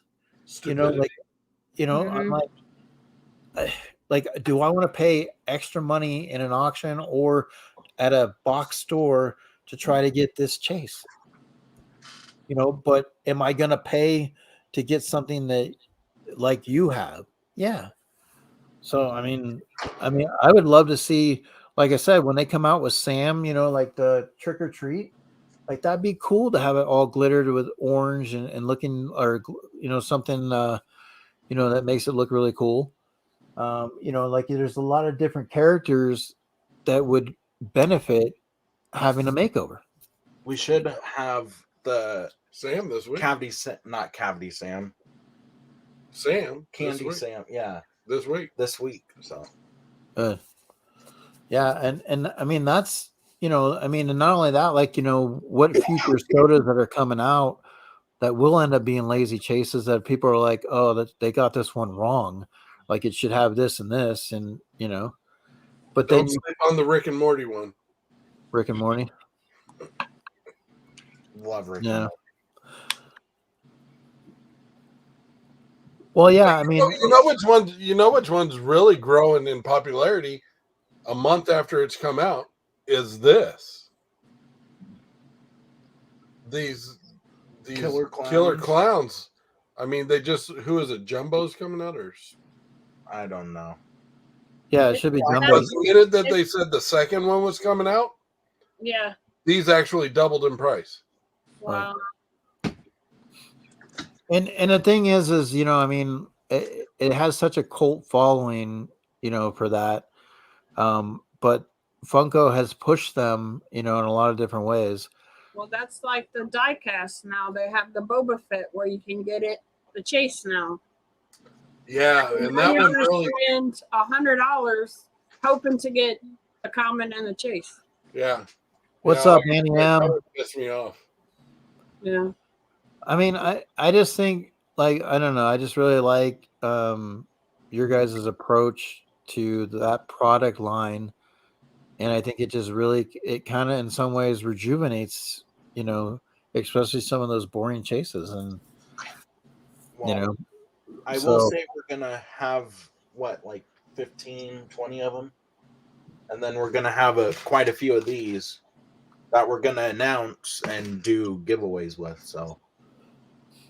Well, I even like, I mean, it's cool that you guys are going to do the giveaways, but I even think that in all honesty, I mean, and that's just me saying, I think people would buy mystery boxes of stuff like that, you know, like 100%, or even in the auctions. Like if you put that Monopoly guy down and said, okay, let's start the bid at bum, This one, you want to see it one more time, Eric? Hey, look at that guy, right? I mean, he's He wants to dapper. see it in his mailbox, I think. I know he does. I know. But just even putting him in that little tube, I mean, you know what I mean? It just it makes it stand out. Yeah. So, yeah, and all the restocks coming. I mean, 100% Boba Fett, you know, is a big character, a big thing for Funkos. Darth Vader. I mean, there's so many things. Like now, when do you guys get the Star Wars sodas? Oh, brother. Okay. We've probably got 50 different sodas on 50 different characters At least. that are in our pre-orders. And we, you know, so Funko is opening their new warehouse in Arizona. They just did a realignment with all their salespeople. Did you hear that, Deadline? So He's in Arizona. yeah, they're opening up I think it's 898,000 square foot facility. They're gonna right at this moment they ship out of 5 different warehouses. So now they're consolidating and going to be able to ship out of one warehouse in Arizona and have a backup warehouse in Seattle. So this is going to help retailers in particular with shipping costs and to keep all the inventory in one place. So hopefully that's going to speed the process up of retailers getting the product all at the same time, because I don't know if you noticed, but we happened to get the Spider-Man Make-A-Wish pop A month and a half before anybody else. And we were selling those on Whatnot for $50 a piece. Well, not only that, but we sold 18 of them on the website, and in 2 hours they were all sold out. Gone. Yeah, I just want the Boba Fett or the BB-8 one. So that looks pretty cool. You have it on order. It is on order. Who knows? So the minute like that's why we can't stress it enough to you guys. Go to our website and put in for the email, because we notify everybody the minute we get new product in. Yeah, I'm on email. I'm on email, but I don't see anything about the cases. I check almost daily on y'all's website. When we put up a soda, there's cases with it. If you order 6, you get a sealed case. Because what we do with the sodas is there are a few customers that like buying sealed cases. Yeah. So the majority of the cases end up getting opened and put in our bins for people that buy 1 or 2 or 3. But we always have cases sitting on the side. We always have multiple cases of every character set aside for those few that do buy. And that's where we do our Whatnot auction. So let me Nick took the long way around it. We dump product into our bins for our website. Beside our website, we have full cases. Yes. It's for customers that want to buy full cases that order 6. We just pull from there. Yep. If we're doing a Whatnot auction, we pull full cases from there. Anybody that's ordering singles, we pull from our bins. Yes. Simple. Okay. Longer than mine. Hell no, it was to the point. The Star Wars sodas are bobbleheads. I'm a big fan for that. Because if you're not familiar with bobbleheads, the slightest tweak can cause that head to be crooked or off center. Or break off. But they come in the case. I don't think they'll break off. Because they're sealed in the bag and in bubble wrap. But I think but I mean I've seen sodas come broken before. So what makes you think the bubble? Have you ordered a die-cast soda yet? Have you ordered a die-cast soda yet? A die-cast soda? A die-cast pop? I got a die-cast from Templar Pop's mystery box and it came damaged. Sure did. Well, it shouldn't, because the way that they packaged that product is unbelievable. Well, see, it came like it came from Funko. It had all the black in it, all the black around it. But the thing about it is the figure itself wasn't locked into the base. Yep. And it came loose and that figure kept banging on the back of the box. Pop, And it cracked the whole back of my thing. Pop Now, if it would Mig, have been locked in, it wouldn't have been a problem. Pop Miggs opened his Wonder Woman one, and that was broken. The whole arm was ripped off of it. See, Well, no, Funko PDX had to send one of his back. Yeah. What's up? It's cracked from Ozzy the bottom popping. all the way up to here. Yeah. It's hard to see it on. You can kind of, yeah, you can You kind can of see it. Yeah. But see, he had come loose, so he was hitting the back of that thing the whole time. Don't do that, size. Don't do that. So, yes, I have Captain America, but he's broken. What did he do the whole way? But he did send me a replacement box, which was amazing. So Caitlin, what do you think you're going to customize next? hey, Paul. I still have a few of the unicorns to do. I have a whole cabinet up there with stuff to do. And I want to try doing more crossover stuff. Like, I have a Ponyta Pop from Pokemon, and I want to try to make it look like Hades from Disney's Hercules. Ooh. I want to try doing more of that, and that's probably going to be the first custom video. Hopefully either April or May. I'm shooting for April, latest May. So do you sell your customs in their boxes or out of box? Depends. If it's something like Captain America, it'll come. I can put it in a box, but it's not going to have the insert in it because it's Superman and then some dude from The Walking Dead. I don't know. So there's not I don't have an insert for it. I know Umpty. That's what he was showing me on IG a while ago. He's got, I think he said Stacking Pops is making him a box with the insert and the custom printed box for his custom that I made. I mainly just do the pop. I don't really worry about the packaging. So I feel bad that we came Took in over. and took over. Yeah, nice going. You're fine. If you get a hold of Nick, DM him through Instagram or whatever, we'll send you out a big box of damaged pops, and we'll shoot them over to you, and that way you can have them and you can do whatever you want and sell them to whoever. I would love that, actually. Thank you. Just get a hold of him, and I'll make sure that happens. Awesome. Thank you. We got damaged stuff all the time from Funko. Yeah, I bet. you didn't even come from Gabe Funko. Miller's making it, Caitlin. Gabe Miller's making it. Oh, yeah. Okay, I got a question. Gabe I got Miller, a okay. question. I got a question for the website of I want this stuff. I want to see if it's operator error, if it's on my fault, or if you can correct me something. So I want to pull something up and show you, because you said that you could buy with your sodas, you could buy 6, right? And you get the case. Okay.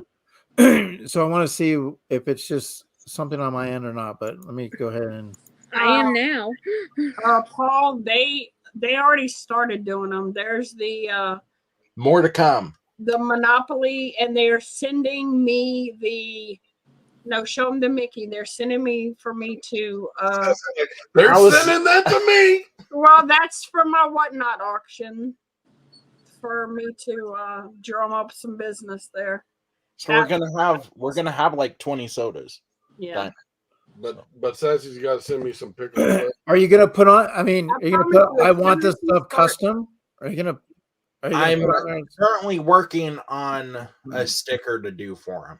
So okay, all right. So here I am looking at the spiky, right?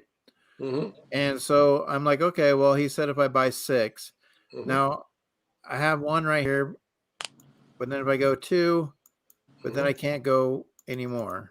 Okay, hold on. Let me go check something. that's because Hold You're on. out of them. Let me get over here. Hold on. So would it be because you're out of them or something? it would be if there's only 2 left in the bins back there. Okay. There's only 2 left. Okay. Yeah, so That's why. Oh, that's why then. Okay, so it's based on what your inventory is going to be. Yeah, you're everyone who wants to buy a case, your best shot would be the day we announce new sodas or the next day after that. And that would be the cutoff. Try a different soda, Eric. Okay. While you're there. Right. Brian actually was just talking about you the other day, Brian, saying that whenever he starts pickling the quail eggs, you definitely said you wanted some. So trust me, I remembered, and you are definitely on the list. I like it. Absolutely. Yeah, those just dropped, so they should have. Those sold really well too. Okay. There you go. You ordered 6. Okay. All right. So that's so there you go. Know that if you don't get 6, it's because it's already moving so fast. So you got to make sure you're on it so you don't run into that problem. And then you would basically just go add to the cart. So what does it cost then for? So $89.70. Okay. Like, and then tax. Shipping's like $11. All right. And with your Pete case, you get the new soda. Oh display. yeah, dude. Wait, with your what?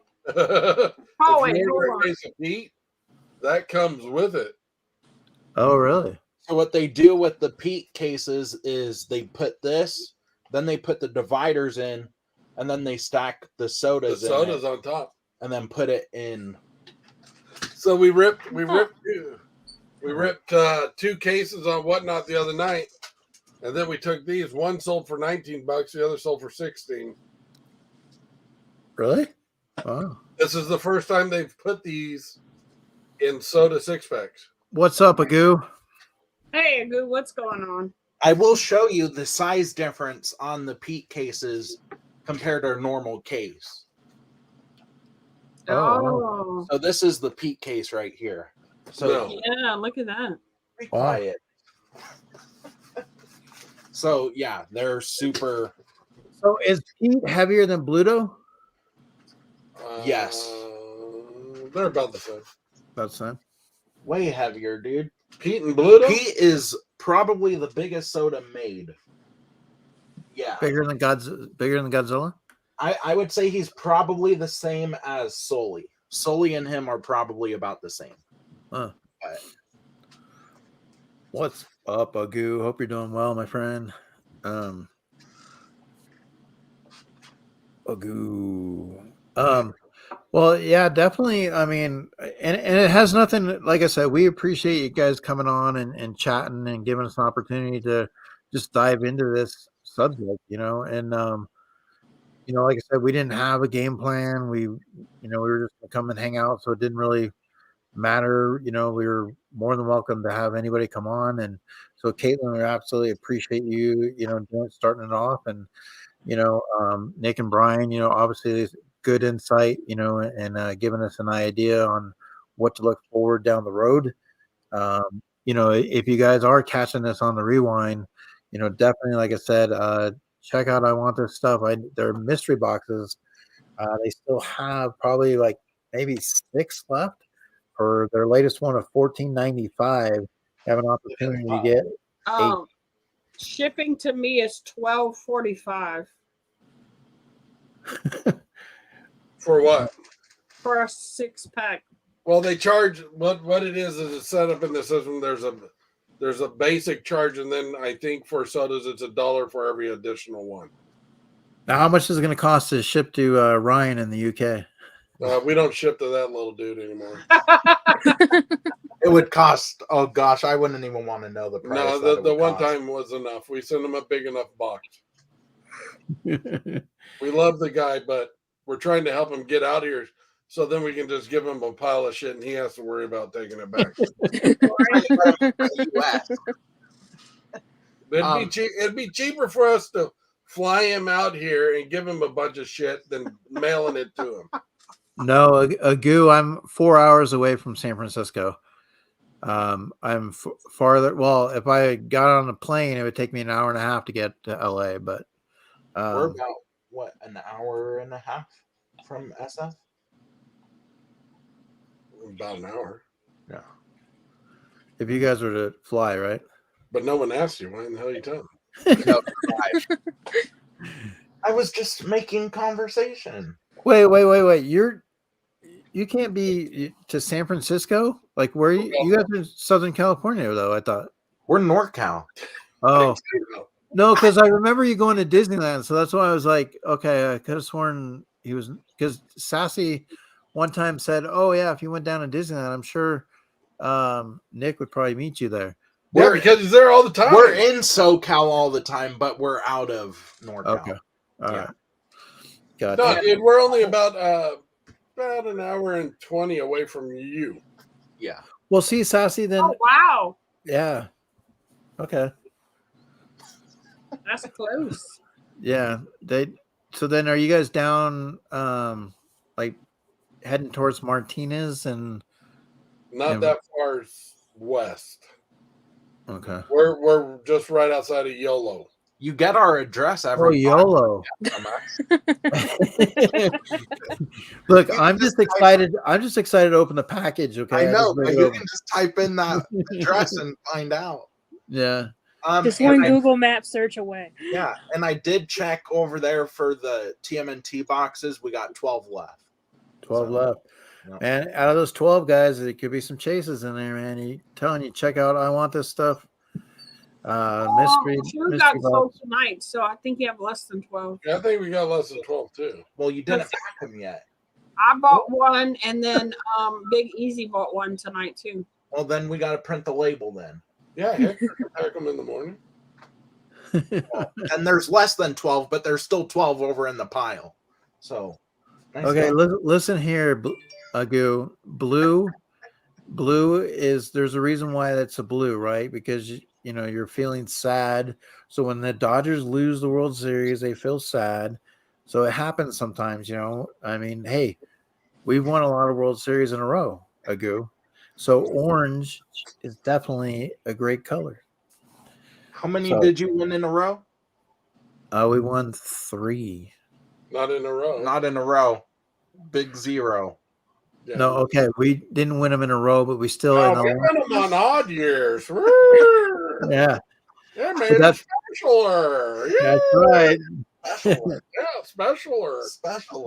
We didn't have to wait 30 years to get one. No, we had to wait 108. So what do you guys say about that, son bitch? What? Oh wait, that's right. You're Chicago. You like the Chicago. Chi-Town Mafia. Where's Bartman? In his apartment. Did anyone get the fluffy sign pops? Nope. Buy that 6-pack. I passed on it. Oh, fluffy. All right. We appreciate you guys letting us on. I just ordered a case of sodas. Oh, well, we will send you out a case. There you go. There you go, Augie. Thank you for the information that you provided. I really do appreciate it. It's very helpful in what we're looking to do. I just toward the website order being went through. I mean, yeah. Get a hold of Nick, and I guarantee you, I'll ship you. We'll make sure a case is shipped out of some pops you can do your magic on and sell them. And I'd really appreciate that. And yeah, if anyone wants any custom questions, just DM me on IG. I'll answer back. I don't care. I'll have you all the secrets, whatever. Yeah, I can't wait to see your videos. Gonna watch those.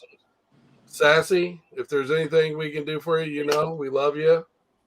We'll make sure that the Mickey is sent out to you, and hopefully that'll help you. If you ever want to, be on the back of one of our shows, let us know. We'll promote the hell out of it. Eric, you too. Eric, everyone knows we like promoting everyone.